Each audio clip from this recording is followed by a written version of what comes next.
and I know it, and I know it. Your heart is good, and I know it, and I know it.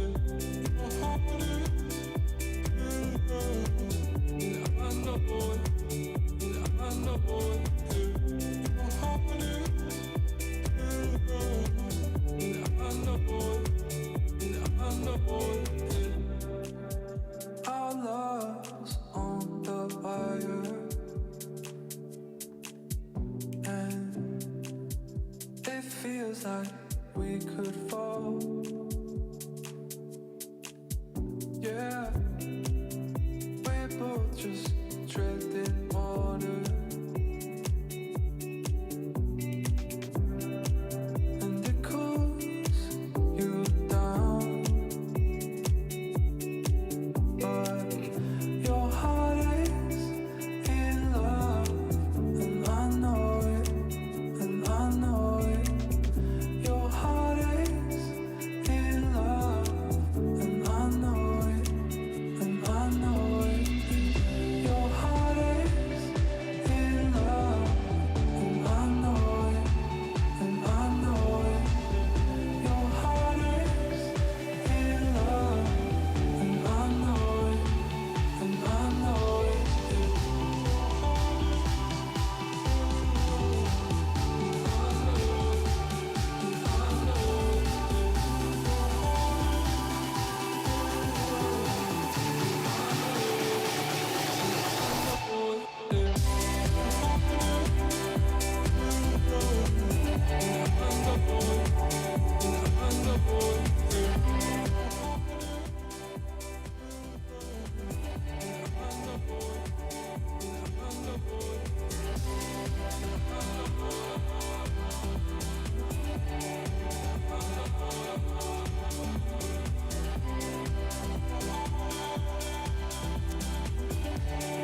Okay, ladies and gentlemen, in a few more minutes, we're about to start Good Time Summit 2022. And now we are, of course, inviting you to come into the venue.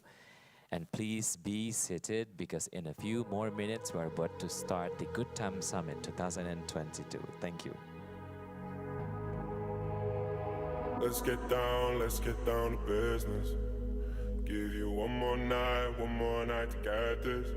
We've had a million nights just like this. So let's get down to business. Mama, please don't worry about me. I'm about to let my heart speak. Friends keep telling me to leave this. So let's get down to business. Let's get down to business. Give you one more night to get this. We've had a million nights just like this. So let's get down to business. Let's get down to business. Give you one more night to get this. We've had a million nights just like this. So let's get down to business. Back and forth with the bullshit. I know I said it before, I don't mean it. It's been a while since I had your attention, so it might hurt to hit it.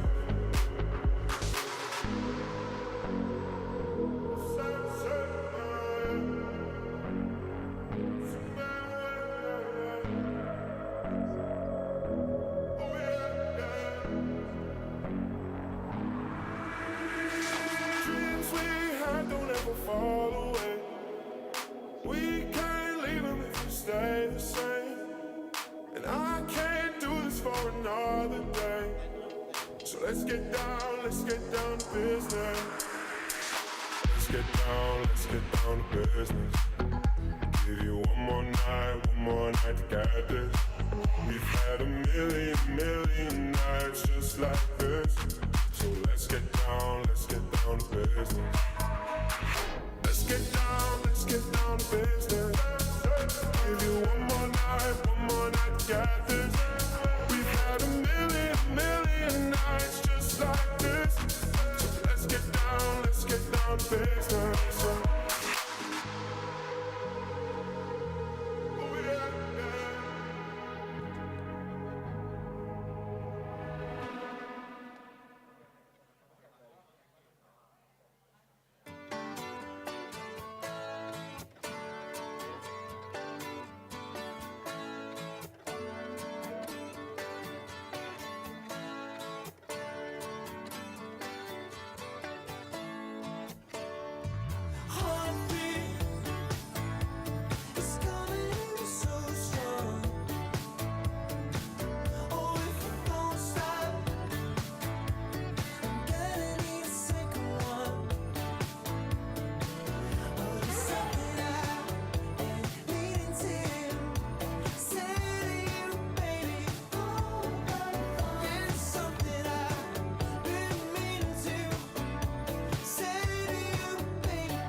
Hello, everybody. Good afternoon, Jakarta time. Good morning, good evening. For those of you who join us globally, my name is Wiki Adrian. Welcome to the Good Time Summit 2022.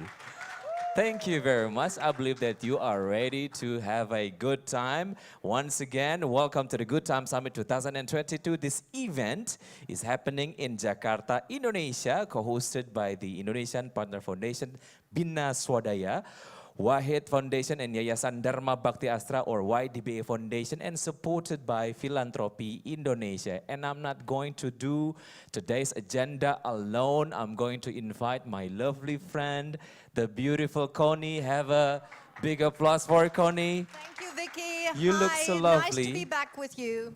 You look so lovely and very vibrant today. Absolutely. We're going to have a great time today, Sure. but we also had a great time yesterday, and we're going to sort of carry over a couple of the issues. Yes. Yesterday we had a great conversation. You did talk a lot about renewables. Sure. Yeah, we talk about the commitment of many stakeholders talking about the usage of renewable energy, especially about the green hydrogen. And then luckily everybody showing their own strong commitment, you know, to put their best efforts to raise the usage of renewable energy around the globe. So give a big applause for everybody, the stakeholders for renewable energy.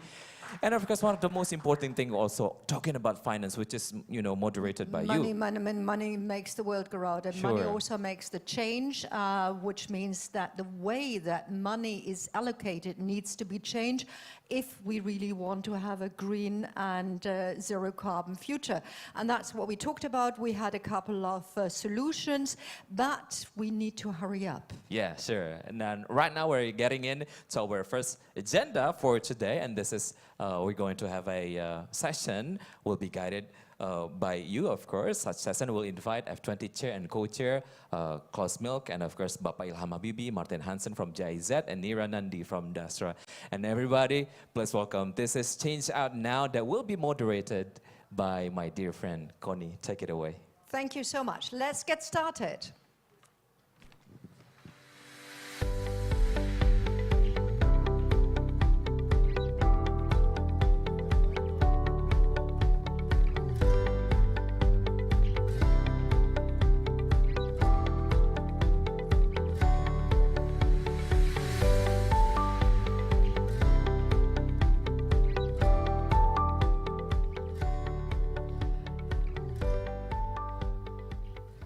Okay, and of course we normally would really start at the beginning, and we would start with the Indonesian presidency, we would start with the chair of the F20 foundations, but we have a slight problem, and that's of course about time. So let's bring in Nira Nandi. She's the co-founder and partner of DASRA, and I hope that she's having those 3 minutes that we were promised, and let's get her on the big screen, because basically everybody knows that the G20 process is...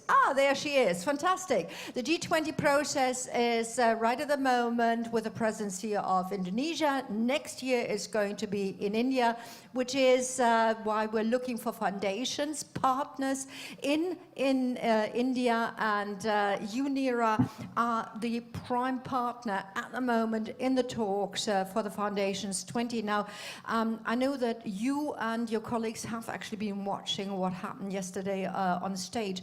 What do you think you're going to take up, and which bits are you going to continue in, I suppose, Delhi?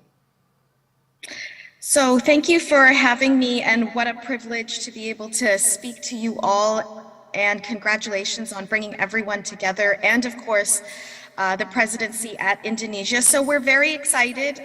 It's obviously difficult to represent an entire country, but I think what's most exciting is that India takes a seat at the table for all of this climate action. And you know, you opened up with saying, you know, it's all about the money. Yes, it is about the money, but I really believe this next presidency and the role for India is to say it's about money, but it's also about including. all of us in climate action. And so what I really wanted to urge everyone to have conversations about is something that we look at called a Jedi lens, not to be confused with Star Trek as Jedi warriors. But yes, we can be Jedi warriors, but really this is Jedi with a G. So gender, equity, diversity, and inclusion. And wrapped around that are all the facilitation of whether, it's financing that we need. And the reason I'm saying this is for us to really achieve this, the most important stakeholders actually we sometimes forget about. And so we sit in our conferences and forget how climate affects all of us in very different ways. What's exciting about India is that we're seeing this as really intersectional. It has to be more than just solving for the energy crisis. Yet that underlies a lot of this intersectionality. So what we're really urging is please include women in all of this. In India and other parts of the country, the most vulnerable are women who are spending a lot of time on food, fuel, water. And so if you include them in this, you can actually accelerate towards really addressing issues of climate change. The second thing is equity. I think there's a lot of discussion here in India and the global south that why should we be compromising when the global north has benefited so much from access, let's say, to energy, and where 10% of the richest in the world have an 11 times carbon footprint. But it actually is going to take all of us. It's going to take the poorer countries to really accelerate and yet really have a just transition that, we all probably talked about yesterday very well. The second is diversity. We all come into climate action with our own opinions of what needs to be changed. And what I really want to urge people is to think about what is that narrative that really unifies us, and that really takes us to connect dots. It takes us to educate each other on the interrelated and intersectionality of climate. So can we really invest in making that exciting and making it inclusive of folks coming in, which brings me to my last point of inclusion. A lot of us have conversations and we all come from privilege. If you think about India, our lower caste, minority religions are actually left out of the common pool of resources. So I really want to urge us to think about how we take our own bias and assumptions and are aware of them, but let's make it inclusive to bring others into this conversation, but actually towards climate action. I wanted to just leave you with all a quote as I speak to the challenges of caste, to the challenges of race, and encouraging all of us to bring real Jedi lens into climate action. And it comes from a wonderful book that I'm sure all of you have read, but let me just leave you with this. It's called Radical Empathy. On the other hand, means putting the work to educate oneself and to listen with a humble heart, to understand another's experience from their perspective, not as we imagine we would feel. Bring radical empathy into climate action. It's not about you, what you think you would do in a situation you've never been in, perhaps never will. It's the kindred connection from a place of deep knowing that opens your spirits to the pain of another as they perceive it. And therefore, the price of privilege is the moral duty to act when one sees another person treated unfairly. And the least that person in a dominant caste can do is make the pain any worse. So let's really bring a Jedi lens to climate action, and yes, the good times for all of us. Fantastic. So wonderful.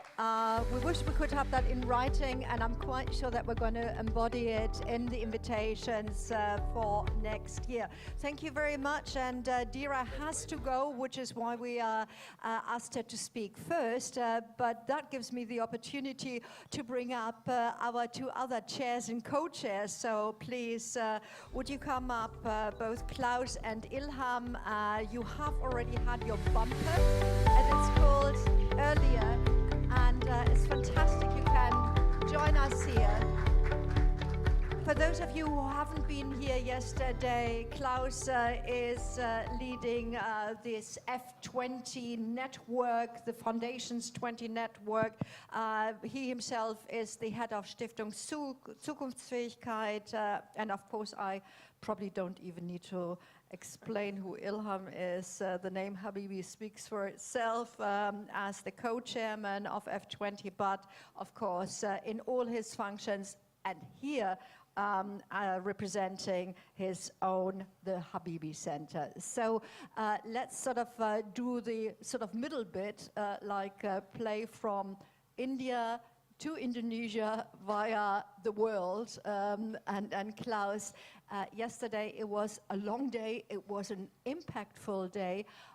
What could we take into today and maybe into the next 12 months until we meet in Mumbai, in Delhi, sorry. Yeah, thank you so much and welcome to all of you. Good morning, good afternoon, good evening worldwide. Yes, it's great to be here again with us, and I want to frame 3 bridges we have to follow. One is, and that was wonderful to have met Neera Nandi. I will be in Mumbai on Monday, Tuesday next week to have discussions on what we can do together in the next weeks and months. This foundation, DASRA, is one of the partner foundations we have already in India, and I think this foundation and philanthropy direction is very important. We have Philanthropy Indonesia here, Rizal, the president, is here. We have the foundations from F20 in Indonesia, again with us, Bina Swadaya, the Habibi Center, YDBA, and Wahid Foundation. That's really great. And so to follow on this, what is their role to be part of the solution? That is bridge 1. Bridge 2 is so happy to be with you here today in Good Times Conference, established by Ilham and Daniel. Daniel, where are you? There in the back somewhere. He did a good job also in the last year, and the young generation. Young generation, startups, and so they are not only important for Indonesia, but they are also important for the world. And that is a bridge 3. That is our common future. That is your future. So we have to bring up all our activity together to be active towards the climate crisis, but also towards all the crises we have in the world. Together we can do it. Cooperation, cooperation, cooperation, and trust and partnership. I think that is important. I hand over to Ilham now, because that is the link we have together, Ilham, and I'm so happy about this. And may I just throw in one more word? You know I always get in the way, sorry. What we've heard just now from Neera was we have to also sort of expand it, and we actually had an applause. And yesterday there were a hell of a lot of young ladies sort of making the future. I'm quite sure that gives impact, and impact is the word of the day. Indeed, thank you very much. I think it's all about impact in the end, because whatever we do has impact. It can be in a positive and in a negative sense, but we have to be aware of that, and that is actually what we want to do today. I think just to bridge from Klaus as well, we are now in the 3rd, actually, Good Time Summit. So we had 2 just before COVID, and some of the attendees here, the participants were already there. Thank you very much for coming again. Good Times is actually more about the startup spirit, about things we can do, look into innovations, and of course, connecting with F20 of yesterday. F20's focus was on just energy transition partnership or climate challenge, and I say challenge, not crisis, not catastrophe, because what it should evoke in all of us is the attitude, the energy, and the motivation to do something about it. And if you think about the startup world, actually many of the startups I've seen, so far I've even participated in a few, we're looking at what is actually in our society, in our country, in our nation wrong, what can we do better? Let's talk about financial problems like financial inclusion. Well, startups were part of the new suggestion, new innovation offered to the general public to find a solution to that. Of course, we cannot solve everything at once. It's still not complete, but there are new ideas. And that's the right way, the right spirit, the right attitude to have to do. And others is, what about ride-hailing, right? Remember the times we were completely dependent on either public transportation, which is not very complete in Indonesia those days, now much better, thank God, or taxis, right? Now we have another, I call it the public-private infrastructure. It's both at the same time, yeah? So basically, these kind of spirit and idea, we can also apply to the climate challenge. So what I've seen in the last years is what I would call the category of climate tech. We can really find that all over the world, including Indonesia.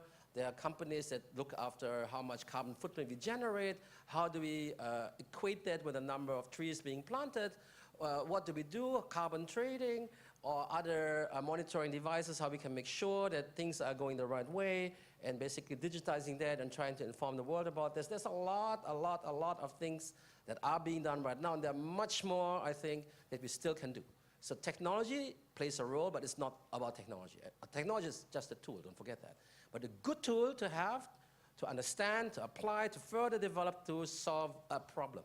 But the real purpose of technology and everything we do is, of course, only one: to increase, to maximize the quality of life on our planet, for all of us. So that's an F20 spirit, a transformation that leaves nobody behind. And until that is achieved, I think we still have a lot of work to do, and that is what we want to discuss here today, I think. That's what we're going to trust, and we're in bridge building still, so we still have a couple of minutes. So the question is, what remains after this G20 circus has left Indonesia and has moved on to India? What is it that is core to Indonesia? What is it that you integrate? Okay, I think for Indonesians, it is mainly the programs that have been basically decided by our government to focus on during this 1 year of G20 presidency, because before that we were aware, but now we are like ultra aware. And these are three. One is how to deal with our health system because of the pandemic, and that on a global scale.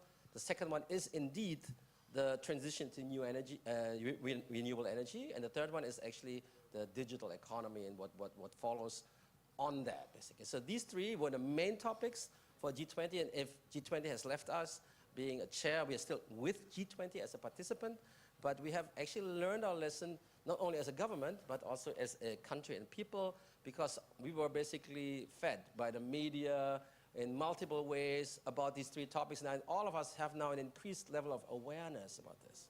Yeah. That is, I think, what's left, but that's very important. It creates attitudes, it creates understanding, it will be a driver for innovations in the future. Yeah, 2 points from my side on this. For us as F20, this is about a group from 80 foundations worldwide. The Indonesian foundations are very important, and to bring up continuity together with you, to listen, that was very important from Nira, share perspectives, because we all not have the same perspective. Share perspectives and find the right way for transformative cooperation. That is needed together with you. We count on you to do it also in future. But the other point is also, when I speak about India, the perhaps cooperation between you here in Indonesia with friends and philanthropists, foundations, groupings of civil society in India. That is also making a difference. Not trying to bring it together from Europe, but do it together between India and Indonesia. That can help a lot. Thank you very much. Thank you so much. And that was the meta bit, but let's just come back to the day-to-day. What is your wish for everybody to enjoy today? Well, I think, first of all, this is a forum to share information and perspectives, to have a conversation about select topics. And I think all these topics are related with climate challenge, what I said before, renewable energy, and there's maybe a few more that are related as well. But all of that should lead to a better insight to our people that attend, and either physically or virtually. And I think it is a very important milestone for all of us to achieve what we do in our lives. Yeah. Thank you so much. Klaus? No. Good, wonderful. Trying to interpret body language. So with that, thank you so much. Thank you for opening day 2, and between the future and today, we're going to have good times. Thank you so much. Indeed. Thank you very much. Thank you. It's very important to emphasize the good times because it is actually fun. Exactly, exactly. Thank you so much. And the fun bit is, despite the fact that we're having fun, we can't be in one place at the same time. So we have the fourth person that would have been here. We have him virtually, and let me just do the introduction. So thank you very much for having been here on stage.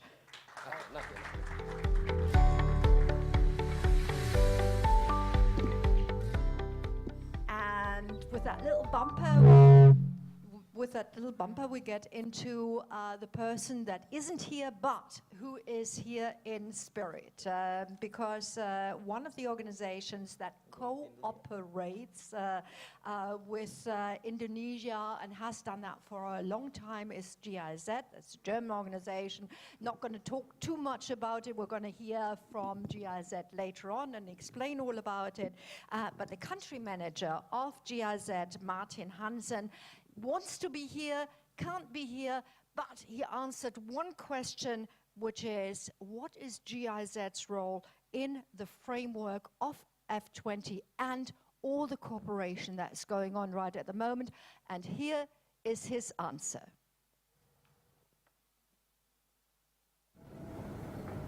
Thank you for your question, and first, good afternoon, ladies and gentlemen. It's a great pleasure to be here with you, and I'm sorry to only attend virtually. However, I needed to attend the G20 ministerial meeting in Belitung at a last minute decision. See, in the past few days, I have been hearing many numbers. We are talking about the G20, of course, the F20, and also at some events with Governor Anis, we talked about the U20. But thinking about this, what came back to me was ultimately, yes, we have all these 5 continents and many cities, but we do live on only one planet. And here I brought you a picture which is always very good and important to look at. And the picture you are seeing is a picture that was taken by Voyager 1 30 years ago. From a distance of round about 6 billion kilometers. And it shows you our planet. This little blue dot, which you see out there in the Milky Way, is where we live. Everyone you know, everyone who has ever lived, comes from that planet. And this planet doesn't really care whether temperatures rise by 1.5% or 5 degrees. The planet Earth is continue its journey through the galaxy. The question is, however, what we can do to ensure that we as humankind can continue to be a part of this journey. And I think the answer is that we would like to be that. And this is why we here as GIZ, we are committed to work at providing integrated solutions to global challenges. It's done in consent between the German government and the Indonesian government. And as GIZ, of course, we implement projects on behalf of the German government in the fields of energy transition, just affordable energy transition. It's about the sustainable management of natural resources. It is about the protection of the biodiversity. And it is about the decarbonization of urban infrastructure. And now I think I come a bit closer to the topic of today. We need to make sure that the greenhouse gas emission equivalents will be reduced quickly from 51 billion tons annually to 0, which is very ambitious. And approximately 31.9 million tons of plastic waste enter the environment each year worldwide. We need to reduce that quickly. And we can only achieve that when we are all working together. And the work, the cooperation here also with, for instance, the foundations, the cooperation with civil societies, the cooperation with the private sector is of utmost importance. We have 100 GIZ supported projects that are all contributing towards these 3 core topics which I mentioned early on. Our blue dot is moving in a circle. It renews itself while not changing its general direction. Similar to this rotation, we can draw some inspiration for our economy, in particular the significance of circularity. And instead of thinking of a linear solution, we should move more like planet Earth, renewing without harming. And you will get an idea of how this circularity can be applied in the concept circular economy in our session later today, showcasing how GIZ is supporting Indonesia and ASEAN to transition to a circular economy. The F20 and the Good Times Summit provide a great opportunity to maintain these discussions and further intensify them to stay engaged. And we are happy that this event provides a space to explore solutions for our challenges. Thank you very much.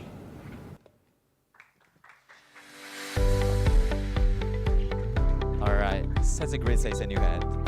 That was a great, words to be delivered. And right now we're kind of entering this session called Investing in Change. What's the end game?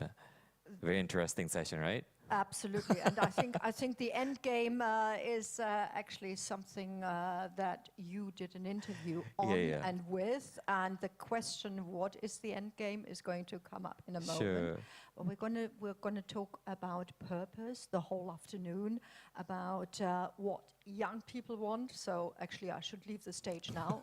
Bye bye. No, and what is changing right at the moment? The changes are so fascinating and so important, and that is also a way to get dynamically into the future. Sure, I've talked with Gita Wirawan talking about the end game of Indonesia business ecosystem, and of course what is going to be the he also shared about his investment decisions and everything. So this is Gita Wirawan.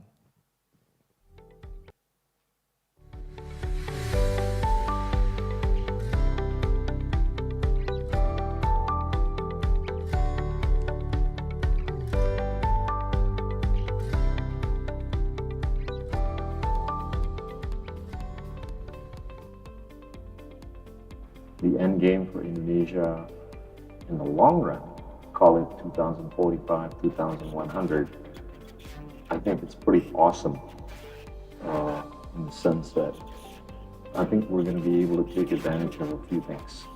I'm a big believer of the fact that in the next 25 to 30 years, I think Southeast Asia, Indonesia, will be able to grow by much higher than 3 times.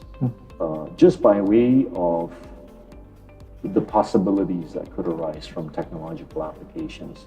So you've got demographics, you've got tech disruptions that could maximize productivity.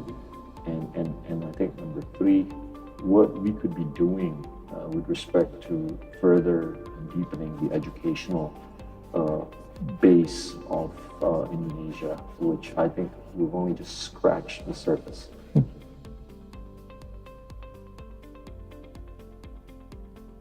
In order for that to be better implemented, you need to have a much better capital formation capability. And this is where I think FDI is key. I've been saying this, oftentimes, in that our FDI on a per capita per year basis is $100, give and take, which is equivalent to what we're seeing in the Philippines and Thailand, but much smaller than that in Singapore, which is at about $19,000. So that, I think, dovetails into, our ability to be better trusted, to have better predictability of rules and regulations. The reason why capital is moving into Singapore's direction is because of the higher degree, if not much higher degree, of predictability of rules and regulations, or the enforceability of rules and regulations. So that's first. And second, I think it's in terms of how we can encourage the young kids to be much more entrepreneurial. We take a look at the data. In Southeast Asia, there is variation between countries. Indonesia's ability to generate a business license is about 0.3 on a per 1,000 adults basis, whereas in Singapore, it's like 8 to 9 business licenses on a per 1,000 adults. So right there, the entrepreneurial spirit between the two countries is somewhat different. And what Singapore has been able to do in terms of getting a business license on a per 1,000 adults basis is almost equivalent to what we're already seeing in China.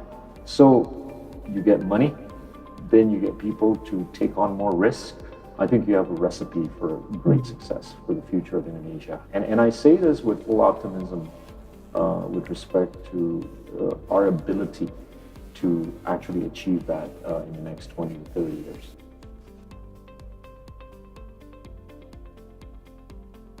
We have seen in recent years how technological innovations have multiplied productivities by the orders of magnitude.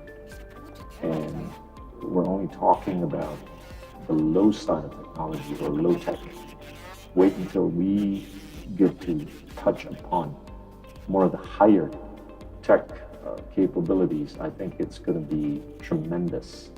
So inevitably, cost of capital is going to come down. When cost of capital is going to come down, then I think the equity narratives, as opposed to fixed income narratives, are going to be much more enriching.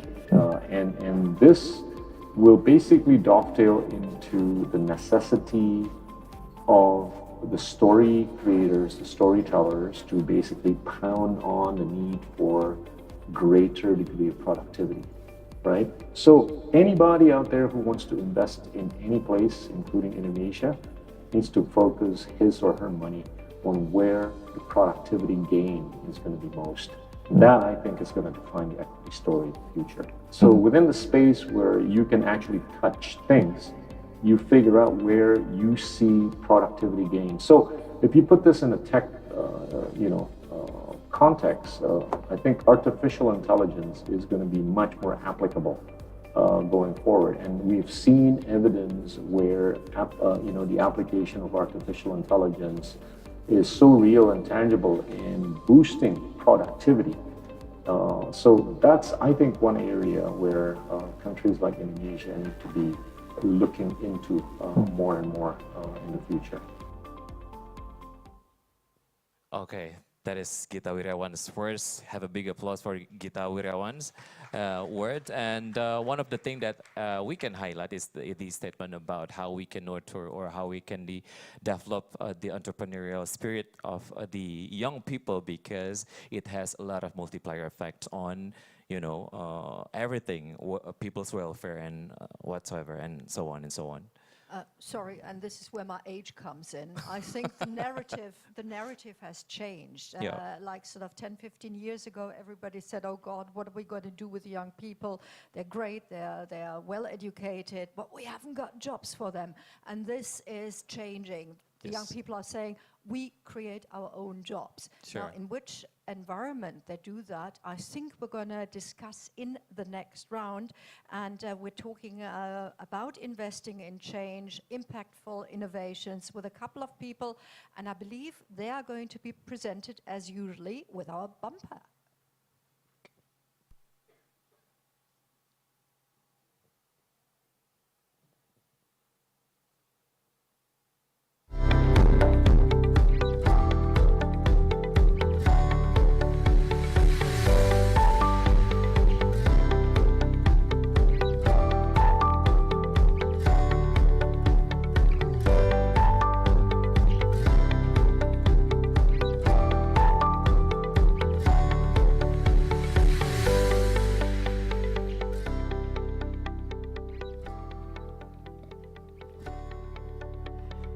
Yes, and of course we're going to invite to join us on the stage Bapak Fajrin Rashid from Telkom Indonesia, and of course Bapak Rizal Algamar from Philanthropy Indonesia. So nice. Nice to meet you, sir. Thank you very much. When a minister calls, you have to jump, and so we're missing out on the lady right at the moment, but maybe we'll catch up with her later on. So I think, Vicky, you are going to have a chat with Fajrin. Sure. And we actually invited Ibu Neneng, but unfortunately she cannot make it. So thank you very much for spending your time with us in the Good Time Summit. I would like to ask, of course, one question first to Pak Fajrin Rashid from Telkom Indonesia. So as a state-owned company and also the largest telecommunication company in Indonesia, I believe that Telkom has a huge concern on Indonesia's digital ecosystem development. So as a former founder and an expert in the digital ecosystem, so what are the main challenges that startups face right now, and from your point of view, and how do you tackle these challenges in your job at Telkom now, sir? Okay, thank you. First of all, I would like to thank also Pak Ilham, Klaus, and everyone for inviting here. I think it's a really good event, especially about the climate change and also green energy, and also later on purpose and stuff. Especially on the purpose thing, I think that's actually one of the challenges or situation that is faced by startup founders, probably not just in Indonesia, but also in the world, in terms of the vision of why you are actually creating startups. Because I think in the last few years, we see a lot of trends of startups in Indonesia and also in the world.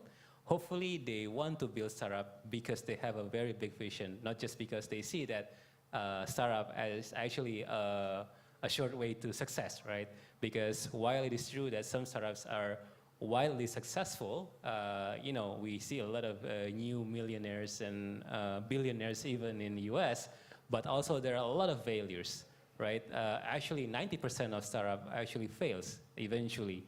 So only a few percentage of startups actually succeed.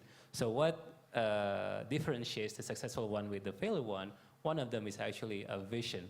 So these successful ones usually have a very strong vision on what problems they want to solve with their startups. So this is actually aligned with your theme later on regarding the purpose, right? Because that's usually aligned.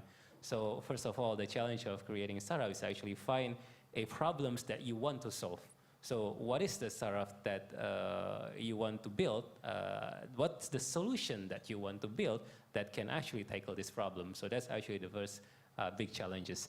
The second, especially in Indonesia and maybe in a few other countries, is actually what we call a talent shortage. Because to create a startups, it's not easy. You need to have a good technology and also a good background of the problems that you want to solve, right? If you want to, for example, solve the problem in agriculture, you need to have some basic understanding about the agriculture industry. Or at least if you are not alone, you have a team of co-founders, then at least some of you need to have a background on that particular industry.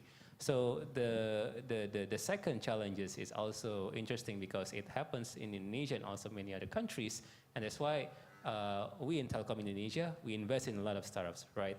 We invest already in more than 50 startups, from early stages into growth stages, from few hundred thousand US dollars into hundreds of millions US dollars. We see the challenges actually arise from early stage into tech unicorns as well. So what we do is actually to collaborate together with the startups community, with the universities, with the government, because this is the problem that is faced by everyone, the problem faced by the country. So how do we do this? We need to work together. For example, we work with the universities through some scholarship program, internship program, guest lecture program, so that there will be more students who are exposed to this industry, to this startup industry, and know about what skills they need to develop when they graduate in order to be able to work in the startup industry. Yeah, one of the thing that had been faced by the growth of startups in Indonesia, we kind of remember that what we had back in the pandemic time, we're kind of seeing a lot of startups started to falling down because VCs trying to reconsider, are they going to fund the startups or not, because we're experiencing the bubble bars and everything. But right now seems to grow, the growth seems promising, more promising again. Yeah, so how good is actually startup ecosystem in Indonesia? Since we're talking about the founders, we're talking about the talents, and we're talking about the VCs. And what do you think about the startup ecosystem right now in Indonesia? Are we have a good ecosystem yet right now?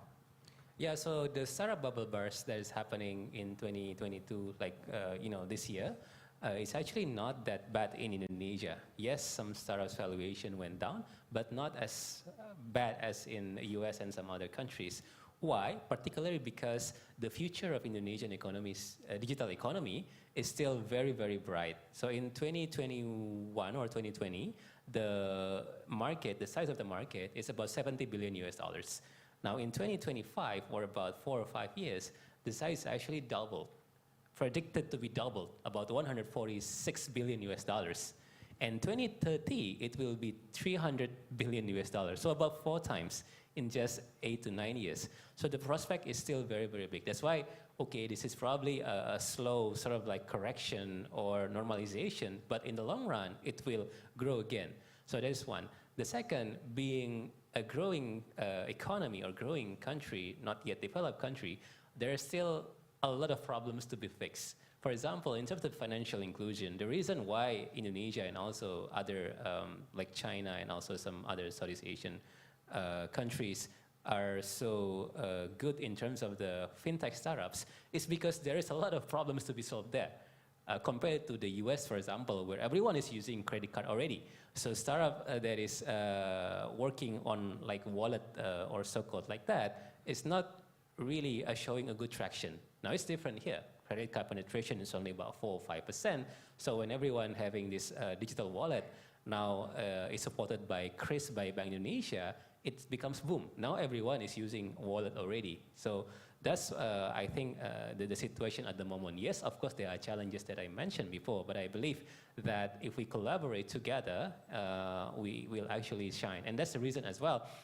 We see actually the trend in the last few years, many foreign VCs actually coming to Indonesia, right?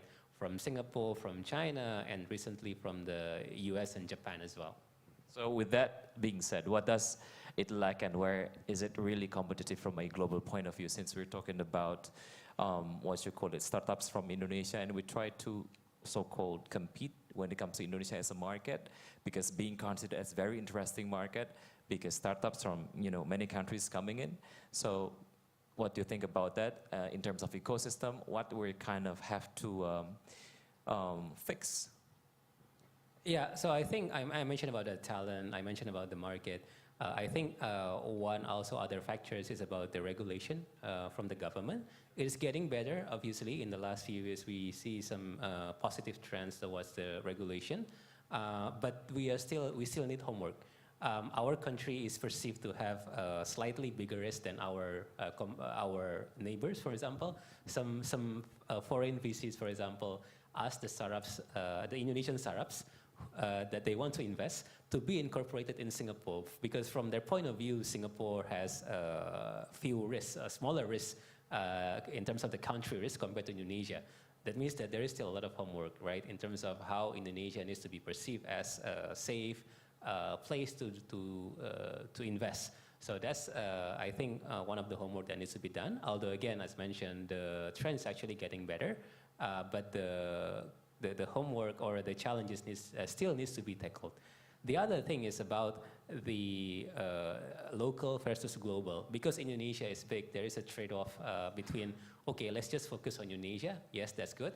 But then we don't see many Indonesian startups go abroad, right? Because they believe that, okay, Indonesia is big already. Why do we need to? Yes, that's good, but I think if you really want to be very, very big, then you need to go global, right? Some startups have done that, have started to do that. For example, Gojek and Traveloka, but not many. Whereas if you think about it, some startups actually not just limited to Indonesia, right? For example, if you create a game, actually the target market for game is global market, right? Because game can be played by many people from many countries. So in those sectors, I see now people start to think that, but not many people yet. Some people said that, so I think that's also the homework, or how we actually can better market the startup market of Indonesia into global economy to attract more investment and also more global talents to work in Indonesia as well. Yeah, very interesting. And I believe that Telkom already funded some potential startups. I knew that because I interviewed some of the founders in my office when I'm doing my daily live show. And talking about that, how do you make investment decisions? What startups and segments are you looking into, and who should collaborate with Telkom, and what global trends are relevant for Indonesia? I think the answer is a cumulative of what my previous answer. So, for example, we're looking at the market, right? How big the market potential, and then obviously the problems, like how good the product is to solve the problem. But in the end, we're also looking. Maybe the most important factor is actually the founder itself. We see whether they actually have a big vision. Like, why do they create these startups, right?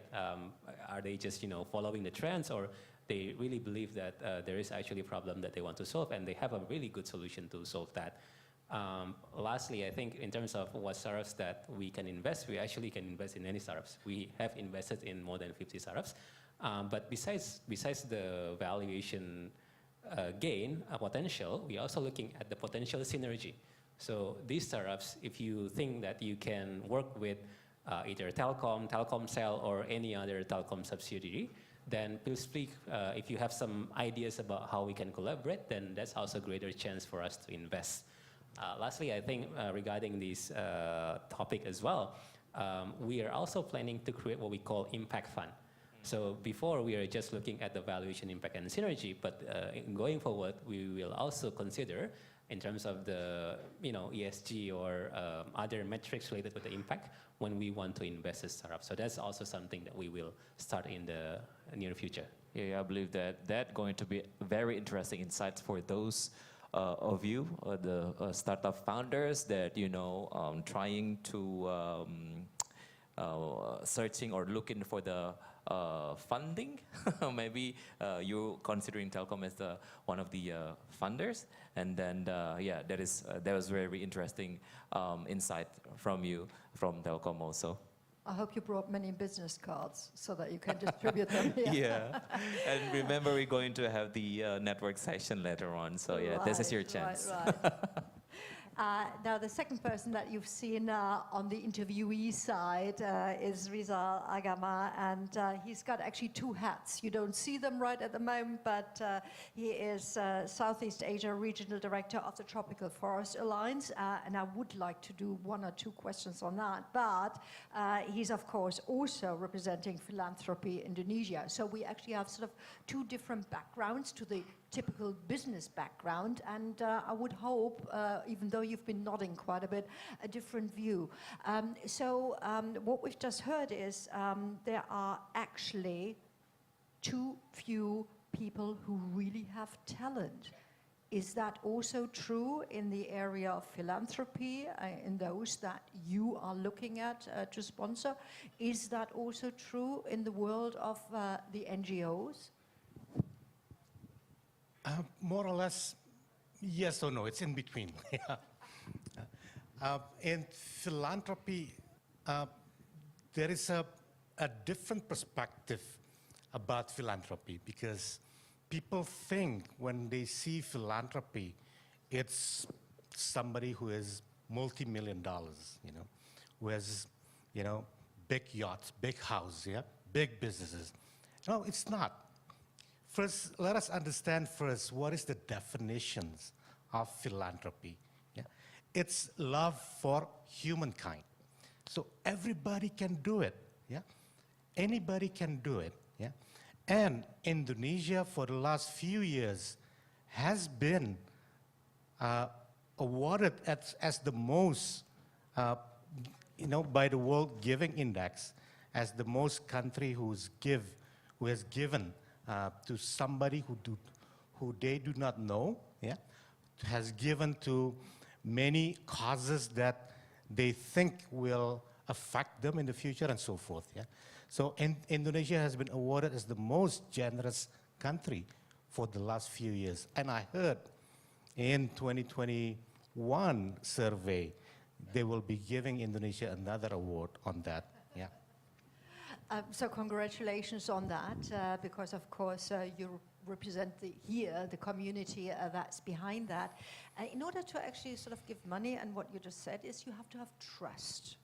To trust somebody to do actually with what you are donating to them. A, where does that trust come from? And B, how are you rewarded? Yes. Very true. It's all about trust.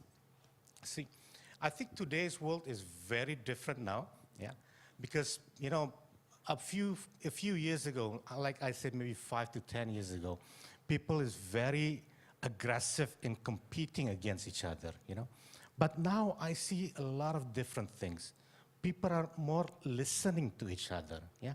They try to understand what is the root cause of the issues, yeah. And if you go to the subnational level, 5, 10 years ago, people go to the subnational level, or even from international to Indonesia, they will bring something with them, But now it's different. It's really bottom up. You need to really understand what is the core issue facing the communities, yeah? So starting with that listening, and then you co-create and collaborate to develop those initiatives, those problems, like Pak Fajrin has said, on how you want to tackle that issue together, yeah? So the word trust and together, it's really something that is really needs to be, to be done together. Yeah.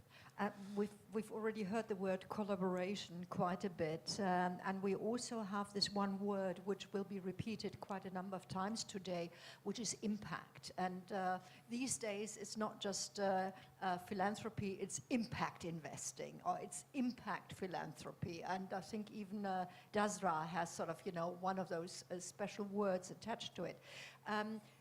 What do you get back? What do you see as a result of that kind of investment? Yes. So initially, when people want to work with philanthropy, they're only looking for, I need your money. Yeah? That's not the way it should be done. You should bring philanthropy to the table as early as possible to discuss the issues, the problems, and let's work together on how we want to solve that problem. Yeah? That way, then you can really have long-term investment. Rather than if you just come to philanthropy and ask, I want your money, you might get it, but it's only going to be for a one-year program. But when you bring them as an investor to you, then it's going to be a long-term collaboration with those philanthropies. Yeah? So the impact is going to be designed together at the very beginning when you start to discuss what are the issues and how you want to solve that together. I try not to sort of build up a black and white between business and philanthropy, and I think it's just a different method in which you go about it in order to maybe get long-running results.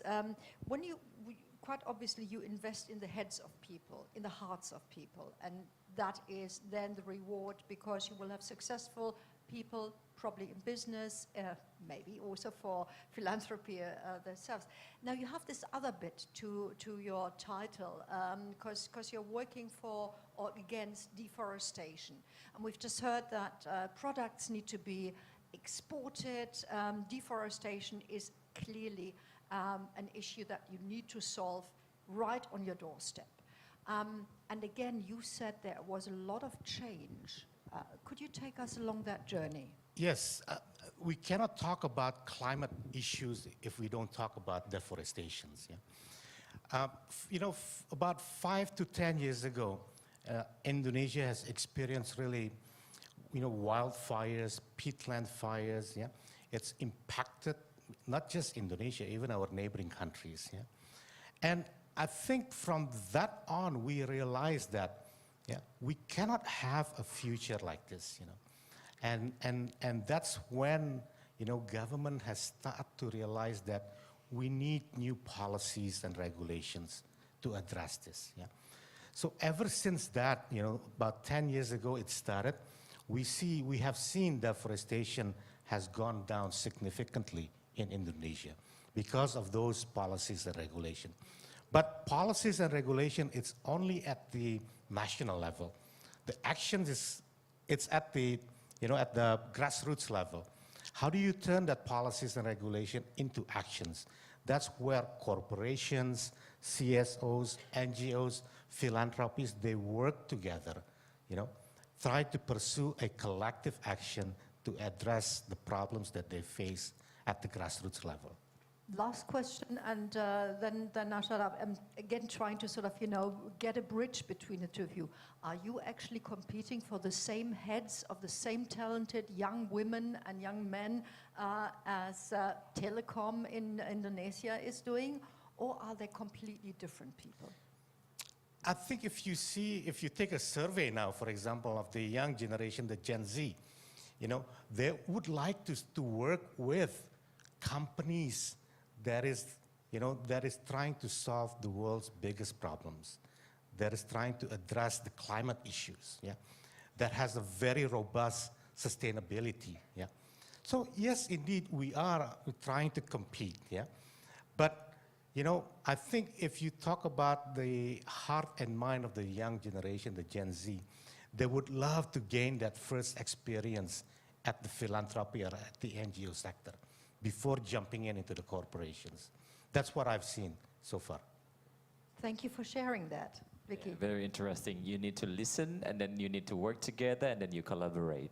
Thank you very much. That is a very interesting session. Have a big round of applause for the speakers that join us on stage on this session. Much. Thank you so much. Thank you. And right Thank now, you. thank you, thank you, thank you.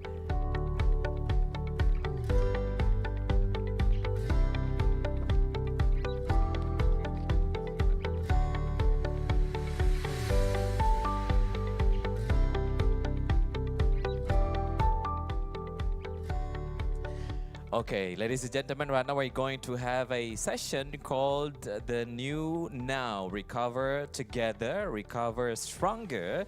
And interesting, we're putting question mark after the sentence. We're actually recovers together or recover stronger. And are we really recover together, making sure that no one is left behind? Are we recovering stronger?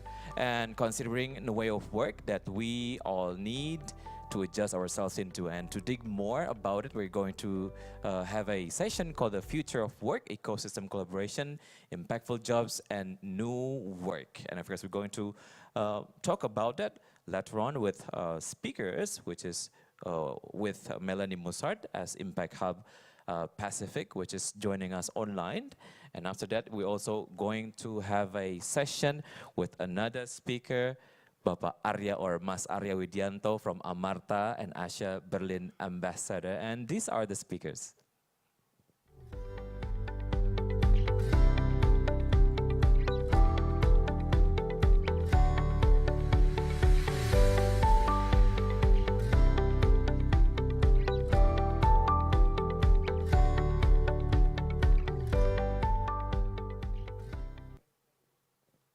All right. Thank you so much, Vicky, and doing the introduction. Unfortunately, Connor can't be with us right at the moment, and we're going to go straight to Phnom Penh, where we're going to meet Melanie Mussard, and I hope she's with us. From Impact Hub, not quite yet, so I think, Vicky, it's back to you, because your interview partner is already here and he's on stage. Yes, Thank you. I'm going to interview Mas Arya, and we've met before, and had a fruitful conversation with you a few months ago, I believe. And talking about PT Amarta is a micro fintech, is one of the peer-to-peer lending financial technology companies in Indonesia. The company provides a website that connects, or a platform that connects lenders in financing micro and small businesses in Indonesia. Have a big round of applause for Mas Arya and Amarta. So, Mas Arya, how do you see the impact in providing working capital to micro entrepreneurs in the village to improve better access to finance and promote financial inclusion, which is the homework that we have right now, Indonesia has right now. So, yeah. Yes, thank you, Pak Ilham and Daniel, for inviting me here. You know, Amarta is focusing our business to provide working capital for women in rural areas like you mentioned. So since the very beginning of our establishment back in 2010 as a conventional microfinance, we already set our goals high that we want to solve one of the most pressing issues in Indonesia, which is financial inclusions. Back then, we understand that only 36% of Indonesian populations have access to banking accounts and financial services. And especially the figure is even higher in rural areas and especially in the informal businesses, which are mostly operated by women. And that's why Amarta focus on providing our working capital loan for women in rural areas who are doing businesses. Because on one side, they are contributing to 97% of jobs and 60% of Indonesia's GDP. But on the other hand, they are the one who are most left behind in terms of financial inclusions. And that's why Amarta is established to solve that problems. And thanks to the technology and innovations development back in 2016, we transformed ourselves into a financial technology company with the goals to provide better services and better outreach by building a microfinance platform using a peer-to-peer lending model, so that we do not lend our own money, but instead we do crowdfunding. So we invite individual lenders and also institutional lenders like banks to invest in our platform, and then we distribute it to our borrowers in rural villages. And through that method, we are able to provide working capital loan. Now we have more than 1.2 million women micro businesses and entrepreneurs in 35,000 villages across Indonesia, and that's because of the technology that we develop. And through technology as well, as Mas Ilham mentioned, it's a tool. So we develop and we try to find solutions.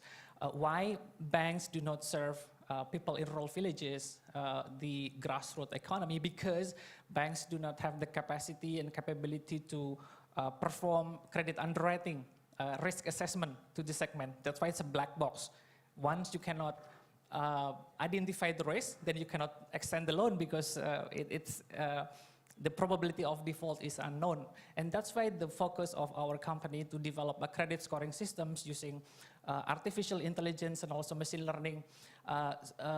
We built those technologies specifically dedicated towards understanding the grassroots economy, the grassroots entrepreneurs, so that we could provide loan underwriting even without digital footprints or any digital data such as the transaction history.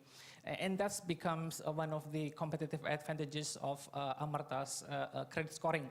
And in this sense, by dedicating our technology development towards serving the needs of Indonesia's most pressing issues, then we make ourselves relevant to solve one of our biggest problems at the moment. And when we are talking about impact investment, then hopefully we are one of those who are categorized as impact company, because we are focusing our business and we are integrating our business model to drive the sustainability's performance and also delivering impact to our communities, not only economically, but also in some other derivative impacts from the improvement of income. Yeah, one of the interesting thing about Amarta is you're considering another value, not only distributing funding for SMEs, but also you're growing some values that had been, of course, shown by the SMEs that had been receiving the fund from Amarta. So I believe they already interviewed some founders of startup, which is in the peer-to-peer lending or in the fintech. The numbers keeps on growing. The startups numbers keeps on growing in this sector. So one thing that I would like to ask to you is how competitive is the fintech ecosystem in Indonesia, and what opportunities exist in the future? What can we do together? What can we collaborate at? Yeah, financial services are very competitive industries. But given that the market is huge, as Fajrin mentioned earlier, Indonesia has more than, probably now more than 300 million people. And in the grassroots economy, we see 62 million people are still underbanked or underserved. That's the opportunity for us. Even though we see a lot of competitions happening, not only from the local startups in Indonesia, but also from the foreign startups who are coming to Indonesia. But we see a promising future because as long as we keep ourselves relevant, as long as we solve our people's problems, then we will, our market is still huge. And there are always opportunities to develop more products, more solutions, because the needs and the behavior of our customers are also developing. And it's how we need to keep ourselves relevant by building relevant technologies and solutions. And as long as we are able to do that, then we should not worry about the competition. And that's the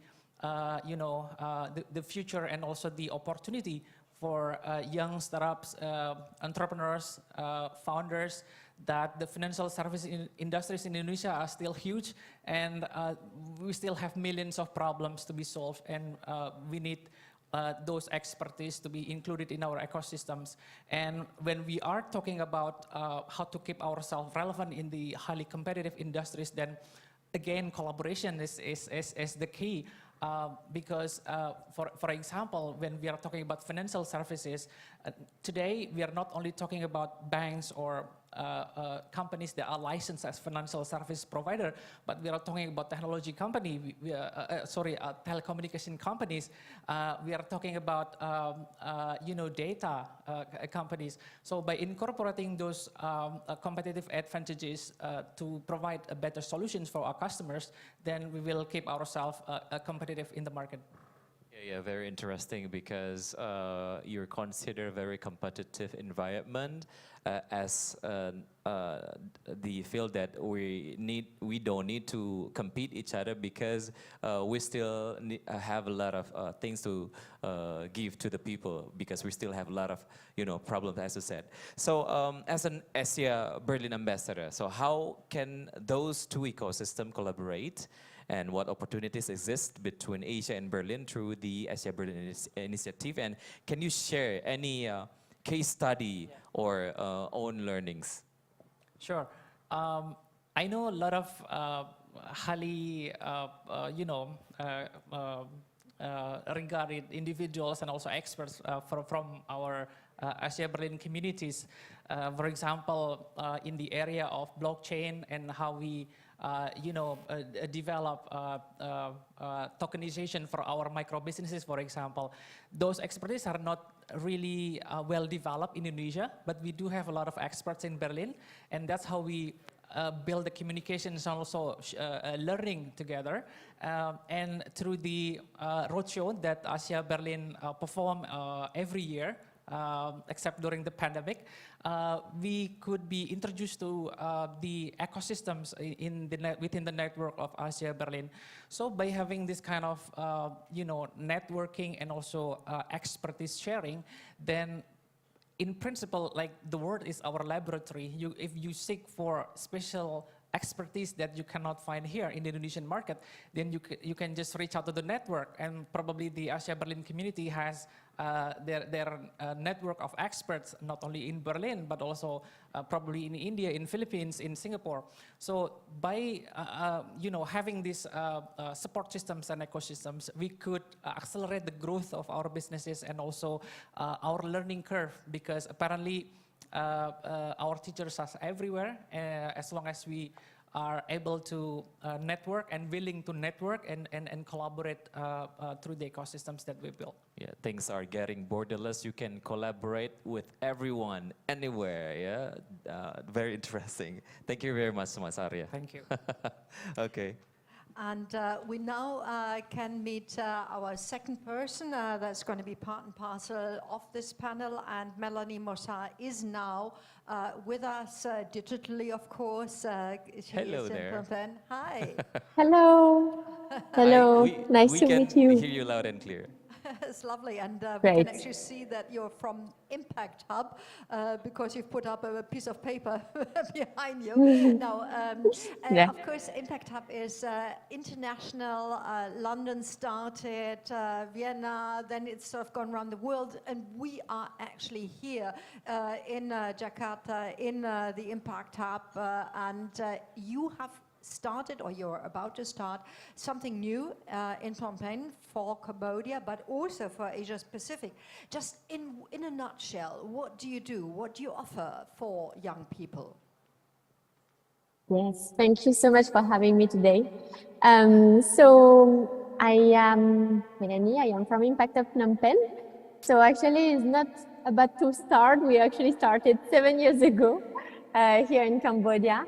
And so our goal is to really to inspire, connect, and enable the new generation of local change makers based in Cambodia.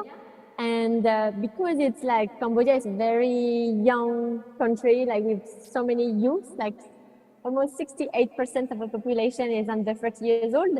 So like that's why we are at a very critical time right now in Cambodia to really like give the right tools to this next generation of entrepreneurs, of leaders who are going to be the next job creators of tomorrow for Cambodia. And so yeah, we have been existing for the past 7 years in Cambodia, and we are part of the global network of 100 Impact Hub around the world. And I am also like one of the co-hosts of Impact Hub Asia Pacific, and very, very happy to be with you today. From a point of view of changes, we're sort of trying to get to the bottom of it. What kind of things are young people in your constituency looking for? Are they looking just for a job? Are they just looking for help? Or do they actually sort of, seek purpose, seek impact first, and then sort of secondary, well, it has to also make a little bit of money? Yes, so I think we can take Impact Hub as an example. So actually currently at Impact Hub in Phnom Penh, we are 28 people. And we grew actually like during the pandemic, we tripled our size. And this actually was a time where you started to question a bit like, what do they want to do with their life, how they can use their skills in a more meaningful way. And yes, and actually, yeah, we tripled the size of our team, and we are like, everyone in the team is under 30 years old. And actually, I'm the only foreigner, the rest is all Cambodian, really talented people. And so, like, when I speak to them, like, they all tell me, like, yes, finally at Impact Hub I could find a place that fits to the working environment I'm looking for. So what makes them actually come and stay is like they are looking for some like very strong work culture where the work is not just a work where you just do some work. It's also a place where you have friends. It's a place where you can share ideas. It's a place where you can have fun while doing something that stimulates you mentally, intellectually, but also a place where you see directly your impact. And one thing I really love about our team is like how much, like not just only the people supporting the entrepreneurs are stepping forward to do a great job, but we can see now also like people who have skills such as like more like the marketing team or like communication team or the finance teams also want to be involved in supporting this next generation of entrepreneurs. So now what we started, we created like adoption programs where our entrepreneurs can adopt our staff for a few days a month so that they can also have a very like on the ground experience and also like see the direct impact of their skills on the small business that are very impactful in Cambodia. What we see now globally, and I think we actually heard it in the opening remarks, that there are new words like diversity, equity, inclusion, and for them not to be words, but for them to be lived and sort of filled with life and reality, it still is a long way. So companies have sort of an extra diversity manager. A self-employed, a startup cannot have a diversity manager. So how are these concepts integrated into work life of the younger people? Yeah, I think the first thing we did for us, like we first like explain what does this word stand for and try to kind of like do a crowdsourcing of like how do they understand this meaning, these words. Because like I think if there is only the responsibility of one person, it's not really integrated in the mind of everyone. So that's why I think it's really important that diversity, inclusion, and equity is not something that is in silos, but is really something that is embraced by everyone in the company, and that everyone reflects on their own jobs, how they can apply these principles. For example, in the facilitation of the programs, in like the outreach of our programs, in like the way we also host events. So these are like very important places where it's really important to embed this principle. Absolutely lovely to talk to you, Melanie. And maybe you can, seeing that we have still Aria on stage, what Melanie said, does that resonate with you in your cooperation with startups, with young people? Yes, especially in the area where Melanie mentioned about young people these days. They're not only looking for jobs for financial purposes or intentions, but they try to find a workplace where they can have fun, and more importantly, they can make money while they're creating some impact. They need to feel good about what they're doing. So I think it's a global phenomena. As Melanie mentioned, it's not only specific to a particular country or society, but globally people move towards that direction, which is a good thing, because now we can mobilize global resources to make a business a tool to make this world a better place to live through the impact creations and also through the innovations that are dedicated to solve a community's problem, basically. Well, thank you so much, and I think that was fascinating. I wish I had the time to sort of, take my microphone to go and see whether it resonates also with the young people that we have here. And Melanie, I'm not quite sure whether you can see lots of, and I'd say the majority is actually young ladies and a couple of strong gentlemen who hold their numbers. So it seems that sort of young and entrepreneur and female is a combination that is new and that is the future. So thank you very much to both of you. Vicky? Yes, thank you very much. Give a big round of applause for our new Now Recover Together, Recover Stronger session.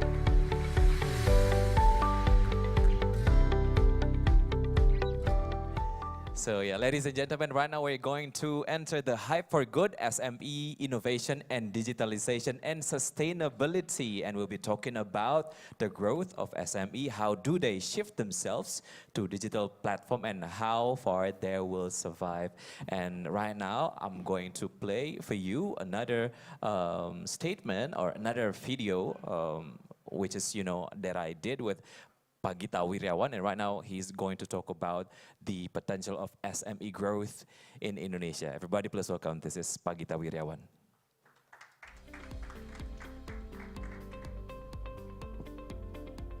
SMEs are the most numerous, and they're the lowest of all low-hanging fruits, right? We're talking about 125 to 130 million people in this country that are being employed in the micro, small, medium sectors, right? If each one of them has a job, and if each one of them has a good job, and if each one of the jobs is a high-paying job, there's a great chance we're going to have stability. And stability is key. Peace and stability are key for any nation around the world, right? And think about this. If we can create even more jobs for a much greater number than 125 million people, then we're talking about being able to create much bigger peace and stability. And that will dovetail into our ability to do many other things. The second would be, I think, the sheer ability of each one of these entrepreneurs to actually be a brand builder and a brand carrier. There's no reason why Indonesia should not have a brand like Apple. There's no reason for Indonesia not to have a brand like Nike, right? Each one of these big brands, global brands, started out as a micro, small, medium, entrepreneurship in some garage somewhere. So how do you get there from a garage size to a global brand size? It requires vision, but it requires money, capital. It goes back to the most rudimentary prerequisite for any brand to be much bigger than what it is. So it's good that HypeFast has positioned itself as the curator of micro, small, medium entrepreneurships on the basis that it believes each one of these guys is actually going to be a big brand, but hopefully as big as some of the global brands that we've seen.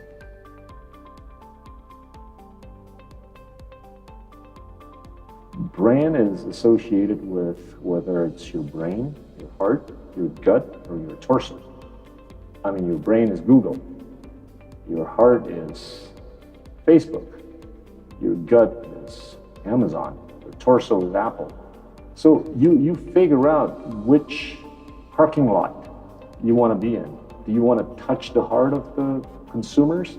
You want to touch the minds of the consumers? You want to touch the gut of the consumers?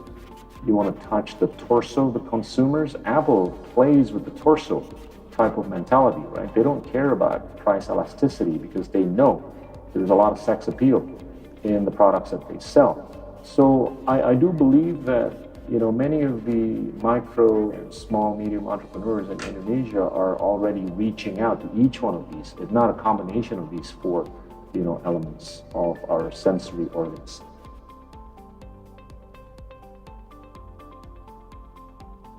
I do believe HypeFast is a great storyteller, in addition to the fact that it's a great curator of narratives.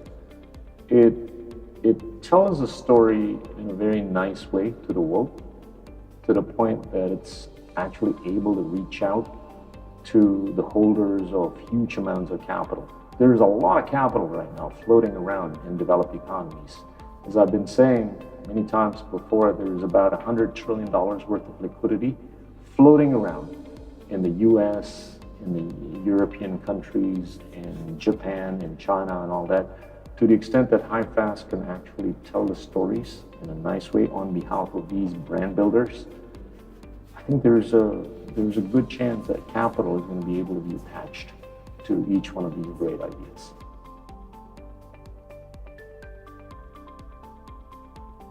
If we're talking about where SME entrepreneurship can actually thrive, I mean, there's lots of sectors, you name it, be it in the education sector, in the healthcare sector, in real estate, in energy, in tourism, in agriculture. Agriculture represents about 14 to 15% of the GDP. That's about $160, $170 billion on an annual basis. Healthcare represents about 5% of the GDP. That's about $60 billion. Education represents about 4 to 5%, which is about 50 to 60 billion US dollars. So the sky is the limit. And we just need to make sure that each one of these small or micro, small, medium entrepreneurs is anchored in each of these, untapped or undisrupted sectors.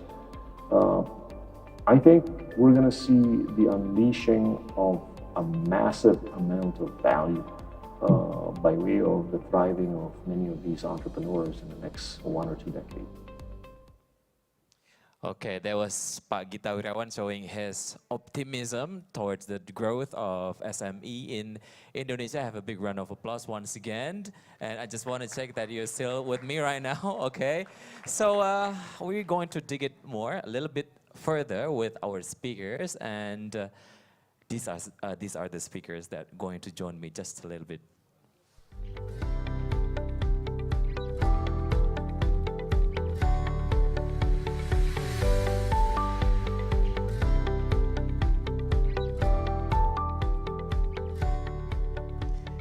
Okay, ladies and gentlemen, please welcome Mas Ahmad Al-Katiri and of course Mbak Uli Sari S. Lita from Forbes Indonesia and Mas Ahmad Al-Katiri from HypeFest.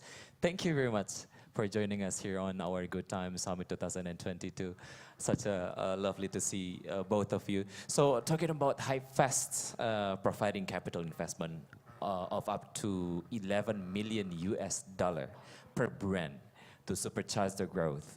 And then have over 350 retail experts across Jakarta, Singapore, Kuala Lumpur, and Bangkok, covering every aspect of e-commerce, which is include marketing, product development, operations, supply chain, finance, and technology, pretty much everything, and continue to develop the brand or your own proprietary end-to-end retail ecosystem, and to support the brand using your technology to maximize LTV from your customers and share operational best practice. Okay, so that's just a little bit about HypeFest. And actually, what is your initiative reason for making the Hype Local program, which is the program that you guys collaborate at? Yeah, thanks. So I think let me maybe quickly take a step back. So for those who are actually not familiar with HypeFest, we are startups in Indonesia. I came from e-commerce background, so I was with Shopee and Lazada. So the initial idea of HypeFest was when we were there in Shopee and Lazada, we've met with a lot of amazing local brand founders in the markets. And local brand founders here is is they came from a super humble backgrounds. They're moms but when you actually take a look at closer to the business, they've doing a pretty amazing job at doing a business until 2-3 million revenue businesses on an annual basis. But because they came from super humble backgrounds, they never experienced scale before. What happened is that when they reach 2-3 million revenue dollars in a yearly basis, usually most of the times is they don't know what to do next of it. So the idea of HypeFest is not just providing the capital. We're not investors, we're not VCs, but the idea of it is to actually collaborate with these brand founders, providing as we mentioned, not just about the capital, but also we have 400 expert team members, all the retail end-to-end across 4 different markets, especially in Indonesia, and the ecosystems as well, to actually be able to see how we can help and collaborate with the local brands in Indonesia to, push the growth from doing 1-2 million revenue businesses US, in a yearly basis into 50-60 million revenue businesses in a yearly basis. And I think the most frequent questions would be is it even possible, to actually for Indonesia local brands to go into that level of 50-60 million revenue businesses? Look, at this point, right, so far HypeFest has been exist for 2.5 years. We've talked to over 3,000 brands in Indonesia, and I think I can actually say that there is a precedence. There's a lot of amazing brands in health and beauties, fashions, home and livings, local brands that produce here, and targeting mostly Indonesians that actually has been past even more than that. We've talked to brands that has been doing 50 million revenue businesses US in yearly basis and doing 42% EBITDA margins. And these are the brands that has been, exist in the market for 5-6 years, right? So I think if you're asking me what's the motivations for us to actually jump into these businesses, is that look, we've been try to actually think what are the reasons of where Indonesia is for so long, for centuries, Indonesia has been only becoming a manufacturer countries. A lot of these fashion brands, global fashion brands and stuff, they produce the items here, but that's it. Indonesia is just on those level called made in Indonesia, and that's pretty much it. But we have a very strong confidence that we can change that, because with the retail ecosystems, the e-commerce ecosystems, with the amazing talents that has been raised because of the e-commerce penetrations in Indonesia, all these technologies, we have a very strong kind of, chances to actually push Indonesia to not just becoming a manufacturer country, but also a brand countries. In the sense that like in the next few years, we don't want to just, Wardah is the top of mind of health and beauty from the local brands, but there's 100, 200 the next local brands to actually hit that 100 million revenue businesses and go regional expansions and stuff. So we are a big believer of that, and we think that the local brand founders, they have amazing, solid fundamentals on it. All we need to actually do is just playing a very strong partners to provide, what they need, and to actually work together towards that objective. All right, since you're working with SME and local brands a lot, and when it comes to the efforts from them to shift themselves, to level up, which is they will use the digital platform maximally. So based on your findings, what are those challenges when it comes to the efforts from SMEs or local brands to digitalize themselves, to maximally using the digital platform? I would say the biggest challenge, which wouldn't be a surprise for most of you, is the educations of it. Because look, we're actually blessed with an amazing ecosystems here in the markets, right? Our ecosystems in terms of e-commerce, I would actually argue from the SMEs perspective is even better in the US. You have Amazon's charging you SMEs of 25%, 30% merchants rates, which is pretty high, which consumes your entire gross margins. Here in the market, because so many competitions within these marketplaces, they provide the SMEs with amazing tools that they can utilizing by only charging them 5-6%, which you can actually maintain a very good margin for yourself. And on the top of that, our technology for SMEs, that providing by all these marketplaces, Shopee, Tokopedias, they've done very good job of adapting of early e-commerce technology from China, and providing us with a lot of amazing tools to actually take control to manage the brand itself. So I think the tools is there, the ecosystem is there, the technology is there. The market right now, because of the COVID, because of a lot of subsidies that has been pushing by e-commerce, the market also has been moved towards the e-commerce as well, which really expanding the geographically the limit of how you can actually sell your products.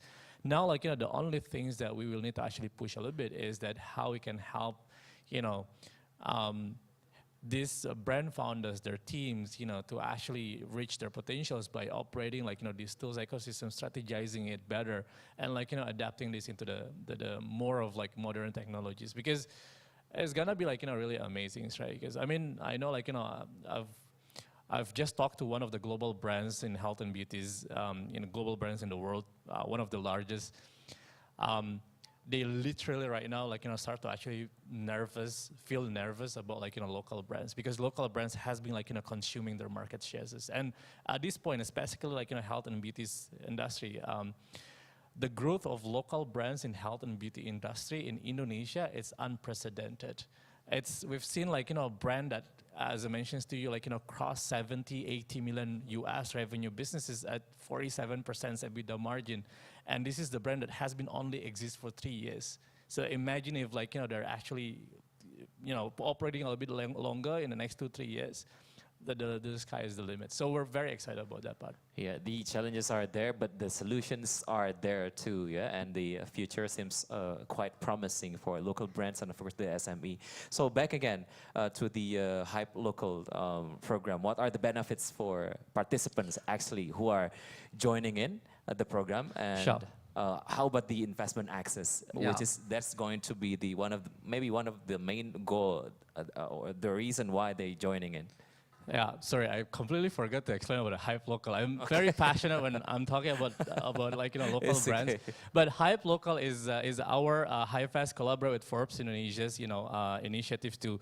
So the way that we see it is, I think I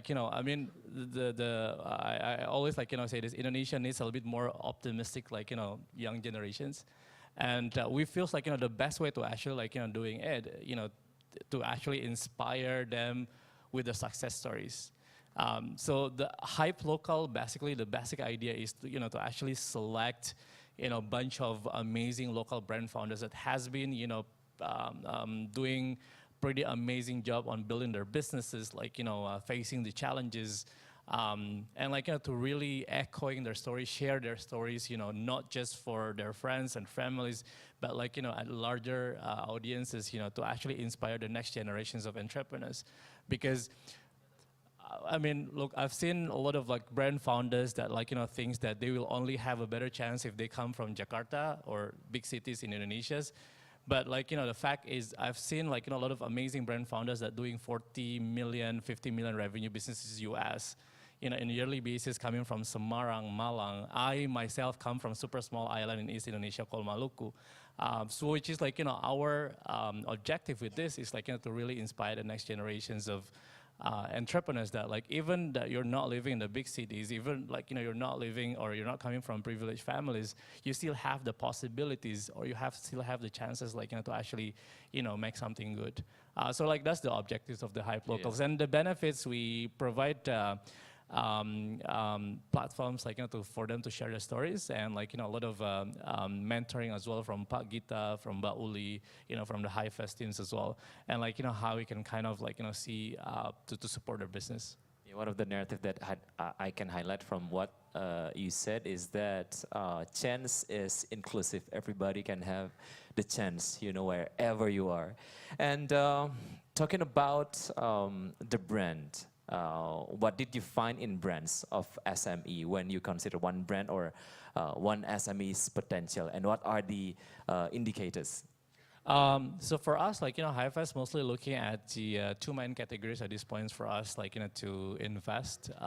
One is like, fashion, second is health and beauties.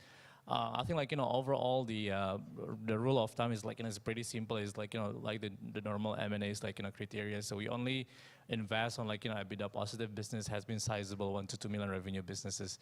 But I think like, the most important things that we're looking at is that the brand founders, because we want to work with the brand founder that has a very strong ambitions of how they want to take their brands from, maybe now doing 1 million US revenue businesses or 10 billion IDR per monthly basis into like 50, 60 billion IDR revenue in monthly basis. So we're like looking for a hungry brand founders, and then like when we find them, then like we basically work side by side with them, in the sense that like we're there for a long run and not just like, for during the happy moments, but also like, when the business needs the most. So definitely this is going to be a very interesting chance for those of you brand owner of local brand and SME join the program. So I'm going to talk with Mbak Ulisari Eslita from Forbes Indonesia. Again, Forbes Indonesia magazine is one of the leading business magazines with the best quality. Forbes magazine is an international magazine with a wide coverage. So talking about the reason, what is Forbes Indonesia's concern when it comes to the development of local brand or SME in Indonesia? Okay, to give you some perspective, so tens of years ago, I think 15 years ago, most of the sources I interviewed, the entrepreneur, the brand founders are late 60s, 70s, and most of them are tycoons, conglomerates. So there's no brand founders below 40, or even below 30. They're those old guys. So if you talk about, Matt just talk about the beauty industry, I think 10 years ago, 15, 13 years ago, there were only 3 brands, I think, local brands. You can mention it, right? So can you imagine we have to write the local beauty industry, but at that time there were only 3 brands. So we have to go to, so at that time, I think 5 years ago, we have to go to like South Korea to interview the brand founders in South Korea, because 20-30% of their market is in Indonesia. That was 5 years ago. But today, I think every day there is, right, Matt? There is one new local brand, beauty brand in Indonesia come up. So that's, I think that's the perspective at the moment. So I think, can you recall your question? Sorry. Yeah. What is the Forbes Indonesia's concern when talking about the growth of SME or brand, local brand in Indonesia? Yeah. So we are Forbes Indonesia, so we are focusing on business that founded in Indonesia. So over time, we see that a huge shifting in Indonesia in terms of local brand SME. So when it comes to like consumer brands, it was dominated by, those big guys from overseas that started their company here or branch offices. But today, if you talk about like fashion brand, beauty brand, we can find a lot of local brands here nowadays in Indonesia. So when it comes to the program called Hype Local, which is we've talked about before, so how do you find this program as an incubator for local brands, for SME that, can use the platform to grow even bigger, Yeah. Actually, when Matt come to us telling us about the Hype Local event, so actually this we were very surprised because we know there are a lot of new brands come up every day in Indonesia, but we have to pick which one is financially secured or their supply chain. Many things we have to observe, but we don't have all that expertise to pick one. That's why when Matt come to us and then talking about the Hype Local, I think this is I think it is also encouraging all the local brands to come up and tell their story to the audience. Okay, that's going to be a really good chance. So, as we know, Forbes has its authentic long article called 30 under 30, etc. So, do you see some SMEs founders getting into the list? Of course. In the near future? Not in the near future, even like this right year. now? Yeah. Okay. Even our 30 under 30 this year's list, I can say if you have heard about something, the beauty brand, one of their co-founders is on our list. So, and then also there's a fashion brand called Giniso. It is a local brand. Oh yeah. It is a I had digital. the founder in my office, Yes. interviewed by my colleague. Okay, Oh, anyway. yeah, that's good. Yeah, they are on our list. So Yeah. so everything is changing right now. Those old guys, I think it is nowadays. Those old guys this is the time for those young people, the local brand player. Yes, this is the time. Okay, so talking about the indicators, of course, we're kind of interested to the indicators that, needs to be fulfilled when it comes to the founders of businesses or SME or startups being listed as one of the 30 under 30 profiles. So what are the indicators before you're, decided to, okay, I'm going to put you on the list? So basically we have judges.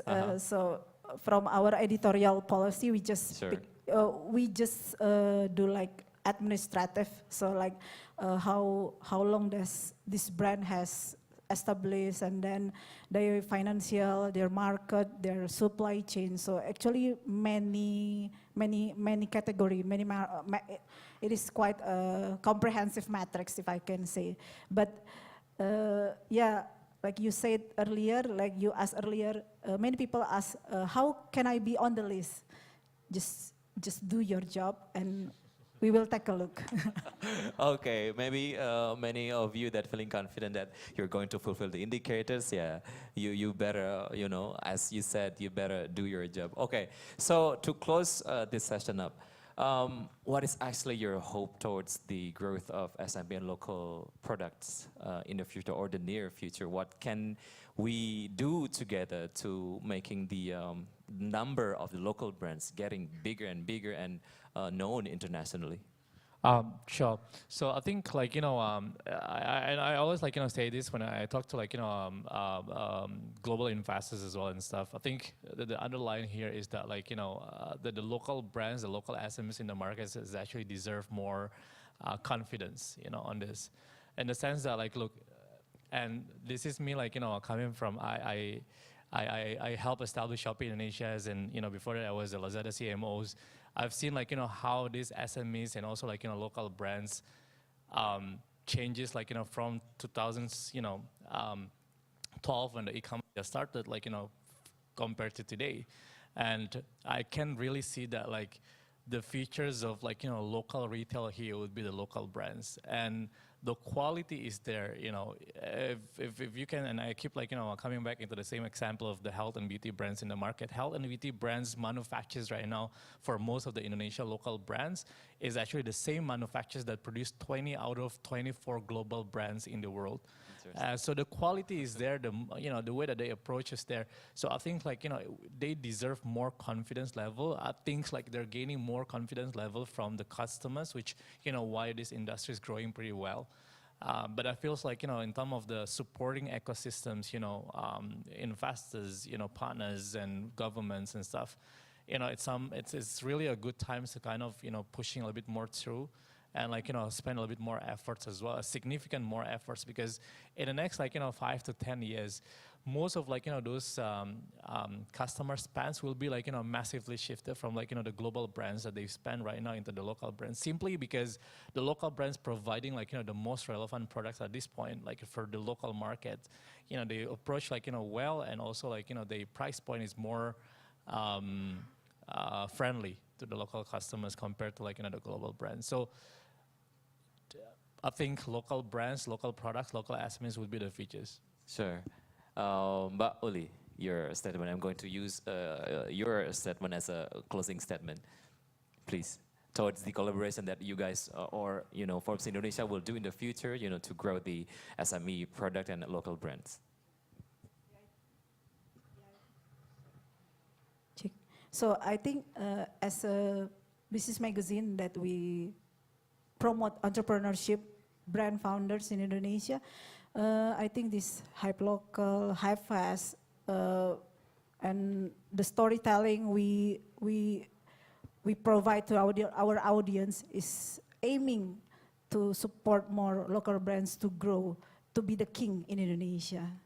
Okay, have a big round of applause for the great optimism about Indonesia's SME. And with that being said, it's going to be the last part of our session on the Hive for Good. Thank you very much, Mas Ahmad and Mbak Uli. Thank you very much for joining in on the Good Time Summit 2022. And right now we're going to have 10-minute coffee break, but don't go anywhere. I'm still going to invite you to come back in to the venue because we are going to have an interesting session with Connie. We're talking about the circular economy right after the coffee break.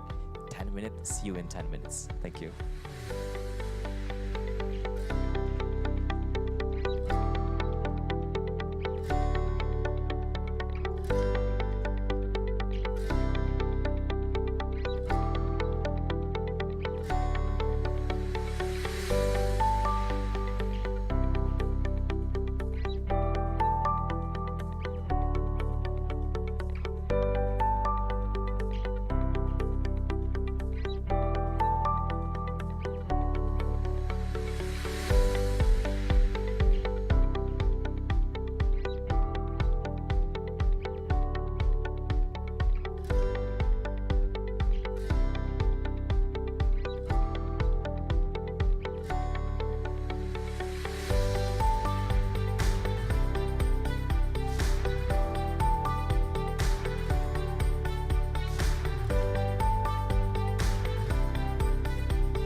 So watch me bring the fire. set the night light. Shoes on, get up in the morning, cup of milk, let's rock and roll. Kink out, kick the drum, rolling on like a rolling stone. Sing song when I'm walking home, jump up to the top of the brown. Ding dong, call me on my phone, nice tea and I'll get my ping pong. This is getting heavy, can't hear the bass, boom, I'm ready. Life is sweet as honey, yeah, this beat you treat like money. Days go all alone, I'm into that, I'm good to go, I'm time up, you know I glow up. Hey, so let's go. 'Cause I'm in the stars tonight, so we bring down fire, set the night light. Hey, shining through the city with a little funky soul. So I'ma light it up like dynamite. Whoa, bring a friend, join the crowd, whoever wanna come along. Word up, talk, just move right up the wall. They're light, sky's the light, so we dance to the breakdown. Ladies and gentlemen, I got the medicine, so you should keep your eyes on the ball. This is getting heavy, can you hear the bass? Boom, I'm ready. Life is sweet as honey, yeah, this bitch chill like money. And this go all alone, I'm into that, I'm good to go, I'm down, you know I glow up. And let's go! 'Cause I'm in the stars tonight, so we bring the fire, set the night light. Hey, shining through the city with a little funky soul. So I'ma light it up like dynamite. Whoa, life is dynamite. Life is dynamite. Shining through the city with a little funky soul. So I'ma light it up like dynamite. Whoa, da-na-na-na-na-na-na, da-na-na-na-na-na-na, da-na-na-na-na-na-na, light it up dynamite. Da-na-na-na-na-na-na, da-na-na-na-na-na-na, da-na-na-na-na-na-na, light it up dynamite. 'Cause I'm in stars tonight, so watch me bring the fire, set the night alight.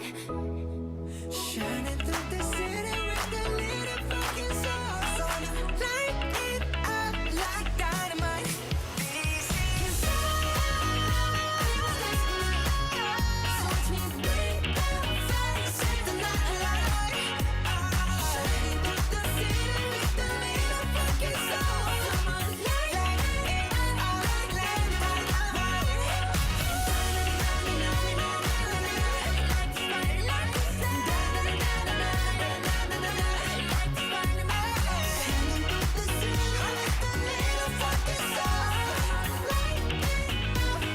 dynamite.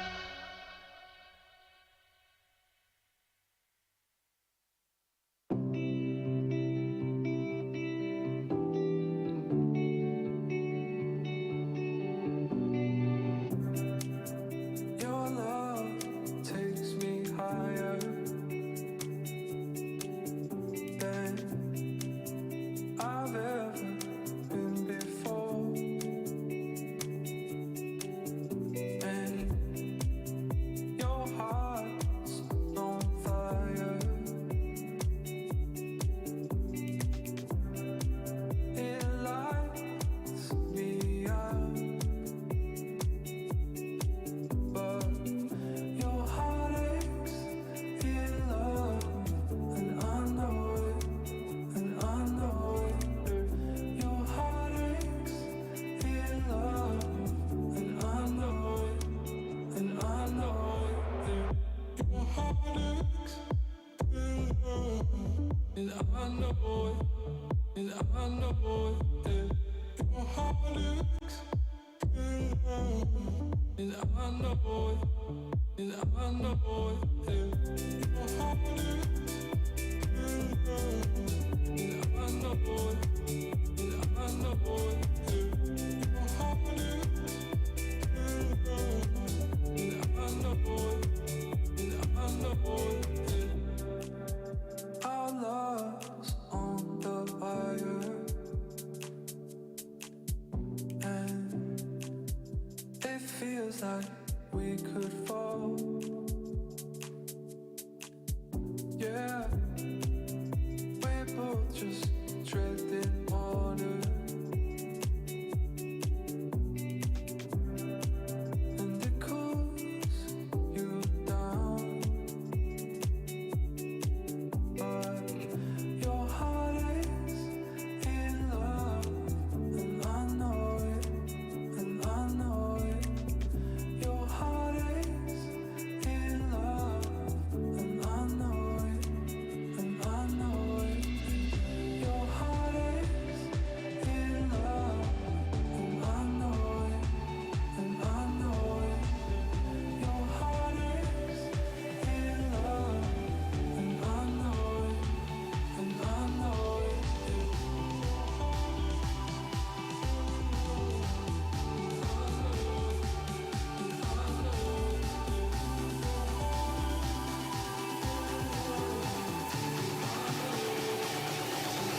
let's get down to business.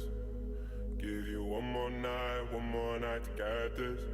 We've had a million nights just like this. So let's get down to business. Mama, please don't worry about me. I'm about to let my heart speak. Friends keep telling me to leave this. So let's get down to business. Let's get down to business. Give you one more night to get this. We've had a million nights just like this. So let's get down to business. Let's get down to business. Give you one more night to get this. We've had a million nights just like this. So let's get down to business. Back and forth with the bullshit. I know I said it before, I don't mean it. It's been a while since I had your attention, so it might hurt to hit it.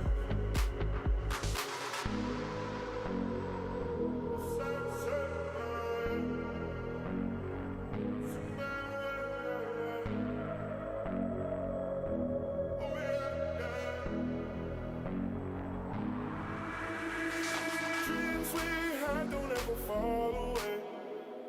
We can't leave them if you stay the same. And I can't do this for another day. So let's get down to business. Let's get down to business. Give you one more night to get this. We've had a million nights just like this. So let's get down to business. Let's get down to business. Give you one more night to get this. We've had a million nights just like this. So let's get down to business.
Okay, ladies and gentlemen, in 4 minutes, we're going to start another session in our Good Time Summit 2022. So we would like to invite for all of you to coming in again to the venue, because in a few more minutes, we're going to start the next session. Thank you.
To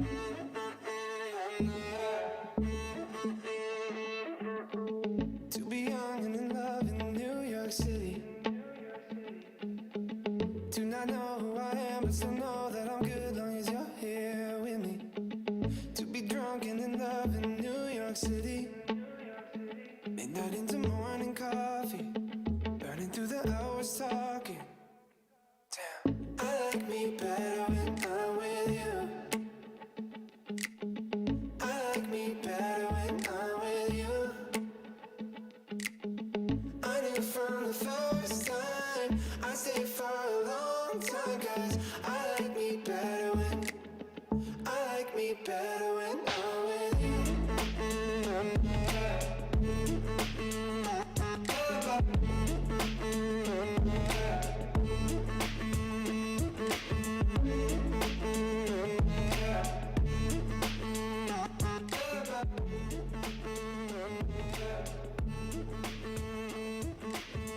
I don't know what it is, but I got that feeling. Waking up in this bed next to you, swear the room, yeah, got no ceiling. If we lay, let the day just pass us by. I might get to too much talking, I might have to tell you something. Damn, I like me better when I'm with you. Okay, ladies and gentlemen, we are about to start our next session on the Good Time Summit 2022. Once again, we are about to start in a few more seconds. You're being invited right now to coming in to the venue once again, because we are about to start in a few more seconds the second session of our event, Good Time Summit 2022.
Welcome back, ladies and gentlemen. It's absolutely fabulous that you've all come back from your coffee break, some of you earlier than others, but I think as soon as the voice is supposed to be heard, then everybody will migrate in. Did you enjoy it up to now? I don't hear you. Did you enjoy it? Oh, good, wonderful. So we're still having a number of issues, wonderful, fantastic issues in the second part. But we're going to start with something that sounds like it is food. You know, British people used to eat very boringly. Today it's really nice, but they used to have something called fish and chips. Anybody ever heard of fish and chips? Yeah, okay. Now we're going to talk about something completely different. We're going to talk about fish and bricks. Now, you ask yourself, what is fish and bricks? And this has a lot to do with your Good Times community. Why that is the case, we're going to explain afterwards. But just have a quick look at fish and bricks. Our planet is drowning in plastic. And even though we all know it, we don't worry too much about it because there's recycling, at least in Germany. But this is not a given in most places around the world. One of our worst polluters is also one of our worst polluted, Indonesia. With over 6,000 inhabited islands, waste disposal infrastructure is a nightmare, and plastic waste has to be transferred from remote locations to one of few existing recycling facilities. While this is not only costly, it also generates a great amount of carbon emissions. But what if there was a better solution for Indonesia's plastic waste, improving the situation on every single island? Given this difficult task, we wished ourselves back to when we were little, playing with Legos and dreaming of creating our own beautiful world. Being reminded of those times made us think, what if we could use environmentally harmful plastic waste and turn it into something usable? An idea was born, and so was Fish and Bricks. Our mission is to effectively fight Indonesia's waste problems. Therefore, we have developed an innovative building brick comprised of plastic waste. Just like Legos, our bricks can easily be stacked together as they fit perfectly into one another. However, not just simplicity in use, but also simplicity in production was central to our idea. So, manufacturing our bricks in a simple, easy, and cheap way was a determinant factor for us. While focusing on production and material consumption, we went through multiple iterations and development processes. This enables us, a team of engineering students from Karlsruhe, to present to you not just our own plastic brick, but also our own successfully self-developed production process that entirely fits into a single container. But how exactly does our production process look like? First, plastic waste must be collected, sorted, and cleaned. In the next step, the plastic is chopped in our self-assembled shredder, leaving us with what we like to call it, plastic confetti. Then, the core of our production starts. The shredded plastic waste is melted into our entirely self-developed mold, built in cooperation with Trumpf. The mold itself is being heated to keep the plastics liquid and thus malleable. Once the mold is filled with plastic, heating stops and our liquid brick becomes increasingly rigid. After cooling is done, our brick is ready to use. While the first uses of our bricks will be simple walls, they are very well capable of bigger and more complex projects. As a single brick already handles 7 tons of pressure with ease, it can safely be used to build little sheds and bus shelters. Long-term, even sizable living houses are likely to become reality. Our brick is made for everyone. By choosing smart proportions for our bricks, we ensure simplicity and versatility in use. As length and width are multiples of each other, you can easily build even the sketchiest of sections. Weighted at just 1.9 kilograms and considering its Lego-like assembly system, carrying our brick and building walls with it is comfortably easy. Okay, and with that, ladies and gentlemen, you want to know the people behind that. Well, first of all, the people behind it belong to the F20 community. That's very important to say. Then they already have a couple of partners, as you've just seen. But we can actually say that Simeon Ameldinger is right now with us, and the rest he can actually explain. Simeon, why are we showing this? We're here in Indonesia. What do you want with the Indonesians? Yeah, first of all, we mentioned it in the video already. We have big issues how to deal with all the plastic pollution at beaches and also at land. And we wanted to come up with ideas of circular economy to find a way how we can solve a part of this issue.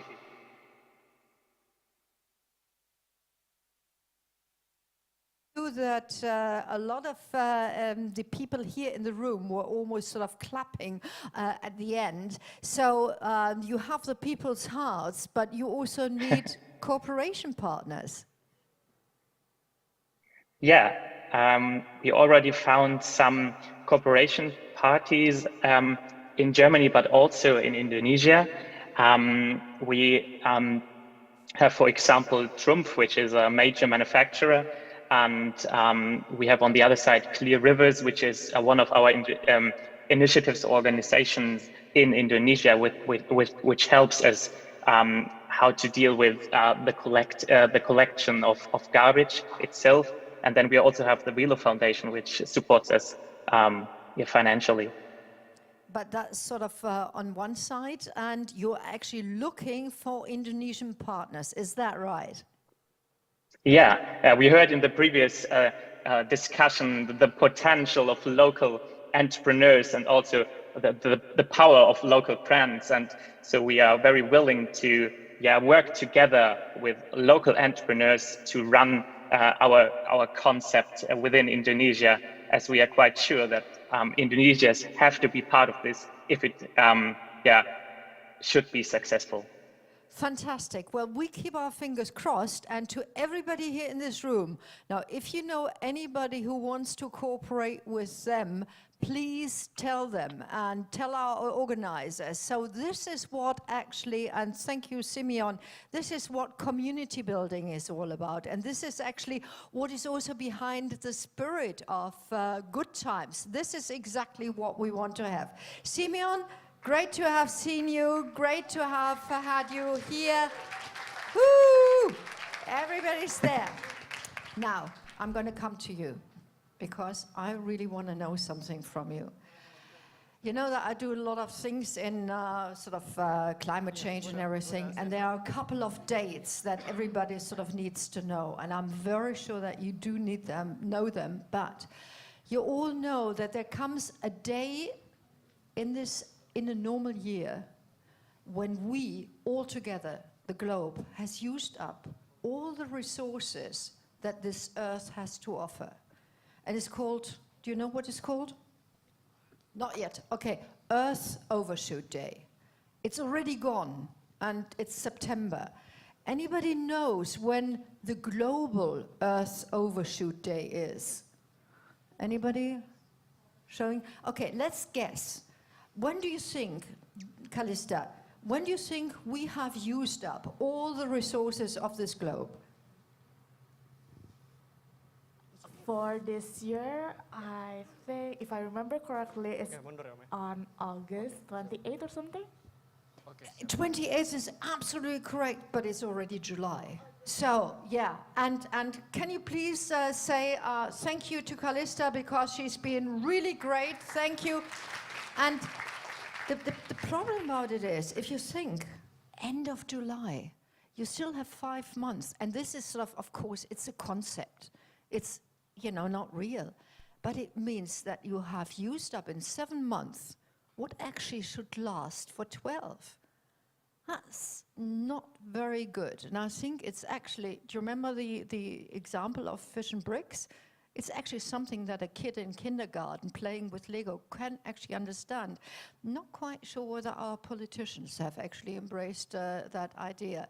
Now, a couple of people have thought about that many, many decades ago, and they said, well, what if, and this is what we're going to be talking about in the next hour, what if we can actually get a concept whereby we make the resources of this planet last till the 31st of December.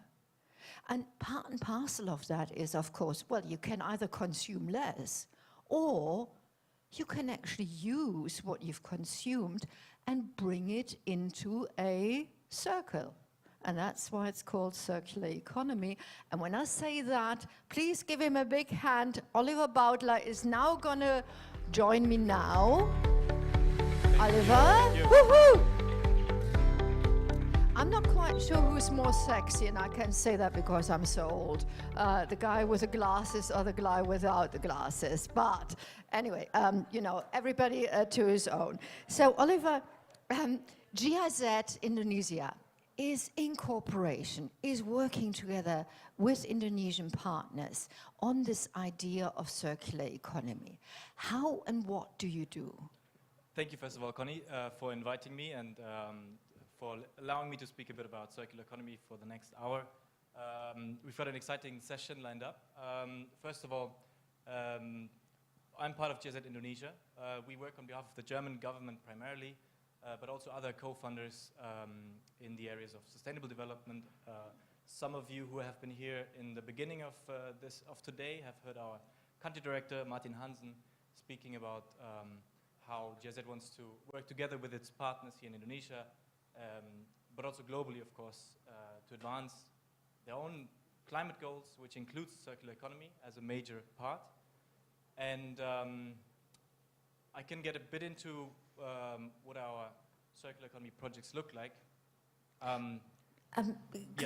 First of all, are we already there? I mean, are we already circular, or is it sort of that we do a three-quarter turn and then forget about it? No, unfortunately not. And not even in Germany we're fully circular. And I would say Germany is advanced in the areas of circular economy. Since the 1990s, they have established the first regulations that actually obligated companies to participate, for example, in the treatment and funding the treatment of waste. But in Indonesia, we're a long way to go. Maybe just sort of, you know, because we're here in the context of F20 yesterday, the G20 only started to talk about it 5-6 years, and then they made it an issue, and every year now the G20 are talking about it. How can we get that, and how can we get something called resource efficiency? And that's what you're going to talk about. And you know what? I'll leave you alone, glasses or not glasses, and you're going to take away the show. So give him a big hand. Thank you. Not yet the bumpers. So first of all, I'm just going to briefly outline the session because we have quite a lot to cover in an hour. I'm going to give you a quick introduction with the help of my colleagues, doing some problem mapping, let's say. And then we will actually invite some startups from Indonesia, one of the Forbes 30 under 30 2021 to make the link to the previous discussion. And we want to ask them how they see themselves in the circularity model. And then in the third session, we have another 2 startups and additional colleagues of mine that will talk about how actually startups can overcome the challenges that they're facing to scale, because we think it links to institutional and regulatory aspects, which prohibits them from growing fast enough.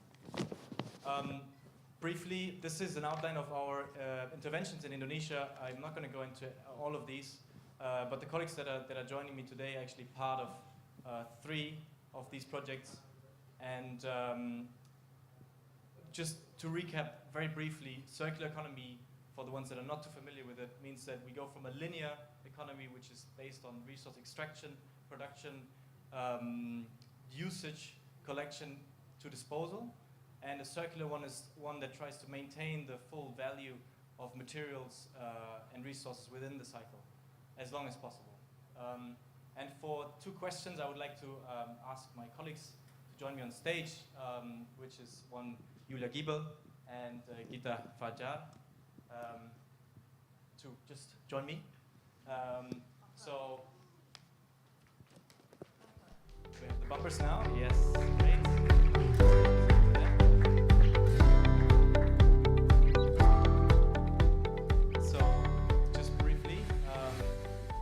You're part of a CAP-C project. You can talk a little bit about it in a second. And Julia, you're part of the 3R Promar, a great acronym project working with ASEAN, especially. I think my first question to you, Julia, would be, what are some of the core challenges that you see working from your project perspective when it comes to waste, material recycling, treatment, and disposal? Yeah, thank you very much. Yeah, so in general, if you talk about waste management, in the past of human history, it was mainly to maintain the hygienic state and also for the health of the people and for the environment and the communities. So that was the initial idea for waste management. And if we talk about waste management or even circular economy today, we talk about fully different topics. Today, all the communities in the world, they have evolved, wealth is growing, the urbanization is ongoing, and we are facing many challenges in the modern world. And one very substantial part of our life today and our world today is plastic. So yeah, this is why also our project is focusing on plastic waste in particular as a part of waste management. And yeah, plastic of course has many benefits, but also it is very long lasting even after usage. And due to the behavior patterns, plastic stays yeah, will have a shorter lifetime, and it stays in the environment for long. So if we look in particular on this value chain of waste management, or the value chain of a circular economy, our project focuses particular on the retail, consumption, and pollution. So pollution can happen if there is mismanaged waste, and polluted waterways, especially of plastic waste, will cause pollution in the waterways, in the ocean, and it will also harm wildlife. It will harm communities, especially fishermen who need a healthy ocean. Yeah.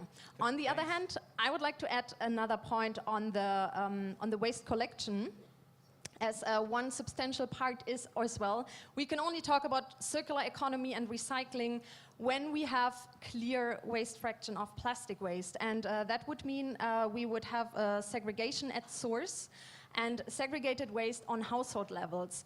So then at a later stage in the circle, we could also recycle the waste, we could treat the waste in a proper manner. And for that, we would need a crucial shift in all the societies.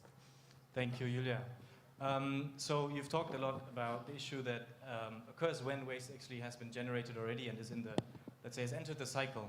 And Gita, your project actually, you're the program manager of that project. You focus even on the pre-production stage that involves, for example, design and standardization. Yeah. Can you talk a little bit more about what that includes? Yeah, thank you, Oliver. Before, you already explained about circular economy, that we want to keep the value of the products, the materials, and also the resources, so then they will be in the loop for as long as possible, for instance.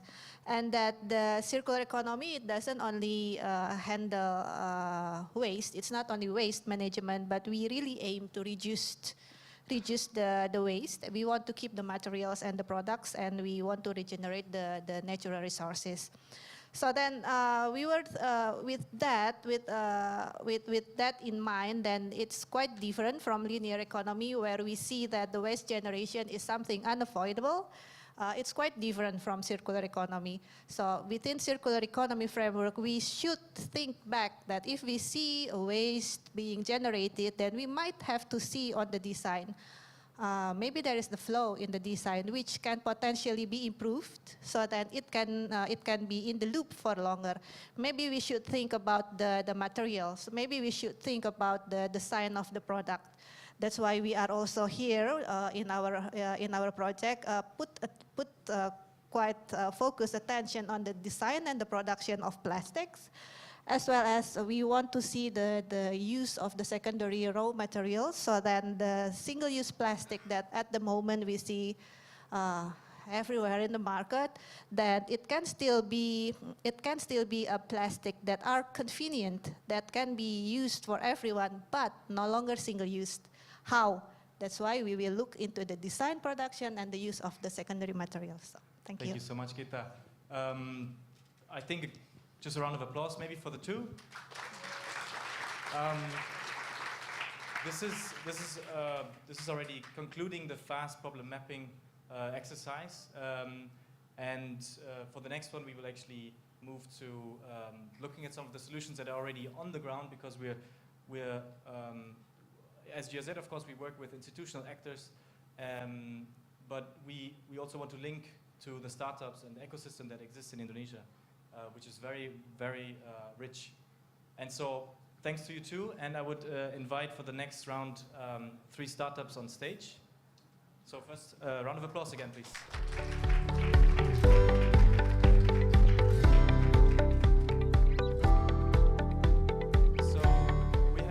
Exciting startups with us for this exercise. The first one is Recosystem. We have the CEO, Ernest Leiman, with us.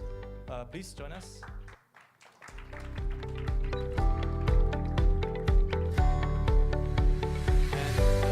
Additionally, we have Sydney from Alas. Please join us on stage.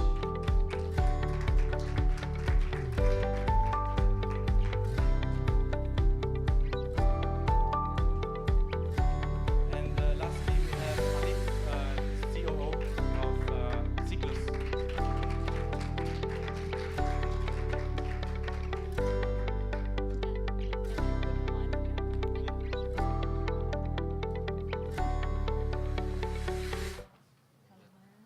Okay, welcome guys.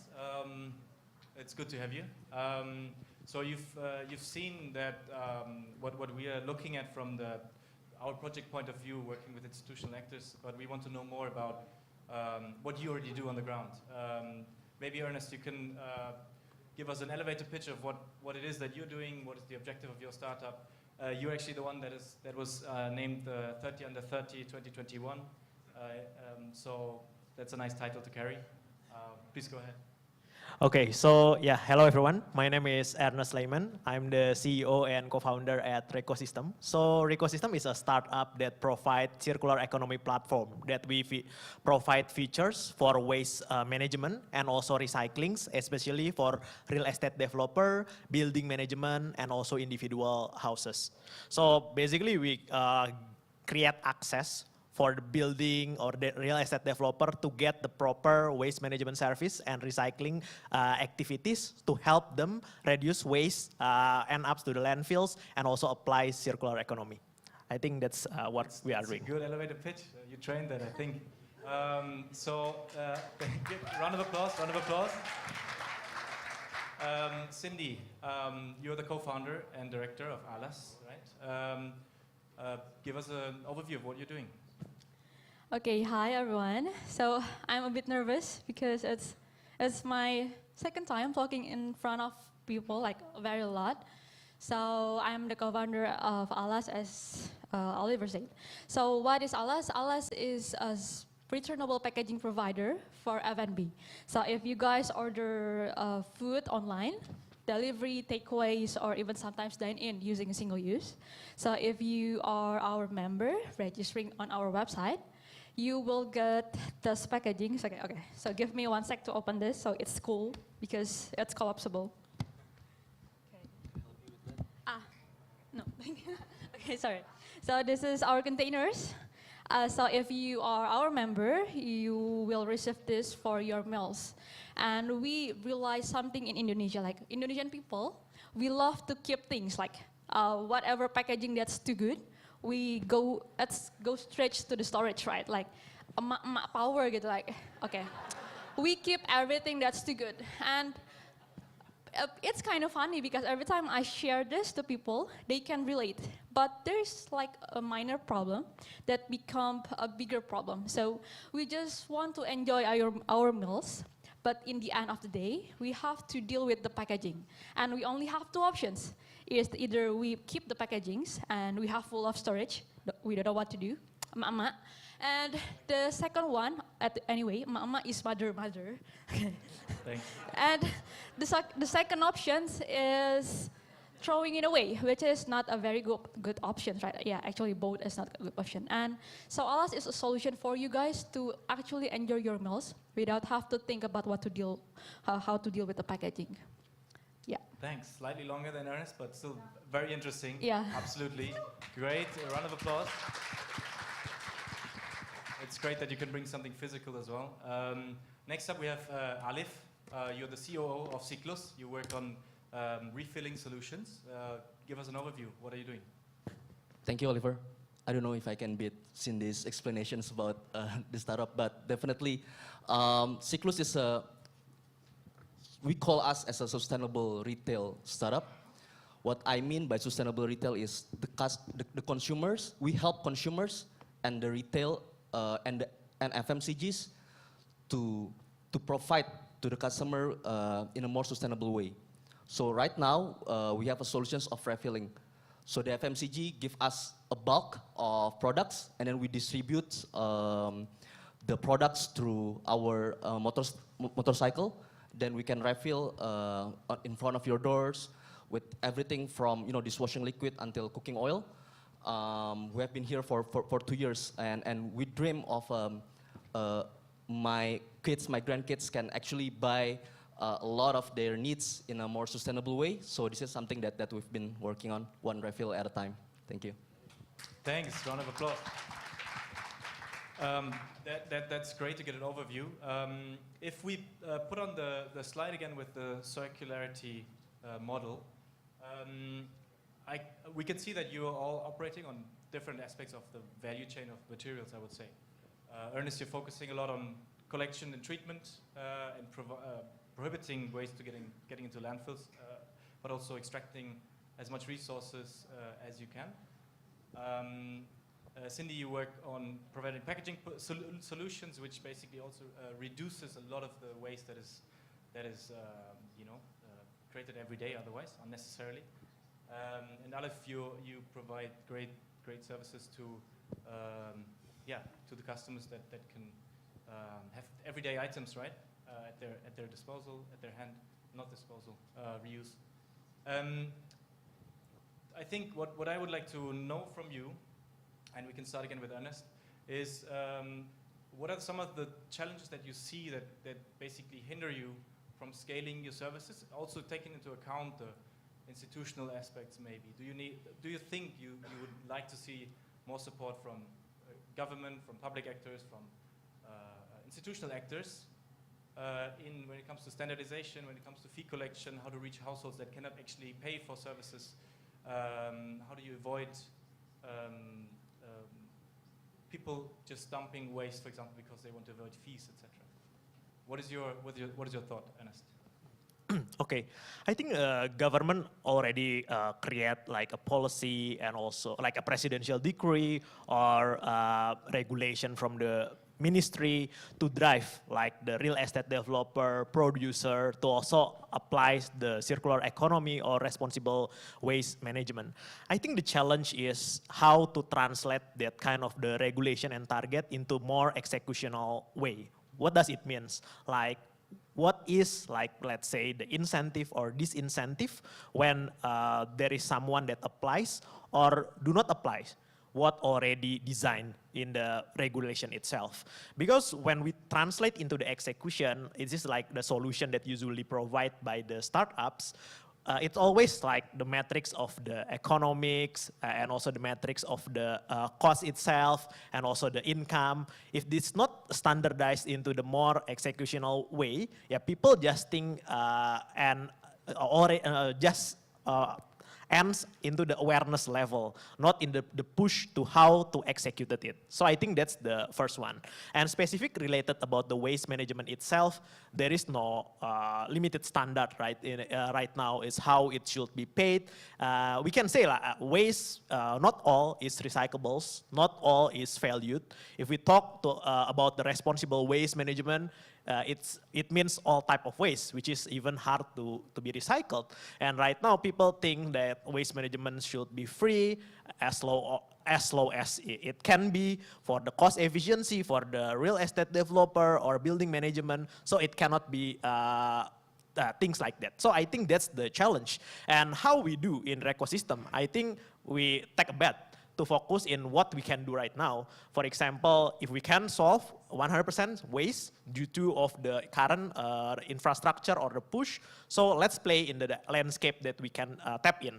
Maybe in this case, for the recyclable waste. Even in the current state, like not all recyclable waste goes into the recycling center or recycled or reprocessed again to be valuable material. So we try to play in the scope that we can apply, that is viable in terms of the economics and operational level. But if we want to take a look moving forward, we cannot only count on the solution that only applies for the recyclables, but also the solution that can be feasible for implementing the total zero waste services. So I think that's the challenge that things that we can do.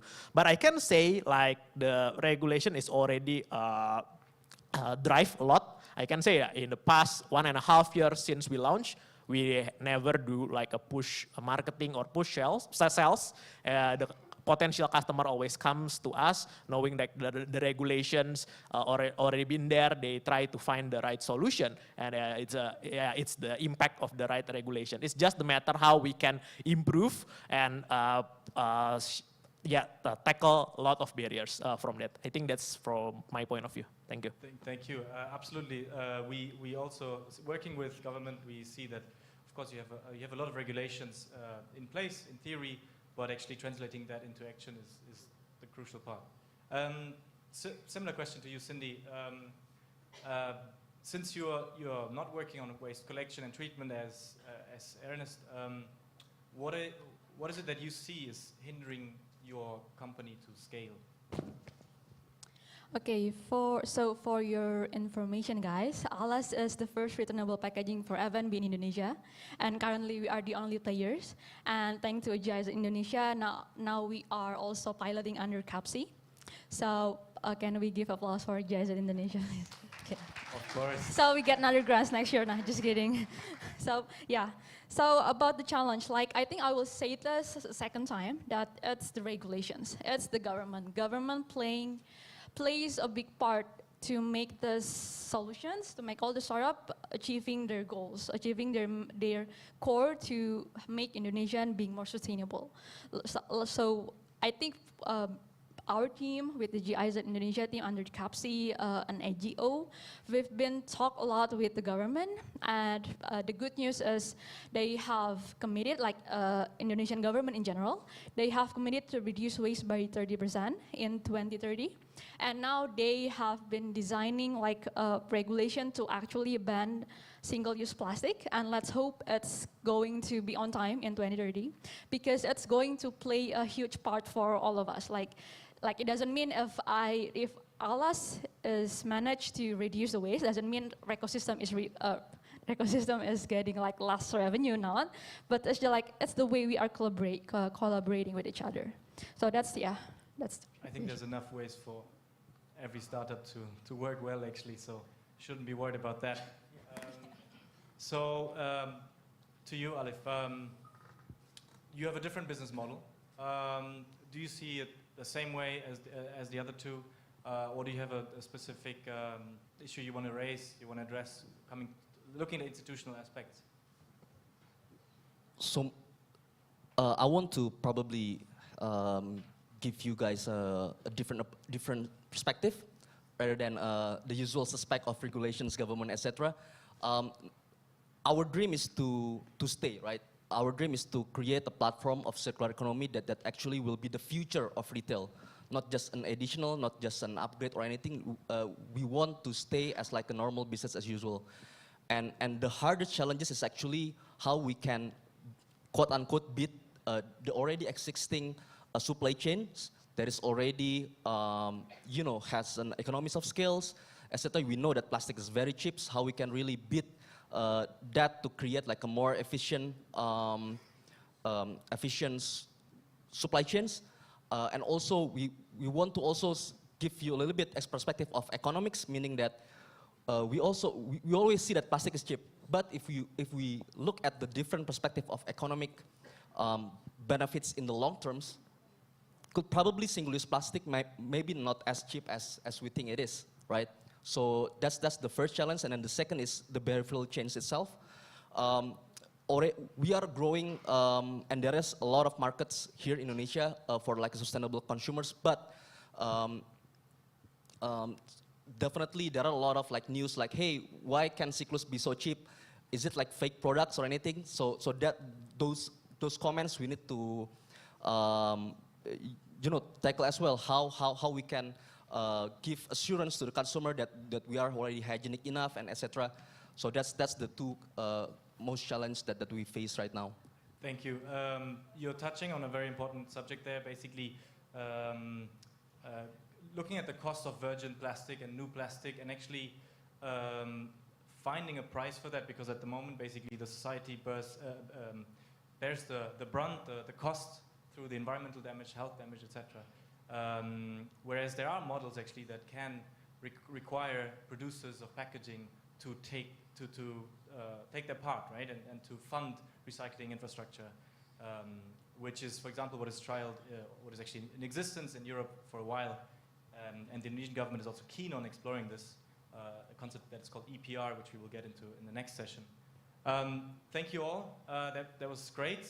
Great to have you. A big round of applause, and let's wrap this up.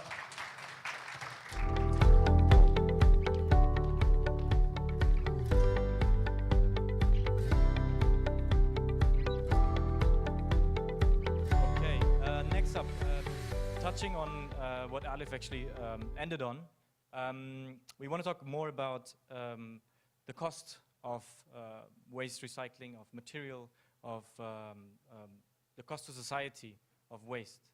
There's a concept that is called EPR that might be a takeaway from this session if you haven't heard of this before. It's called Extended Producer Responsibility, and basically implies that the producers of packaging take part in financing recycling solutions. And to give us a better overview of that, we have two colleagues here with us, as well as two other startup founders. And I would like to welcome on the stage, first of all, Rocky Paironan, a colleague of mine as well, GZ Indonesia.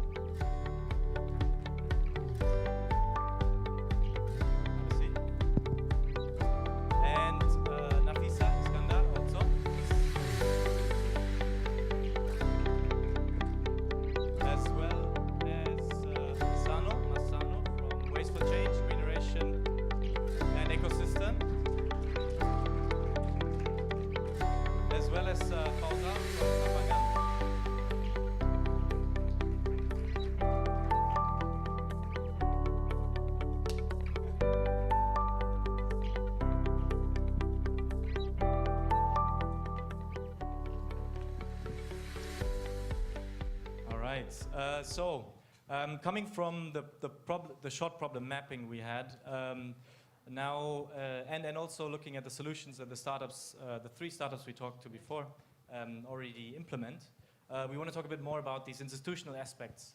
And I know, Rocky, you work in a project that's called Rethinking Plastics, together with the EU, and funded by the German government as well. And you work a lot about and on EPR. I'll give a brief definition of EPR and then hand over to you why you think it's so relevant for Indonesia. So the OECD writes, EPR is basically is a policy approach under which producers are given a significant responsibility, financial and or physical, for the treatment disposal of post-consumer products. And with that, over to you, Rocky. Why is it important for Indonesia? Yeah, thank you. Thank you, Oli. Good afternoon, everyone.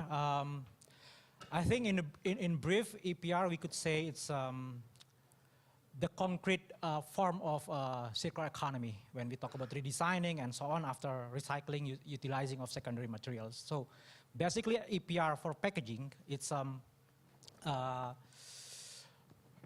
of like how to implement the circular economy into the packaging. So start from the redesigning itself. It should be redesigned as much as possible that it can be recycled, easy be collected, and of course there should be sort of like instruments in the retailers and consumers to how to properly handle this packaging waste. EPR is based on the principle of polluter pays principle. Basically, those who pollute, who make the pollutions, pays the responsibility. So it could be in the format of financial or sort of like a contribution to sort of like tackle the packaging, so it will not leak to the environment. I think that's a brief explanation. But for the important thing is EPR is sort of like a beyond polluter pays principle, because somehow producers sort of like put the emphasis to the public, to the consumers, to be responsible for the waste for the waste they create from consuming the product. But we have to remember, producer is the one who make an innovation, use the packaging that is whether easy to be recycled or difficult to be recycled. So basically, that's great. And that exactly links to my next question, because we have to think about how packaging is actually designed, right? And companies do that, but apparently the incentives are not right, that they design it in a way that it should be, that it is reusable. So we have Nafisa here with us, a colleague also from the CAPC project, which is working on these aspects. So can you talk a little bit about the design stage and standardization? Yes, thank you, Oliver. Hello, everyone. So a lot of also Mas Rocky already talking about packaging. And plastic is I will give you a hard facts first. 20% of plastic is used for packaging. So that's something that we have to focus on. And then if we rethink about the transition from a linear economy to circular economy, we need to rethink the whole system, not only waste, but also from the source, segregation at source, but also production side of the plastic production. Because plastic production is not slowing down, it will grow even quadruple in 2050. So there is need to there is a big need to rethink how we design our products or the packaging especially, because if we can design out the waste from the very first time it will be produced, it will transition us to better and faster circular economy transition. Thank you, Nafisa. That is absolutely right. And here with us also, I don't even know what title to introduce you with, actually. You're an expert for sure. You're a household name in waste management and circular economy in Indonesia. Mas Sano, you're the founder of Green Generation Indonesia, President Director of Ecosystem, as well as the Managing Director of Waste for Change. So that's a few titles to carry.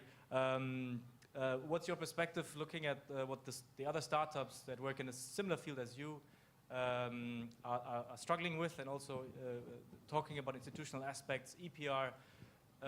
What are your thoughts on that?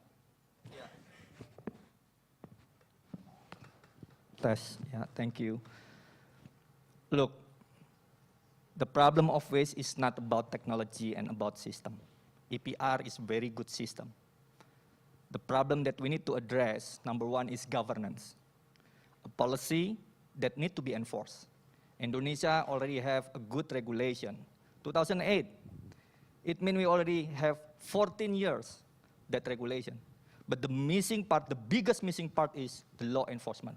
We need to help, and also we need to support the government, how to create the law enforcement. Number two, it's clear partnership. There is a lot of idea, there is a lot of innovation, there is a lot of startup, but there is no clear partnership, guidance from the government, how we can invest in the city, how we can also help a city to support and solve waste problem. It's very chaotic on the field. Number three, financing for responsible operation that fair and proper. Waste, I divided waste into two. Number one, it's about waste handling. It's a services. You need to pay. You cannot pay for handling the waste, your waste. You cannot. The material of waste cannot self-sufficient for solving the waste handling. So that's a very big misconception, because our government also have a very big propaganda say that waste is gold, waste is money. It's very dangerous statement. Number two, waste as a product and material. Yes, we can sell several of the waste directly. But 100% of waste, we cannot sell directly. That's why EPR become part of the solution. We cannot rely only on EPR, because brand and producer maybe only 30% from all waste that have brand or have a producer name on it. But the 70%, Indonesia have 60% of food waste. organic waste. There is no brand. How can we charge EPR on it? We cannot. So it means the responsibility in every stakeholder, there is an embedded responsibility. The central government, they have responsibility to make sure that the local government do their obligation. In 2008 regulation, open dumping should be closed 5 years after we sign the law. No open dumping closed. So it's very big gap. So I believe if we want to push EPR, let's focus on the law enforcement. That absolutely enforcement, I think, is a, please, a round of applause. Can you also just tell us a little bit, a minute or 1.5 of what Waste for Change is actually doing? Yeah, Waste for Change here, we want to set up some example, what kind of responsible mechanism of waste management that need to be set out in Indonesia. Currently in Jakarta only, there is 170 waste collection business in Jakarta, from small until like we, Ecosystem, Waste for Change. But out of these 170, only around 50 that have permit. You can imagine. And the one who have permit, maybe only 50% then that really comply. So the ecosystem is not fair. The people who not pay the tax, the people who not responsible and comply, that can sell the waste handling very cheap. But us, like Waste for Change and Ecosystem, they said our price is expensive. No, our price is not expensive. Our price is for compliant and responsible. So this is something that we need to set out and advocate together. Thanks a lot. That's great to hear. Moving to the next person, we have Fauzal from Sampangan. Give us a quick background on what you are working on, and if you have an opinion on EPR, on tackling institutional problems, and also enforcement, actually, what Sano just said, which is a great challenge here. Right, thank you, Ali. Hi, everyone. My name is Fauzal. I'm the co-founder and CEO of Sampangan Indonesia. We're part of Impact Hub Jakarta Ecosystem. What we do is we convert all kinds of waste, organic, inorganic, without the need to be sorted at source, and convert all of this waste into high-value material, such as activated carbon, liquid biofertilizer, and others, using a technology that we invented that we call the magic box carbonization technology. So we have started in 2019, and that's when we met with Bang Sano the first time. We're super inspired with the work that he's doing, and we are going to move forward with that. But now we're operating in Bekasi. We just recently established our operation in Bali to process marine residual waste, and we're establishing our operation in Jataí City, Brazil, by this October to process biomass, 2 million hectares agriculture. So this is to show that waste management is everyone's responsibility, and there's no one silver bullet or one single person that's responsible for it. Therefore, in Sampangan, we strive to build a circular economy ecosystem, right, in which not one single company, not one single technology can solve this. So we create a community together. So for every single site that we work with local partners, because everyone have their own strengths, and we leverage on each other to solve this very complex and very difficult problem. Right? So in the context of how can we solve this, like how can the government be part of this? So we spoke to Dinas Lingkungan Hidup, the environment agency from Aceh to Labuan Bajo. Right? So the unfortunate fact is that most states can only collect 30% of the total waste to 50%. We generated 70 million tons of waste every single year. So that means 50 to 70% are leaked to the environment. We have no idea where it goes. And it's a very big problem, right? And waste management is not something that, unfortunately, no one wants to pay for waste management. Everyone said that's everyone's problem, but nobody wants to pay for it. Because it's a cost, right? So in the short term, we cannot force anyone, be it the government or private, unfortunately, to pay for this.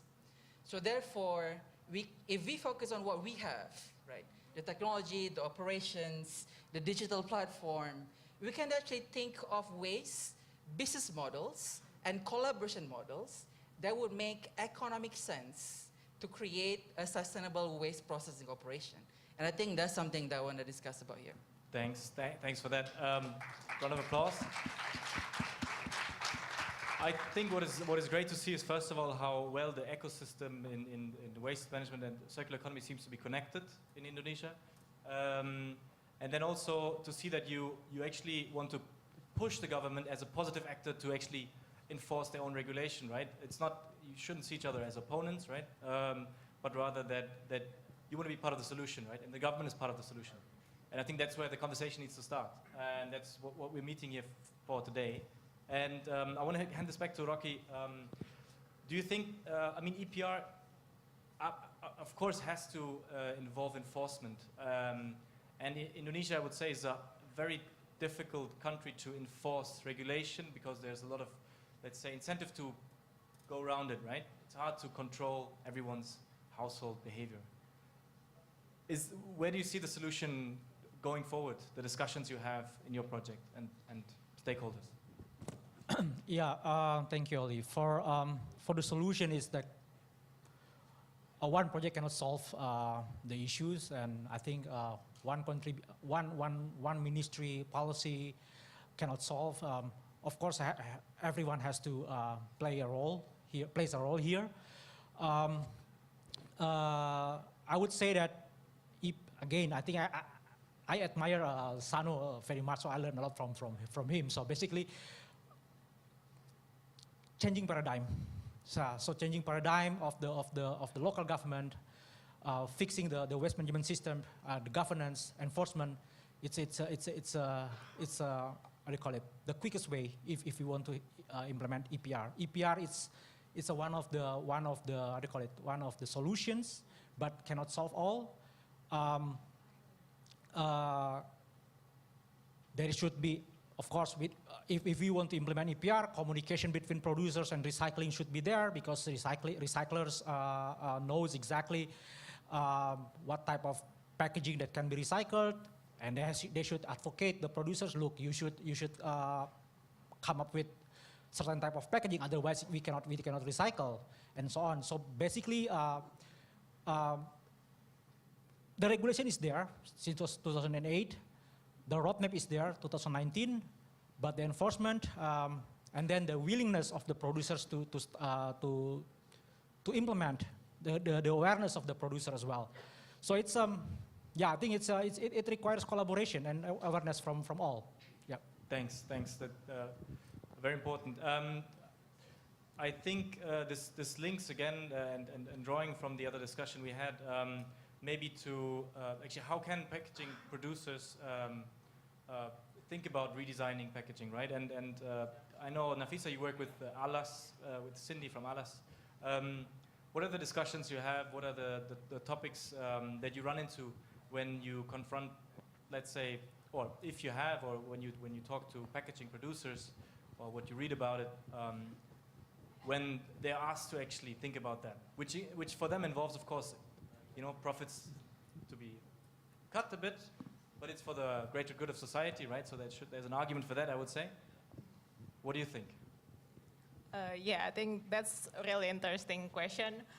Maybe I cannot say for like all the producers in Indonesia or something like that, but I can point out that like producers are struggling to like implement their like new paradigm of like redesign product or like recreate the system, like incorporation of like circular economy principle into their linear system. Like the most challenging one, they said like, because like if we involve this green component in our products, like our products can be like more like pricier than the competitor. That's like, we cannot lose that market.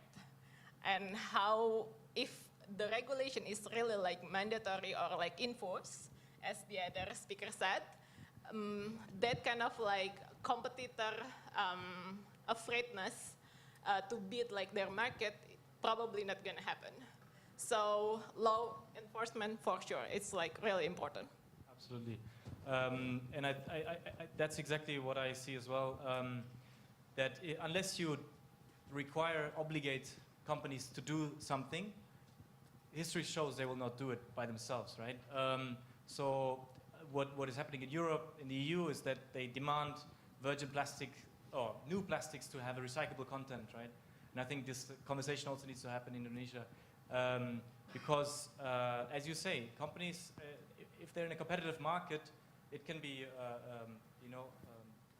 break or win sort of situation if they have to redesign their packaging, and that will increase costs, and in the end people lose their jobs and the company will go bankrupt, so that's also not a solution, right? So actually, if you look at, I would say, sensible companies, they actually look for this kind of guiding regulations so they can make also investments. I mean, it also relates to all other industries, right? Whether you talk about decarbonizing energy supply, whether you talk about electrifying automobile industries, right? Actually, companies, the smart ones, I would say, are looking for these sort of guiding barriers that will make their investments more sensible. And yeah, so that's great to have this discussion. I'm afraid we're running out of time, but I think what we could collect from the audience, if there are any, a few questions, and I think you can stay on stage. Maybe there are a few questions directly to you. But first of all, maybe a quick round of applause for the panel.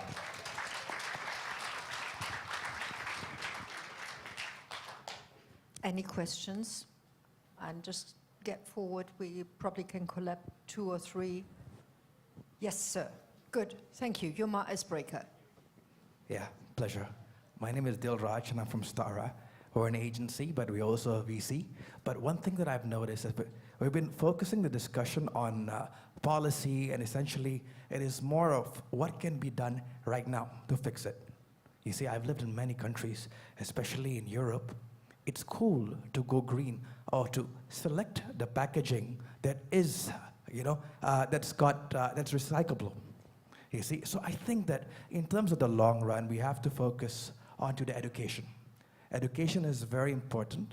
So instead of just focusing on what can be done right now, but it's also about shifting the trends, and it starts from the youth. You see, once they understand, the problems that comes along with all different types of options they have, they will pick the right choice. You see, and then from there, the demand comes in.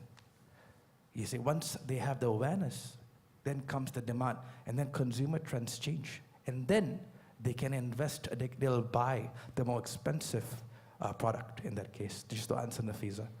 There you go. Is there a specific question as well? Thank you. Yeah, we also have a second question. I'm just looking around. Klaus. Yeah, one very short question. What do we need from the G20 in this year regarding this circular economy? Thank you, Klaus. Rocky, I think you. I mean, it's a tough question. We have one more question, and then we can wrap it up. Collect first.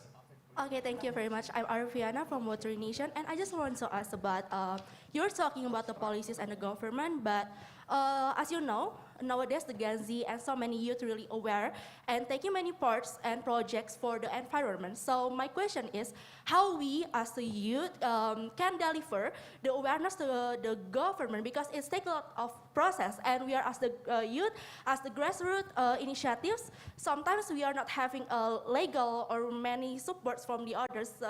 So maybe you could give us like a solution for the youth to taking part of the of delivering many points to the governments and making change in the policy. Thank you.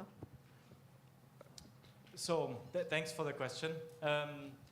I think I will give that one to Sano, but I will try the one on the G20 maybe.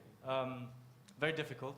I would say the G20 governments as making up, 85% of the world's GDP and 2/3 of the population. If there can be agreement amongst these actors that circular economy is a crucial problem in fighting climate change, reusing resources, and they can agree on a basic, let's say, framework that can actually create these, like a level playing field, right? I think the level playing field is a core aspect here, because companies have an incentive to go around regulations, not even in a country, but also beyond countries and in regions, which is an archipelago like Indonesia. You can have virgin plastic coming in from other countries. We've seen this even being an issue from European countries. And yeah, I think there needs to be a conversation of how to establish this maybe across boundary or international level playing field for companies. And I think if you put them on the spot and actually ask the companies to make good on their promises, because all of them actually have that in their policies, right? All the big packaging producers. But I think you need to push them and not maybe do it as they want, but take the stake, take the responsibility, and ask them to comply with regulations that are in place and work on new ones that actually make it feasible for us to maintain a healthy environment, right? I tried that. Rocky, if you have a few sentences to add, and then we'll give it to Sano. Yeah, I think I share the same, they call it, tone with Oli. What G20 can do is actually, I'm thinking about how about pushing the multinational companies that are based in Europe, for instance, or developed countries who are member of G20 or G7, sort of like, if they can raise the ambition, if they can have the high ambitions to tackle packaging waste in Europe, why they are compromising with the situation in Indonesia? Like in Europe, you don't produce multi-layer sachet, for instance. Why in Indonesia you produce? I mean, just for instance, I mean, like it's something. It is something that actually. I mean, it means like the ambition is high, but then when it comes to the country who has compromising situation, and then you compromise, and then your ambition is actually we have to reduce our ambition then, because it's Indonesia anyway.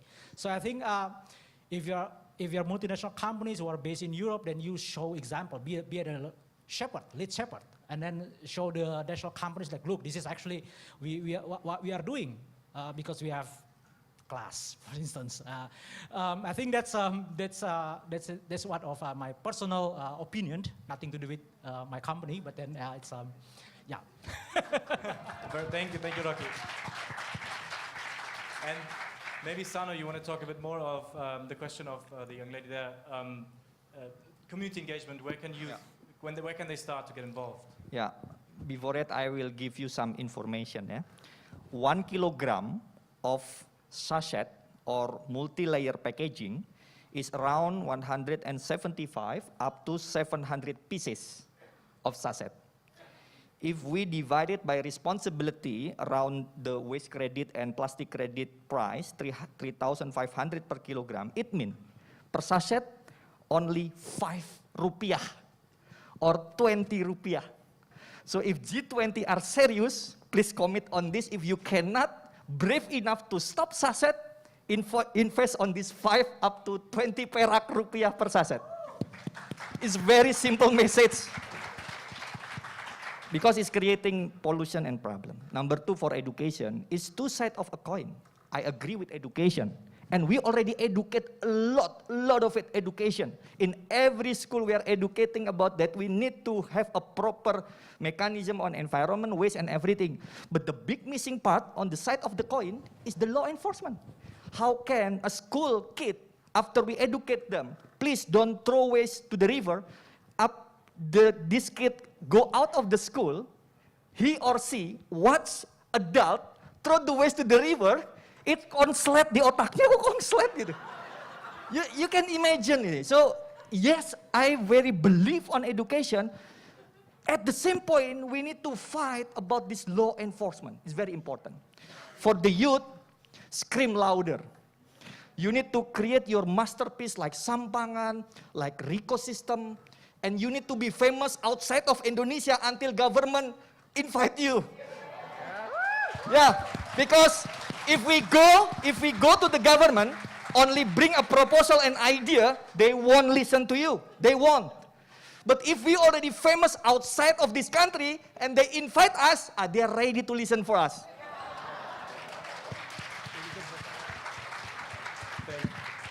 Thanks, Sano. I think we definitely want to keep it constructive, and we want to work with the governments to actually enforce also their own regulations, right? But of course, make yourselves heard and make good on their promises, right? So I think that wraps up the session. Thanks everybody for listening in. Thanks to the panel, and that's it.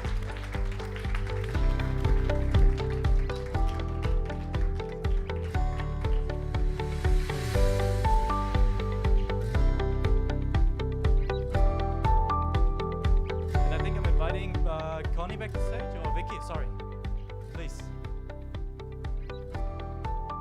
Okay, thank you very much, Oliver. Have a big round of applause for the session that had been moderated by Connie and Oliver. Very interesting.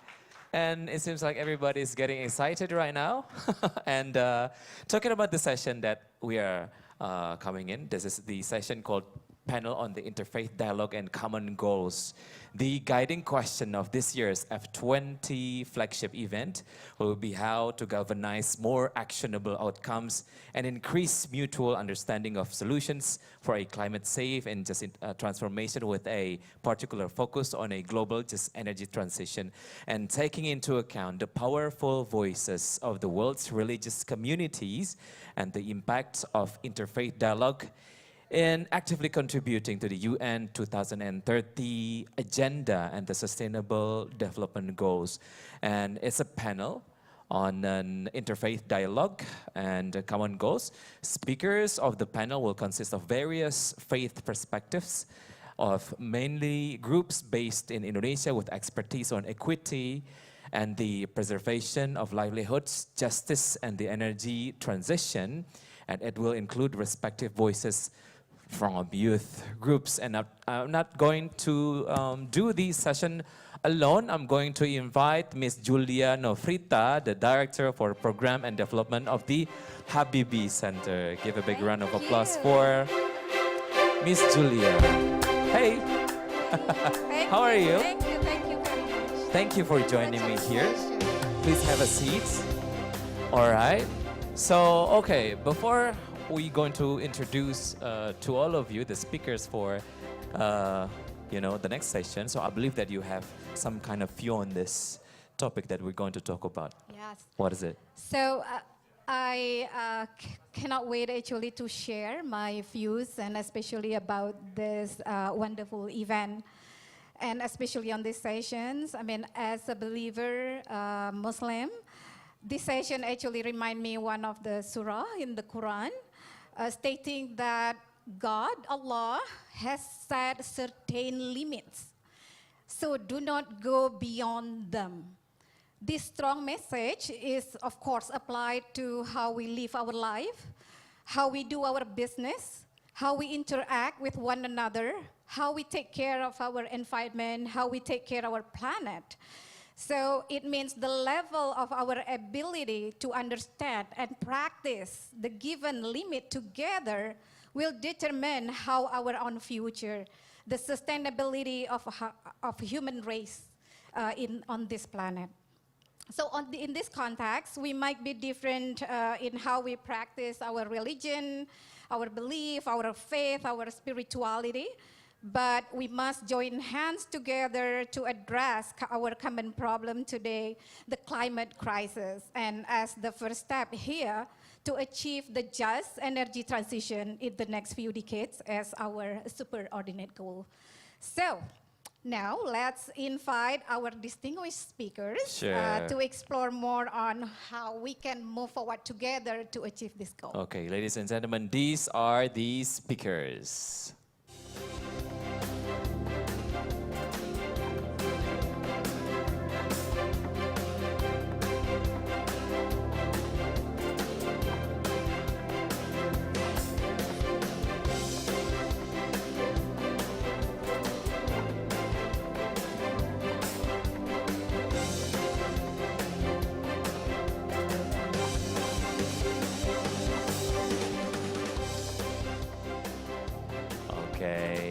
give a big round of applause for Mbak Yeni Wahid. Apa kabar? Baik, baik. Thank you very much for joining us here on the Good Pleasure. Time Summit 2022. So actually right now we're also inviting Melissa Kowara, Indonesian Coordinator of National Extinction Rebellion.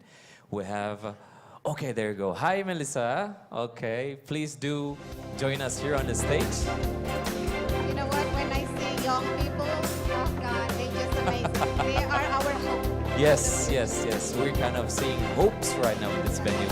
And of course, we're also inviting Jesuit Father Andang Listia Binawan from Triyarkara School of Philosophy, Jakarta, as a representative of Catholic Voice.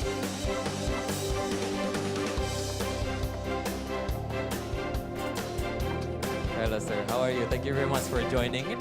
And we also have Mas Eko Priyopurnomo from Muhammadiyah joining us online by Zoom. Hello, Mas Eko. Can you hear us? Hi, Assalamualaikum warahmatullahi wabarakatuh. Hello, Assalamualaikum. I can hear you, your voice very clear. Can you hear my voice? Yes, I can hear you loud and clear. Thank you very much for joining Mas Eko. Yeah, thank you. Okay, so we're going to start the session, of course, by giving the chance for the speakers to deliver a short intro for 3 minutes each. And of course, we'll be started by Yeni. Please take it away. Okay, thank you very much. Vicky, before I begin, I just want to say and give my appreciation to the organizer of the events, and for a specific reason, which is that I get to see how our young leaders speak about their passions in preserving the environment, and that they're actually doing something about it. And that makes me very proud. And I just want to give a round of applause again for all the young leaders that have been speaking before. And it gives me such a great confidence in our future. So thank you very much for what you've done for this country. And yeah, I'm confident about the future of Indonesia because of you.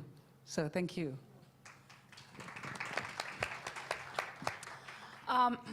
So Vicky and Julia, as we all know, that according to the World Economic Forum, that 80% of the world's population actually adhere to certain religious beliefs and faith, right? So that makes the religious leaders as influential, very influential figures in the society in shaping the way we conduct our conversations and what issues we talk about. And these are a very big force that sometimes we overlooked. We don't see them as a force that we should galvanize, that we should incorporate into actions that could bring a greater benefit to all. Religious leaders is informal leader, like Bromo Andang here, Father Andang here. He's present in the life of his congregations, of his what do you call it, umat, or the jama'ah, or the followers, right? From the day that they're born to the day that they passed away. He is there. He's present when, to give blessings during their wedding ceremony. He's there during every kind of religious ceremony. So he's there. Even when the presidents change, the leaders change, religious leaders are always there, assisting the society. And that gives them a tremendous influence. And I think we need to get them and educate them more, and use them, actually, use them as a platform. Well, there's no shame in using someone or people for a good cause.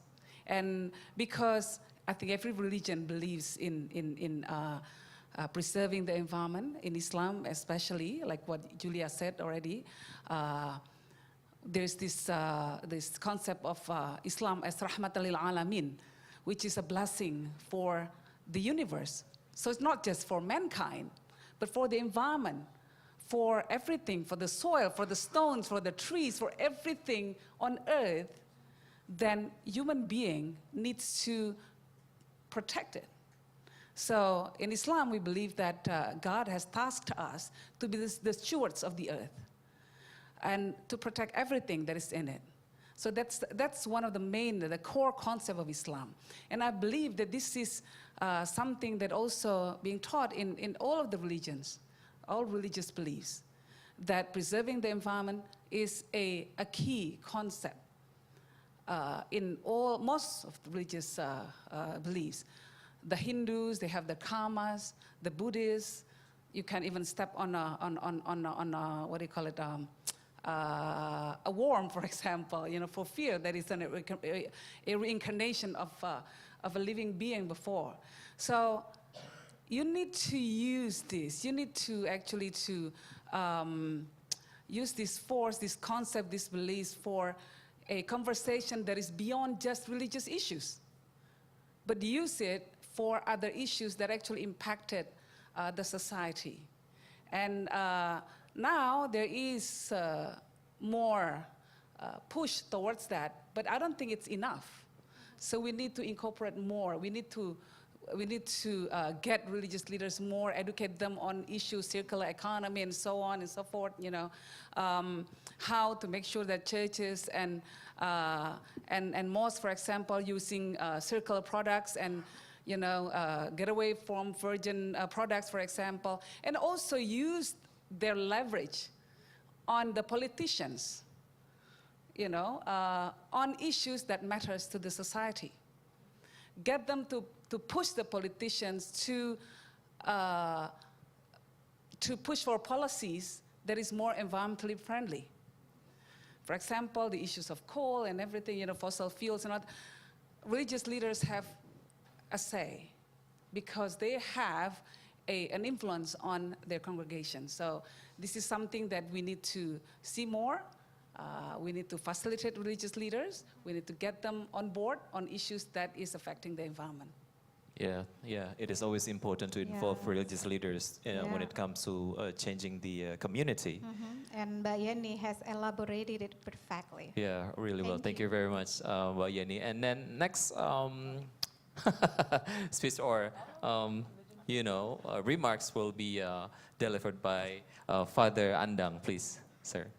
Okay, thank you for this invitation and good evening for everybody here. I would like to start with the story when I was a kid. Long time ago when I was a kid, I frequently visited Borobudur temple close to my house. And I was impressed at the time when I saw a relief which a story behind it. There's a parable of a bird with two-headed bird, I mean. It was told there that one head likes to eat healthy food while the other head likes to eat poisonous food. Then the head who likes to eat healthy food always reminds the head which likes to eat poisonous food not to continue such a habit. Otherwise, the bird will die. But since the warning was not listened, then we know the bird died. I think this is a parable of our life. Since we live in one earth, in one planet, which we should steward, we should preserve it together. So actually, I'm really glad that in the past 10 years, there are a lot of collaboration, especially among the religious group, which could collaborate to preserve this earth. I saw many groups, religiously based groups, or even interfaith-based groups who work together. And I think we should improve such collaboration, not only by communicating what we did, what we do, but also coordinating, and the third level could be synergizing with our own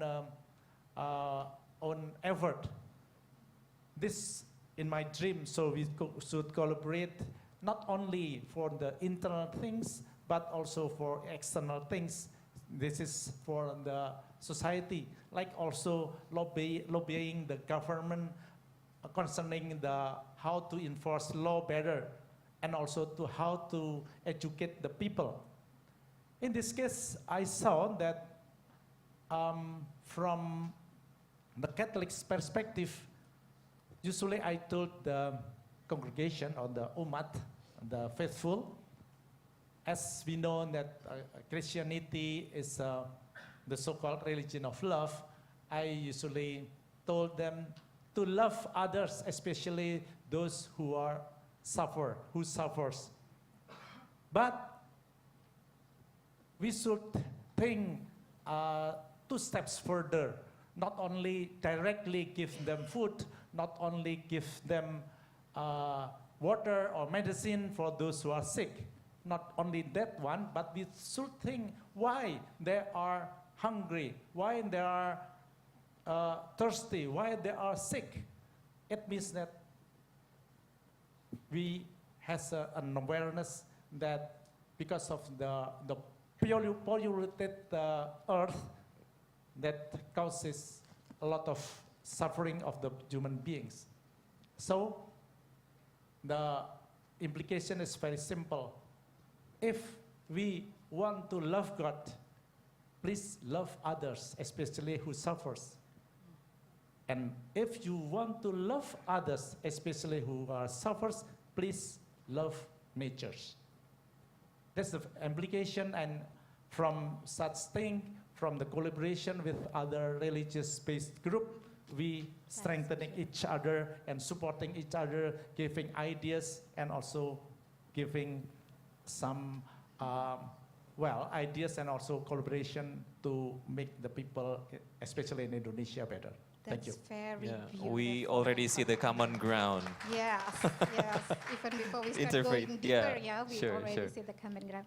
Now we would like to hear some introduction statement from Mas Eko Priyo Purnomo. He's actually a dear friend of mine, whose his academic achievement and also his leadership in Muhammadiyah in terms of his work in environment really very admiring. You know. Please, Mas Eko.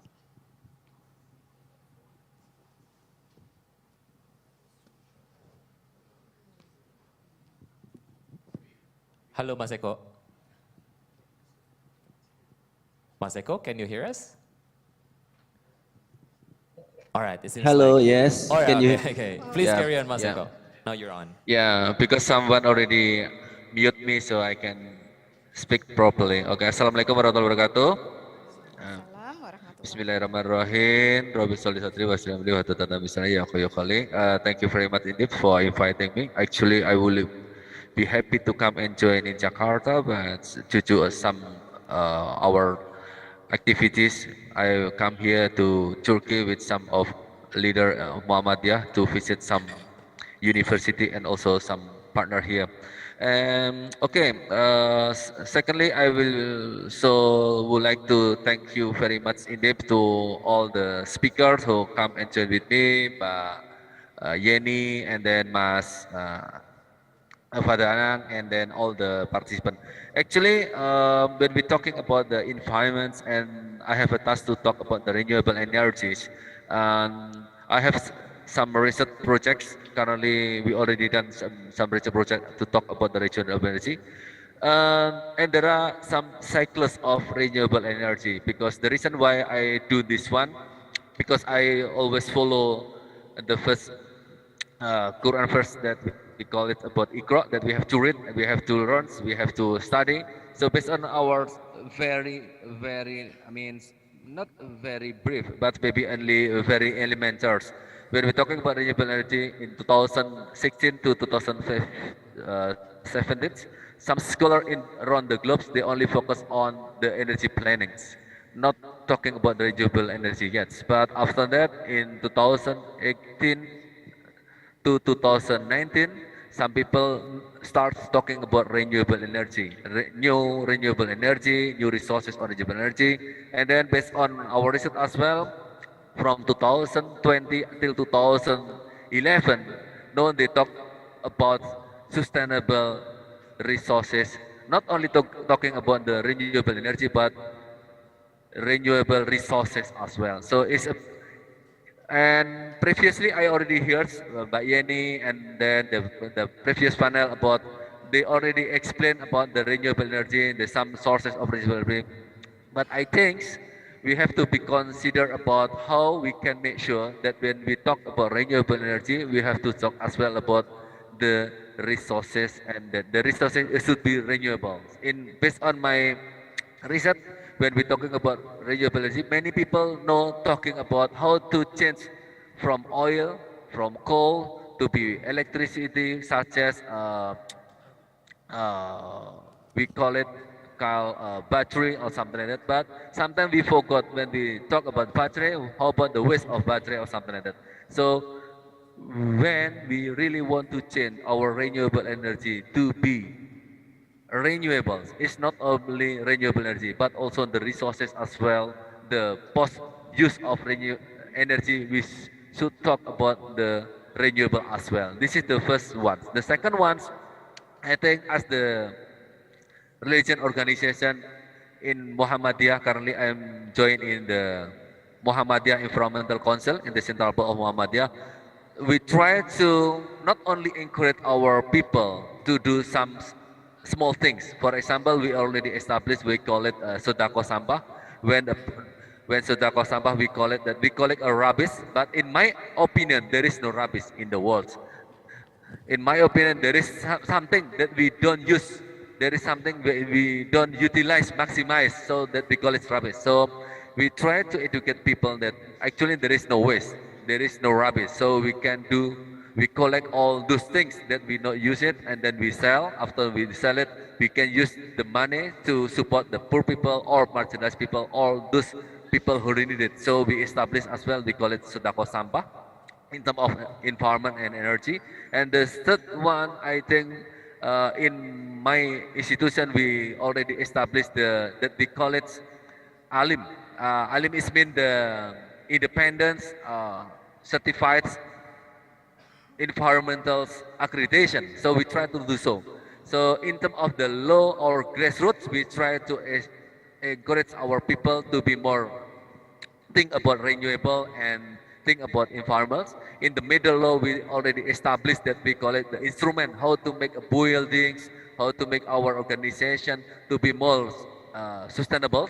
But in the high politics as well, I think Muhammadiyah already tried to elaborate with high politician, high policy, and high politics to encourage that renewable energy is not only focused on to talk and dialogues. The dialogue and talking is very good as well, but from the previous panel, it's time to ask as well how to make this happen. So for the whole things, I think we can start together, not only with Islam, with other religion as well. I think that's all for me. Let's make it together to create the renewable energy and sustainable renewable energy can establish in our country. Thank you very much indeed. I will be waiting for your comment and discussion. Thank you.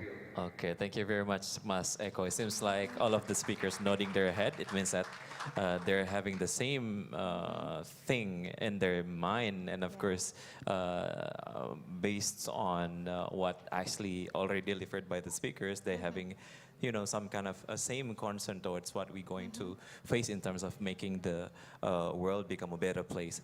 So the session will be not complete if you're not hearing any you know, speech or remarks from the representative of the youth. I'm going to let Melissa Kuara to take it away, please. Thank you. Hi, everyone.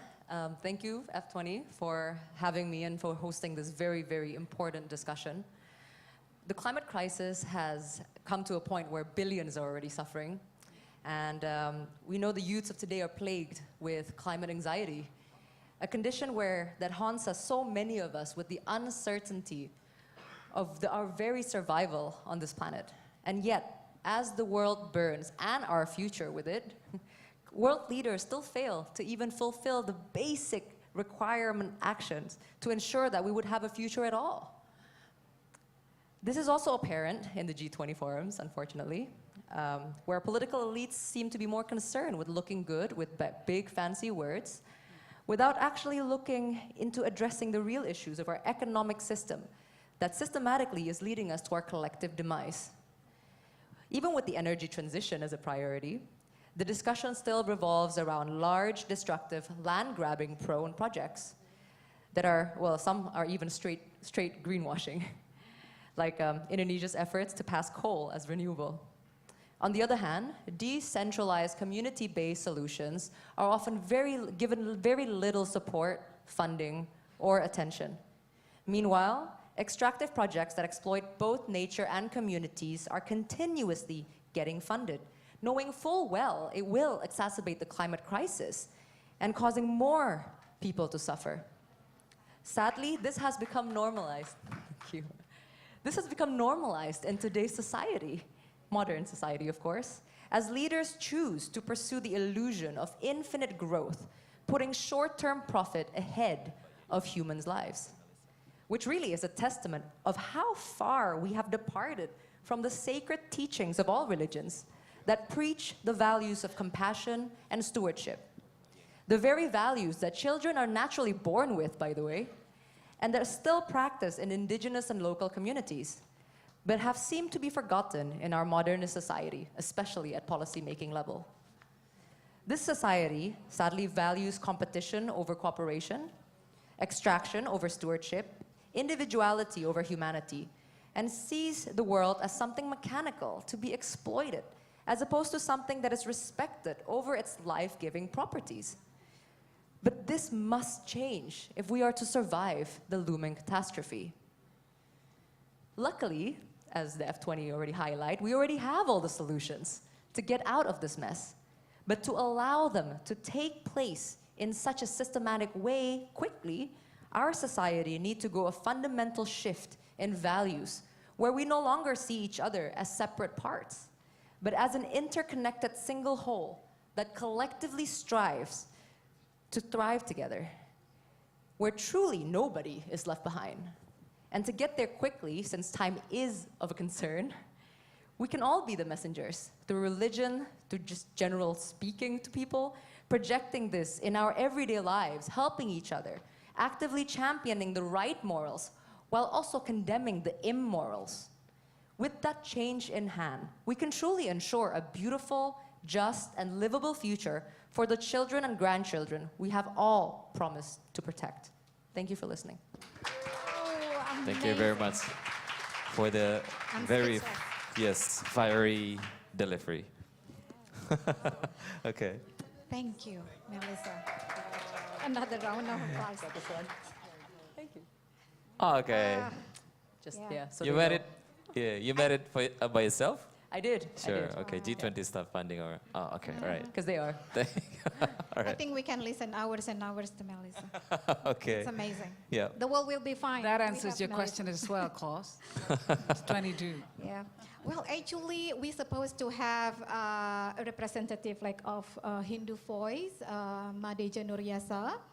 And he's also his work on environment is really also amazing. He's from Bali, but unfortunately he got sick.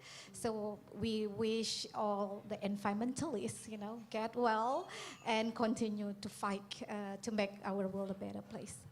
Sure. So now we're gonna go to the core. We're gonna talk about interfaith common ground, and hopefully we can come up with a joint conclusion, joint statement, and kind of move forward with actions. I'm going to start with Mbak Yeni. Yeah. So Mbak Yeni, we already prepared some questions for you. So what's our common ground to protect life on Earth in harmony with the planetary boundaries? Yeah. I think me and Father Andang mentioned that a bit in our earlier remarks, that in our respective religious teachings, the protection of life is one thing that is very sacred in most of in all of the religious beliefs, and also the protection of the marginalized. In Islam we call them the mustad'afin, the downtrodden. The people left behind. we need to protect them. And when it comes to environmental issues, when there is a change in the climate, of course, all of us are affected, but the marginalized are the ones that will be severely affected by climate change. You know, the farmers will be hit hard by drought. The fishermen, I mean, if there is an offer of a farming of marine products, you know, marine products, yeah, then of course their livelihood will be affected by that. So in the spirit of protecting lives, then we also need to protect the environment. And this is where all religion actually have the same values, the common ground is there. And so we need to meet up more and to talk about these issues instead of talking about our religious differences. You know, and now we see, especially with the rising of political identities, you know, religious-based identities often used as a political tools, and you know, we see more the communities are being divided over these issues. So we need issues that will allow for all participants to meet on the same spot, you know, the common ground. And I think the environmental issue is the ideal issue in which we all can safely talk and have a dialogue and have a common platform, have a comprehensive strategy on how to overcome the problem. And as well as to put a pressure on governments, on G20 countries, and all governments, not just G20 countries. You know, because you know, countries like Indonesia is actually the most I would say vulnerable to these kind of issues, because, like you said, you know, sometimes there is this division of opinions. It's as if, you know, you put them in a separate box. You have to choose between profit of the environment, short-term profit. So it shouldn't be like that. It shouldn't be like that. So the issue of coal, for example, of course, the reality is coal is still king in Indonesia. But we need to move beyond that. We need to have a plan.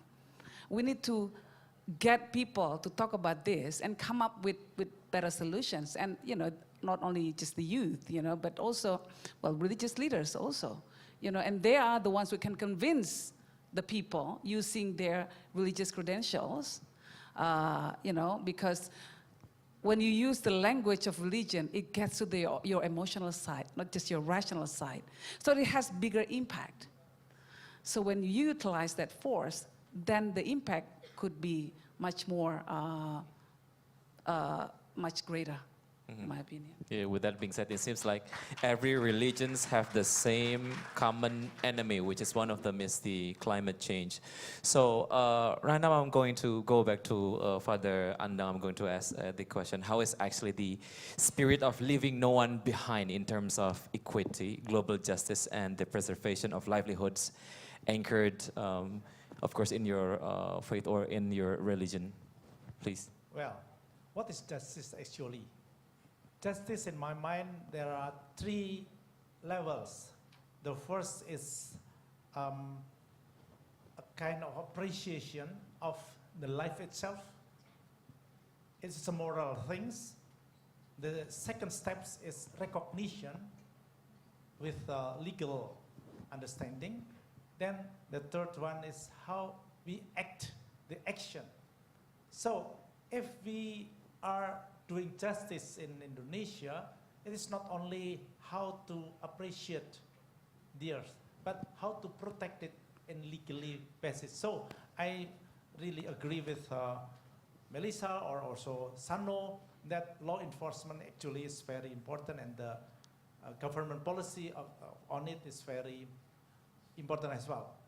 But then, what we could do for such justice, if we try to not to left behind those who suffers, then let us step by step we do several things, not only the short one, but on the long run. Because in the long run, if we just, as mentioned by, both by Yenny and Melissa, if we put the priority on profit, also only for the development, the quote unquote in GDP or GNP, is very dangerous for the life. But in this case, I would like to remind us that out of common sense, the common ground of justice, especially in this issue, is that the earth is our common home, and the earth is a sanctuary, borrowing from Pope Francis and also from a Polish philosopher called Skolimowski. I like it because he always reminds us that the earth is sanctuary. It's something sacred we should preserve, not only for this life, but as Melissa mentioned as well, this for our future generation. I mentioned future generation, not grandchildren, because I have no grandchildren. Okay. Thank you very much, Father Andang. Thank you, Father Andang. So many important points being raised. So now I have a question for Mas Eko. So Mas Eko, how can we foster a common space of value-based interaction and communication to live in harmony with people and the planet? How can such space help prevent intolerance? Please, Mas Eko. Yeah, thank you very much. The question is very nice and very interesting. And I think I will start from the understanding that we as human is the last species that already Allah creates. Allah create Bani Adam or Adam family as the last species after after he creates a universe, and then they create a planet, and then earth, and then animal, something like that. So I think when we're talking about living in harmony, I think we're not talking only with living with harmony of humans, but also we have to living with harmony with the universe. This is the first one. The second one, when we're talking about the living with harmony with the humans, and then when we're talking about the living with harmony with different races, with different religions, I think our organization already established some activities and give some proof. For example, when we're talking about our school, our higher education, we established in Nusa Tenggara Timur. 90% students they are coming from Catholics, and when we establish a university or schools in Papua, and not only 90%, but maybe more than 95% they are coming from Catholic and also Christian. So it's another proof that actually when we're talking about living harmony, first we have to understand who we are and who we are coming from, and the third one we have to understand who we are living in, not only living in the earth, but we are living with the universe. Last but not least, after we understand about that one, so we have to move forward, what we can do, what we can implement straight away. Maybe we can start with small steps, but we also can start with the big step as well. And because we are now with the young leaders, I do believe that you will become the next leader of Indonesia, not only for Indonesia, but also our tiny world. So I believe that our communication, our space is very freely. So make sure that tolerance and intolerance should be minimized in our communication. Thank you. All right, thank you very much, Mas Eko, for your answer. Since the time is very limited for our session, but still I'm going to ask the last question to you, Melissa. Can you share just a little bit? Can we, as a global society, be a part of the solution and communicate actively to encourage all stakeholders beyond national context to do so, since you are actively raising some concern related to the environment and climate? Please. Absolutely, and as I said before, we already have all the solutions that we need. What we have now is a crisis of morals that has been corrupted so deeply into policy making, into businesses, into the economic system and political system that is really prioritizing profits over people. So we can absolutely all take a part in this, in spreading the right morals, especially those of faith, which is anyway highly embedded in the teachings from the very core of it, that we are one interconnected whole.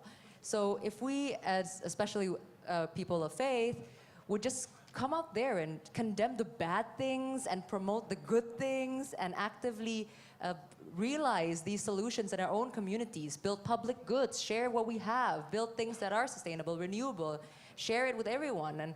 And I think absolutely we will be able, a better world is coming for sure, and it's coming fast, but it does require all of us to be on board and promoting this actively. Okay, thank you very much. Can I just add one thing? Sure. At a point on what Melissa made, the point. I think our overdependence on the fossil fuel has created not only just an environmental crisis, but also economic crisis. But now, because of what's happening now, inflation, etc., energy supply disruptions, etc., we have to rethink the way we conduct our business, basically. So now is a good time, now is a good time to do that. We don't have any other time, but now is the time to do it, and we must unite to come up with something that will be more, that will be better for our lives, basically. Okay, thank you very much for the speakers in our session. And of course, by the thing that they said that, we already have the common ground, we already have the common enemy, of course, and we can do together, we can collaborate together as community, and of course, the religious leaders having the very, very important role in terms of changing ecosystem or changing the community to be a better one. Yes. So let's create a better world together. Yeah, sure. And that's it for our session today. Thank you very much for your time and your really great remarks. Mbak Yeni, and of course Melissa, Father Andang, and of course Mas Eko. Such an interesting Thank you very much. Yo, terima kasih. See you next time. Terima kasih Mbak Novita, Mbak Yeni, Mas Anang, dan semuanya.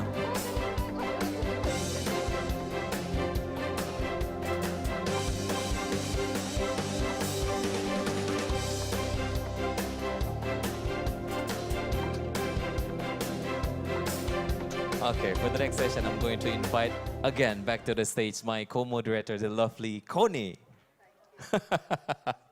Okay.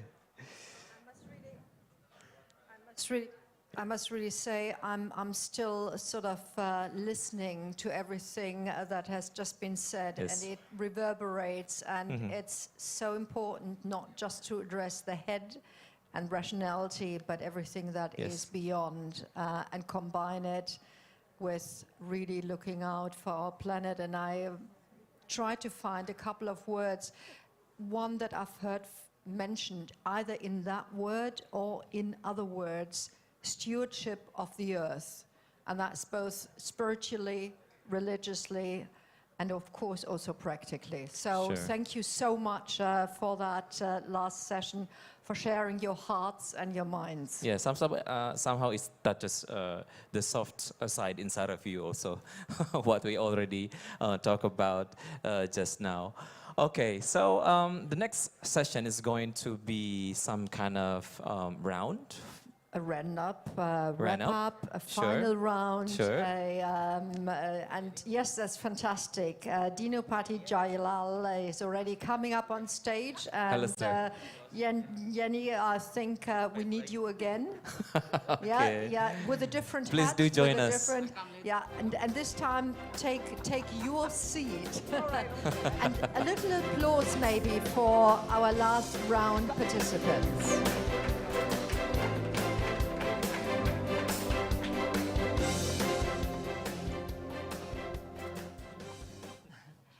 So basically, to wrap up something that has happened for 2 days is not what's going to happen, but maybe having just gotten the spirit.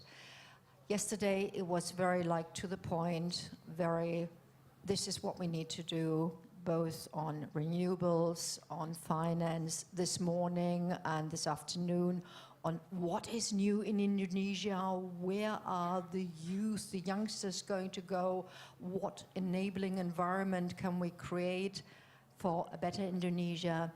What's your take? Where are the next steps? It's 2022. What is going to happen in 2023? What of all this spirit are we going to keep on doing? Well, thank you for inviting me. By the way, for those of you who have not met me, I'm Dino Bati Jalal. I am the chairman of FPCI, Foreign Policy Community of Indonesia, and I've become in my view, a climate activist. I hope I'm doing a good job at it. But it's something that I have been passionate about only in the later part of my life. Yeah. You know, my take is this, guys. I want to connect this to the one dream that everyone has, which is the 100 years of Indonesia, 2045. Yeah, Indonesia became independent in 1945, and 2045 is 100 years of Indonesia, centennial Indonesia. And all you guys, I think you're about 20 years old, right?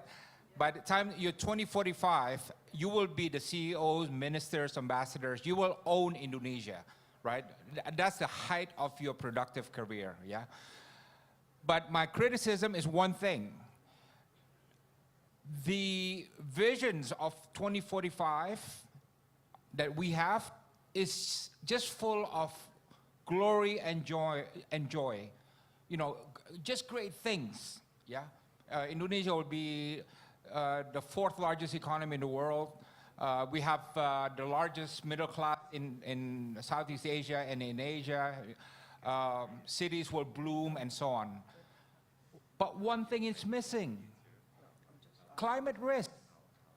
What if by the time 2045, we live in a 4-degree world?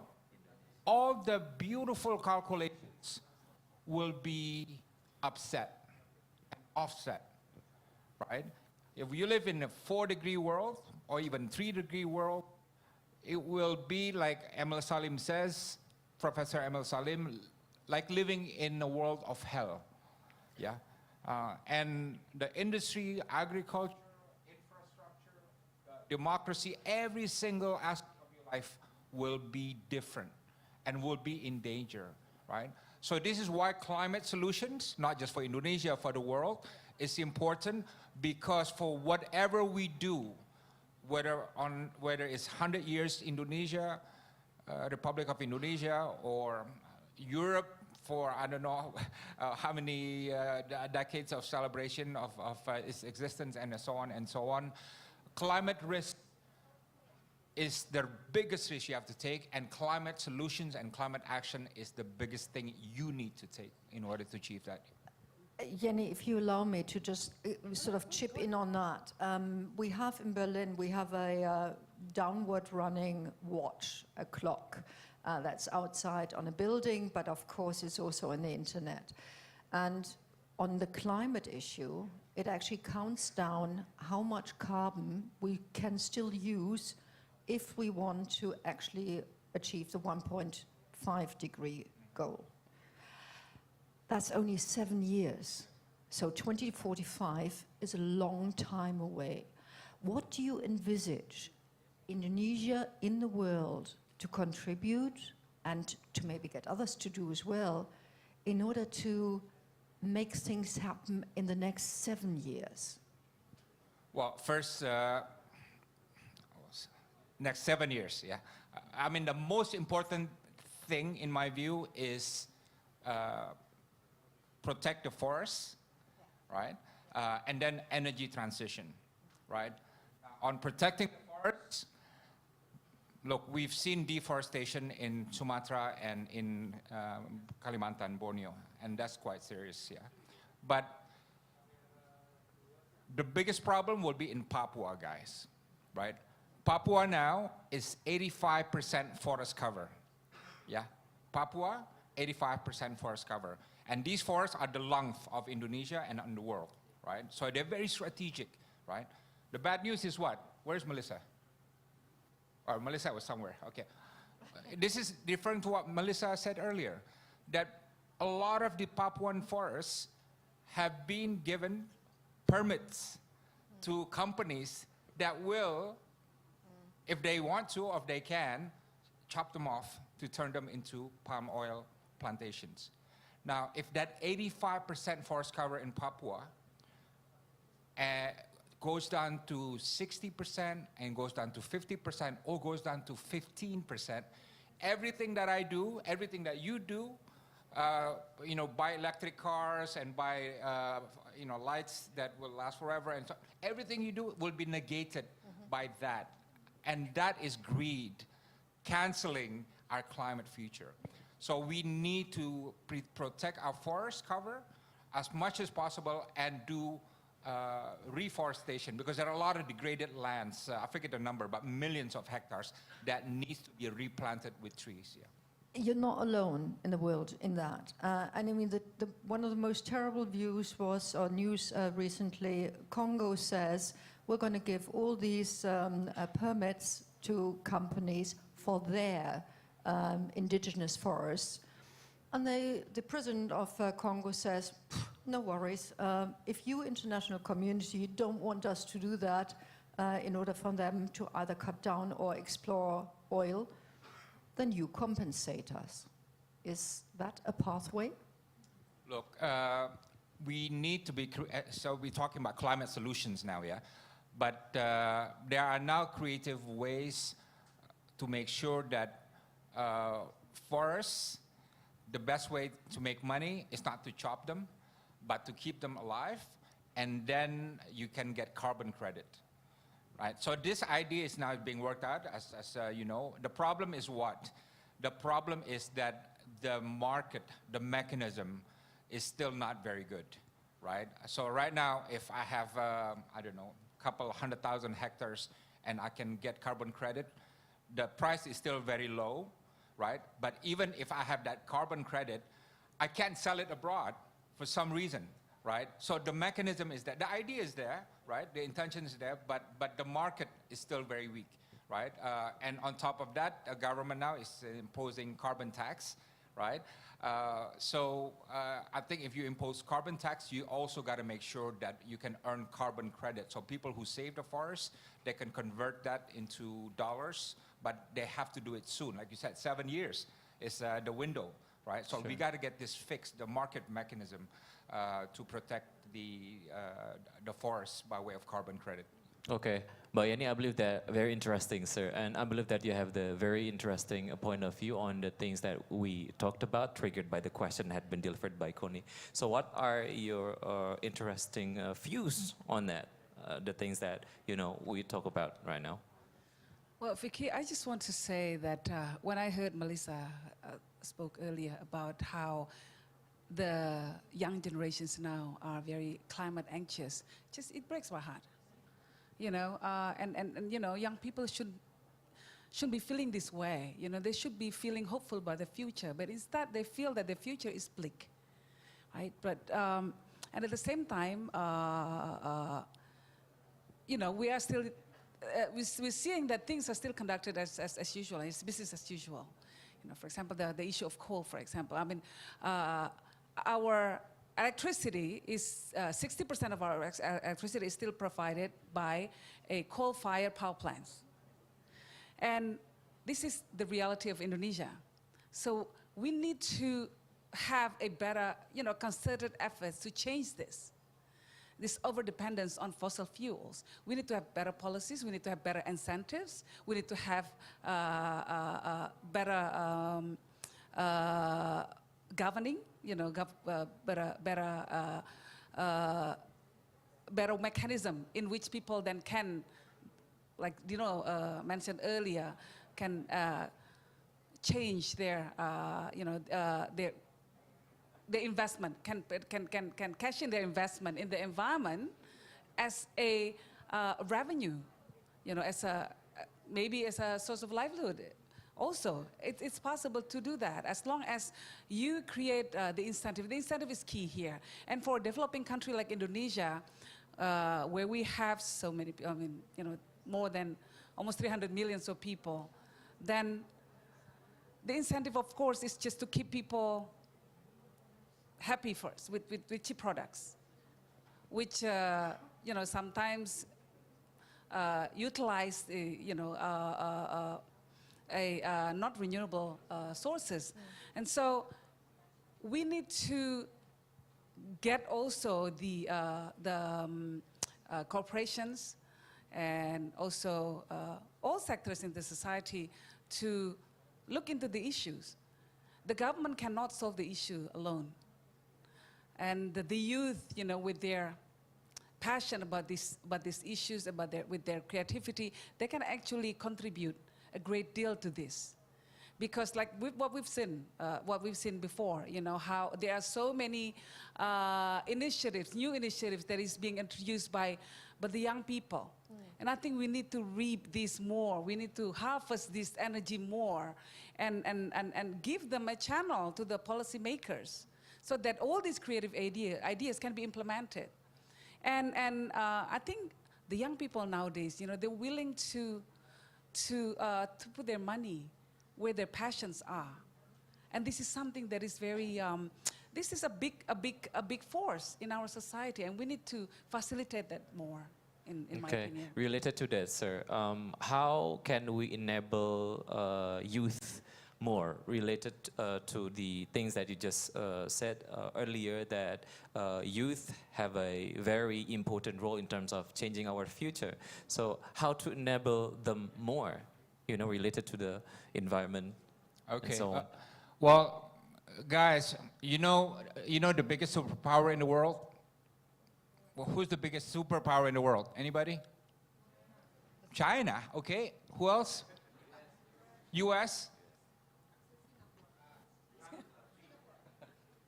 Singapore, okay. The biggest superpower in the world is not the US. It's not China. The space between your ears. The biggest, listen to this. This is very important for you guys to hear. The biggest superpower in the world is the youth. Right? Yeah. Guys, we were colonized for many decades. 1928, somebody came up with the idea, let's form an idea called Indonesia. No one had ever heard this idea before. Who came up with it? The youth. In 1945, right, a group of really energetic people started fighting for it because the Japanese lost the war, and they say, hey, there's a vacuum, right? Vacuum of power, let's become independent. Who drove that? Young people, right? 1998, right? Who brought down the government and ushered in the new era of transformation and reform? Young people. Young people are the group of people with the most energy, and they're always at the forefront. They're always at the forefront of change in society, right? Like guys like me, we want to stay at home, watch TV with our legs up, right? But the young people are the ones who take the risks, who think ahead of their time. And this is the time for you guys really to make climate issue your DNA, your brand. And keep in mind, in 2024, what do the politicians think who want to become president? They have to win the votes of 120 million young new voters. And this is why you see a lot of politicians now act like teenagers on their TikTok, on their Instagram, right?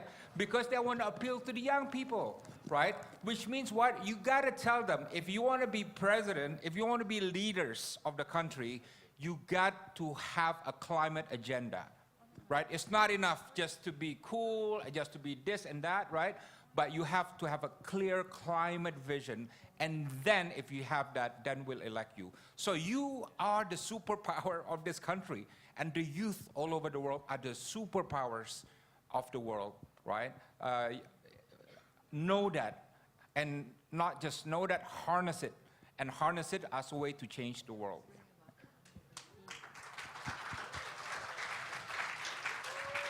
Go youth.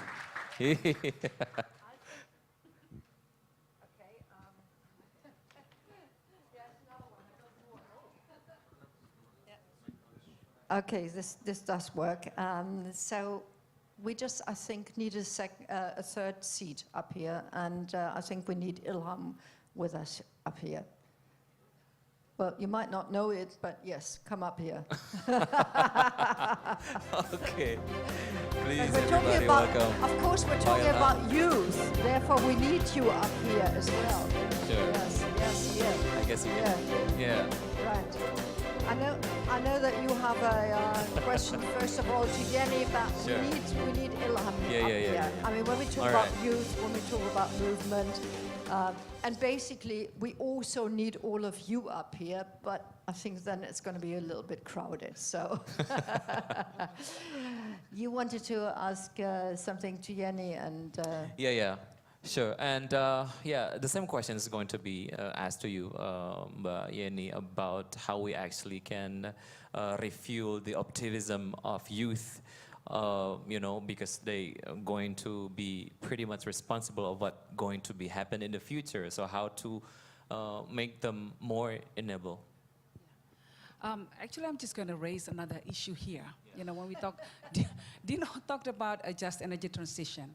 And just energy transition is not a luxury. It's not a luxury that we can do without. It is a must. And the reason for that is because it's going to affect so many lives. And the and the youth, especially because, you know,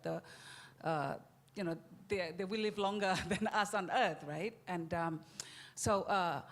in the work of our foundation, the White Foundation, because we concern ourselves with the issue of tolerance, with the issue of peace and peace-building strategies in the society, etc.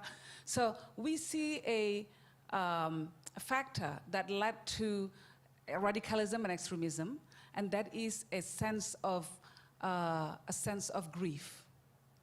So when someone or when people feel that they're being excluded, when people feel that they're being victimized, when people feel that they are not getting, or that there's some kind of injustice happens to them in their lives, then there's a big inclination that they could be radicalized.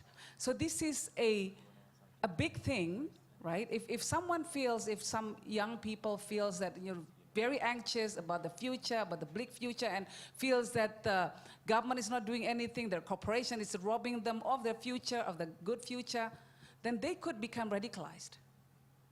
So we need to make sure that our young people are not going to fall into this kind of trap. So therefore, it is imperative that we actually come up with a just energy transition plan, a good one, an applicable one that can be applied soon and not wait, because the longer you wait, the more people will be affected by that. And so this is, it might seem to be like an entirely different issue, but it's very it's connected. So that's an issue that I'd like to raise some awareness on. Quick question. We are here all together. So how could we, Ilham, maybe get out of this? Yeah, I mean, that was in 10 years ago. That's done now. So they're doing something else today. So Ilham, how can we actually sort of ride on the engagement? And you've made these compliments, you know, youth is the force. How can we actually sort of bring about that force? How do you envision bringing them into a community which then counts? Okay, first of all, I completely agree what has been said by Dino and Yanni regarding climate as a central theme, which is sometimes not 100% understood, and I think not everybody is aware about how that actually links to many, if not all, aspects of our life. But I think the more we think about it deeply, the more we realize it is really all-encompassing, and it really has a large impact, a super large impact on everything that we know. The danger with that is really that it is not happening very fast. So it's little by little every year, but at some point in time, it's just going to, the development is not linear. Sometimes it can just go down very quickly. Yeah. It's different than with, I always say that climate is a little bit like a slow COVID. Everybody gets affected, but it's just very slow. COVID, one day you see somebody in South Africa with a new version, and 3 days later it's in Indonesia. It's very quick. So we realize it very quickly, and then we feel threatened, and we do something about it. Climate, we can wait a little bit long. We still have time. You know, that's only 2045 or 2060 net zero. But you know what? It accumulates. Yeah. But I think you mentioned about the community, right? So first of all, community is something that is people with a common interest. And I would say that community can be seen as something very local, but also something very global. So let's talk about the local community first. Local community is maybe people that share same neighborhood, sometimes share the same challenges in the same neighborhood, same climate, same everything. And they can be communicating to one another, not only through using technology, but they can see one another basically on a very frequent basis. And it's easier to engage those communities within their own community for their own purpose and own, target or journey, because they are bound to be at the same location. If we talk about something more than just local, or I think in today's speak it's called hyper-local, then basically beyond hyper-local would be like regional or global.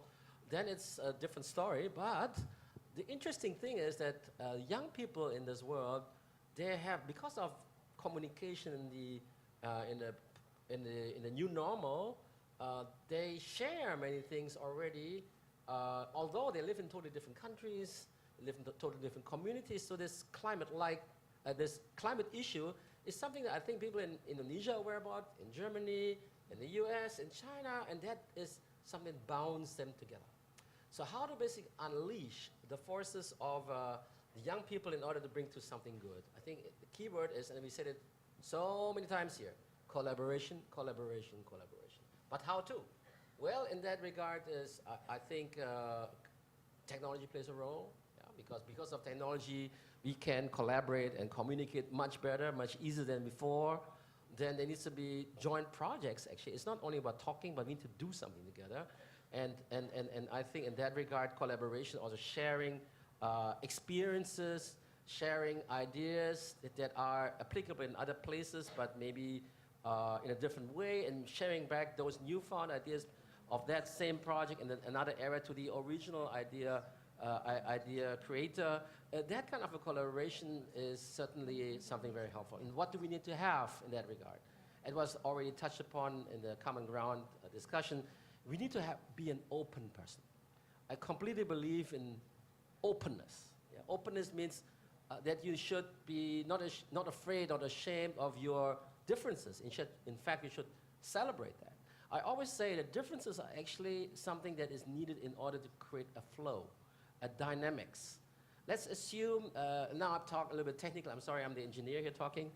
So let's assume you have a water, and there's a different height. The water flows from the mountain to the sea because there's a difference in height. So you have a flow. Or you have a wind from a high pressure to a low pressure, but there's a flow. But without difference, you don't have a flow. But we need a flow. We need flowing of ideas, flowing of progress, etc. And it comes only from differences. So I think it's if I talk in the common ground context, it's a God-given thing. We have to be different. On the other side, let's assume we are all the same, all of us. Identical DNA, identical everything, all the same.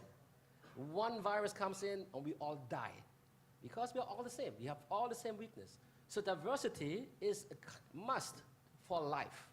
We have to have diversity because if it's not diverse, we're dead. So basically, this is just to give you a picture why we need diversity. And the question is how to manage that.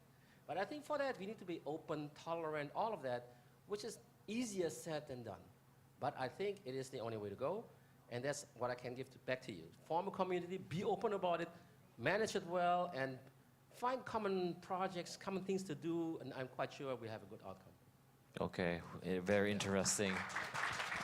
With that being said, I think it has a really strong relation to the question that I would like to ask. Before you ask the last question, I mean, talking about engineer, I have met many scientists, and the scientist that I've met and that has made the most impression was just one sentence: you can't negotiate with physics. Okay. And what we are instigating at the moment are changes in physics as a global community. Maybe not each and every one here, but as a global community, we are pushing physics to a side where it's going to hit us back. the planet is going to survive. It's just a question of whether we are going to survive on this planet. Yeah, of course, and very interesting. And with that being said, from a global perspective, what role should Indonesia play to create peace and more livable world, sir? Okay. Yeah. And that in 1 minute. Look, can I just answer that with a quick story? Yeah. I mean, this is the best story that I've actually seen myself. So I went to a place called Bansring in Banyuwangi, right? I don't know if you know what that is, but this village Bansring was a village of fish bombers, right? So they make a living by just bombing corals, right? And after a while, what happened? The corals are gone, and the fish are gone, and then they have no more livelihood, and everybody got poorer. The fishermen had to fish to Maluku, but they get chased away because it's not their waters. So things were very bleak, yeah? So that's the story of Bansring, despair. And they got this one guy from Bansring to find a solution. They asked this kid, this guy. So he went to Jogja, I forget what university, and then he was searching around for answers, and then he came with an answer, and he went back, right? What did he tell the villagers? He told the villagers, and especially the elders, that we got to change from being fish bombers to eco-warriors, right? And you know, he was smart because it was very religious village. He used ayat Quranic verses he found to convince the elderlies to get everybody else to change their ways. And you know what they did? They found ways to fix the corals, right? They turned every fish bomber into an eco-warrior, right? And before long, the fish returned. And not just the fish returned, because the sea got so beautiful, tourists returned. And because of that, what happened? Jobs got back, right? Livelihood became much more dynamic, right? And when I went there, the place was full of local tourists, not foreign tourists yet, yeah, but local tourists. And the diving, everything was so beautiful. And then I met, you know, I threw something on the beach, and the guy got mad at me and said, pick that up, you know. So I picked that up and asked, who are you? Oh, I was a fish bomber, now I'm a proud eco-warrior, right? So what is the moral of the story? He can't save the world, right? He's just one guy, right? But he could make a difference in his own community. He found the answer to the despair that the village was experiencing, right? And he changed the whole ecosystem, the whole nasib, the whole fate of the village just with one solution, right?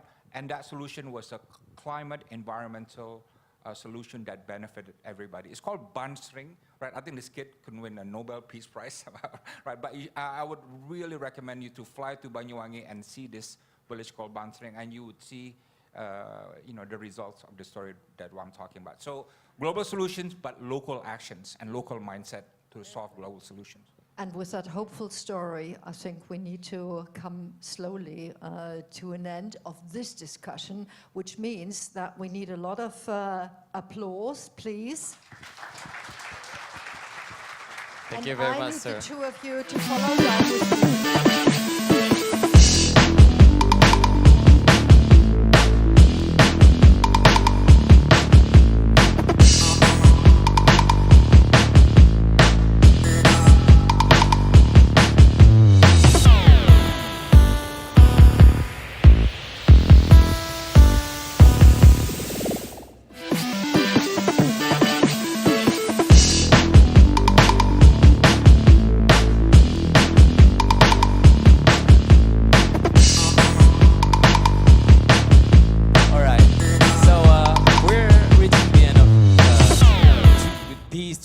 Program, and of course I would like to invite Mr. Klaus Mill to join on the stage, and of course to wrap things up about our 2 days event. And you can sit there too. And of course right now, firstly I will ask Mr. Klaus first to you know, wrap things up about our 2 days event that we already held. The first one is the F20, and then the second one is the Good Time Summit. Well, I must say I'm so happy about the situation in this moment with all the comments and ideas in the last hour, I would say. And for me, it's just to say thank you, a huge thank you to the young people. And I also want to say thank you to Fridays for Future and Extinction Rebellion, the young people really telling us what's needed. Wow, that's great. I want to say thank you to the foundations which help us here in Indonesia to move forward with Philanthropy Indonesia, to bringing more awareness into the discussions. And Dino, you told us what is necessary, not to told us, but to tell the people in Indonesia what's necessary in the next 1-2 years to make it really as a question who will be president here in this country. I think that is important, and I think the Indonesian discussion is encouraging me and also us as SF20. We count on you here in Indonesia. You can play a very significant role for the world, but also for your country and for our common future. Thank you to all of you. Thank you, Ilham. Thank you, Jenny. What we could do together, Eri and others from the foundations, we are working together.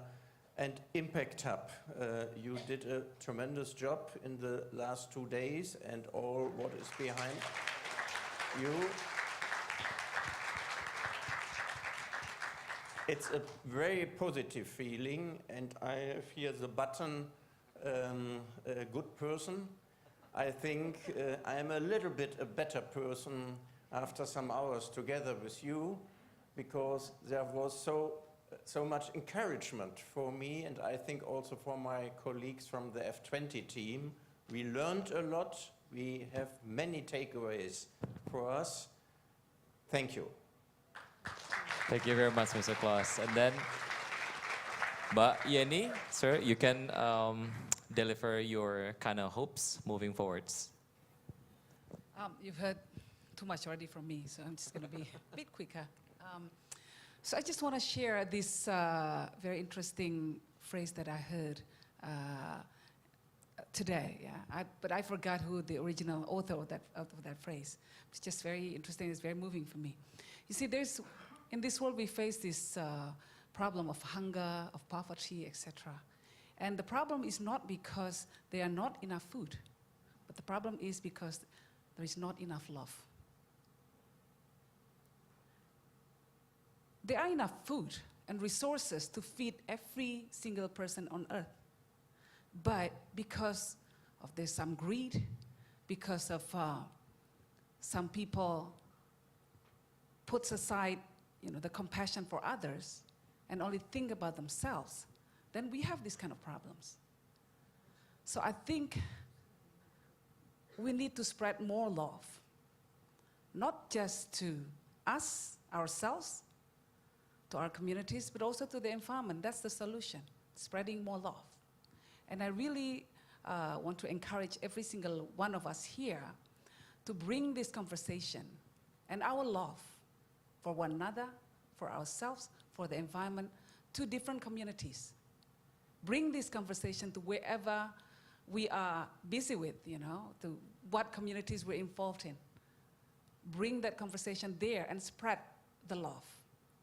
Spread the message of hope and spread the call for action. And I hope that is something that we can do together. And if we do that, then I think we will have a real impact. So spread more love. There will be. Thank you very much, Mbak Yeni, for your very touching message. And of course, Pak Ilham, I would like to please you to deliver the wrap-up for our 2 days event. Okay, I think it's very hard to top what already has been said by Klaus and Yeni. I don't want to be, repeating the same thing in a way, but on the other hand, I have to also again say thank you very much for everybody here, to Daniel, to Stefan, to so many people in the room, to Karina, Anna, to Connie, that came all from Germany, and to Vicky, Yenny, to Dino, all my friends and colleagues, and also the other foundations, Bina Swadaya and YDBA, and the Ford Foundation, and Wahid Foundation, of course, and lastly also the Habibi Center. Before we close here, I wanted to, because we were talking about community before, how do we do this actually? Well, we have a suggestion here. And so basically, everybody has got this pin, I think, about being a good person. And on the back side of this little leaflet where you have the pin, there's a QR code. So if you scan it in, and you can basically stay in touch with one another through the good times in I think it's a WhatsApp group, right? And therefore really stay together as a community in communication for the common good. At the same time, also here in this Good Times leaflet, you find the same thing. Here's the QR code. Just scan it in, and we can stay together also as a smaller community. So because staying together means also that we have a common goal, and we have more power basically to achieve what we want to do. And again, I think it was a marvelous 2 days. I really enjoyed it a lot, and I can see that those 2 days we had a lot of people coming. Even now, until the very end, the room is full basically, and I'm very hopeful that with this kind of enthusiasm, support, and seeing so many motivated people, we can do much more good things. Thank you very much, and I give it back to the moderator. Thank you.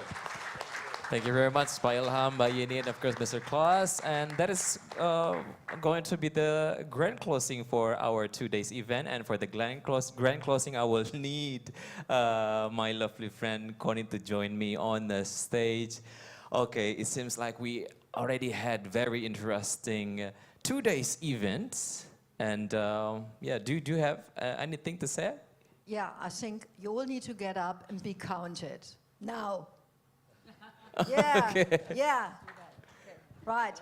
And if you applaud, just look back at the rows behind you and applaud each other, because you're the ones who are going to take it into the future. So just give ourselves and yourselves a big round of applause. Don't look here, we're the oldies. You're the ones who are going to do it.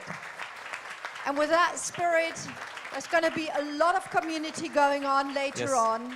There's going to be a bit of food, and then you can really interact. You're the ones who will make it. And in that spirit, have a lot of fun with it. Have good times. Bye-bye. Networking nights after this.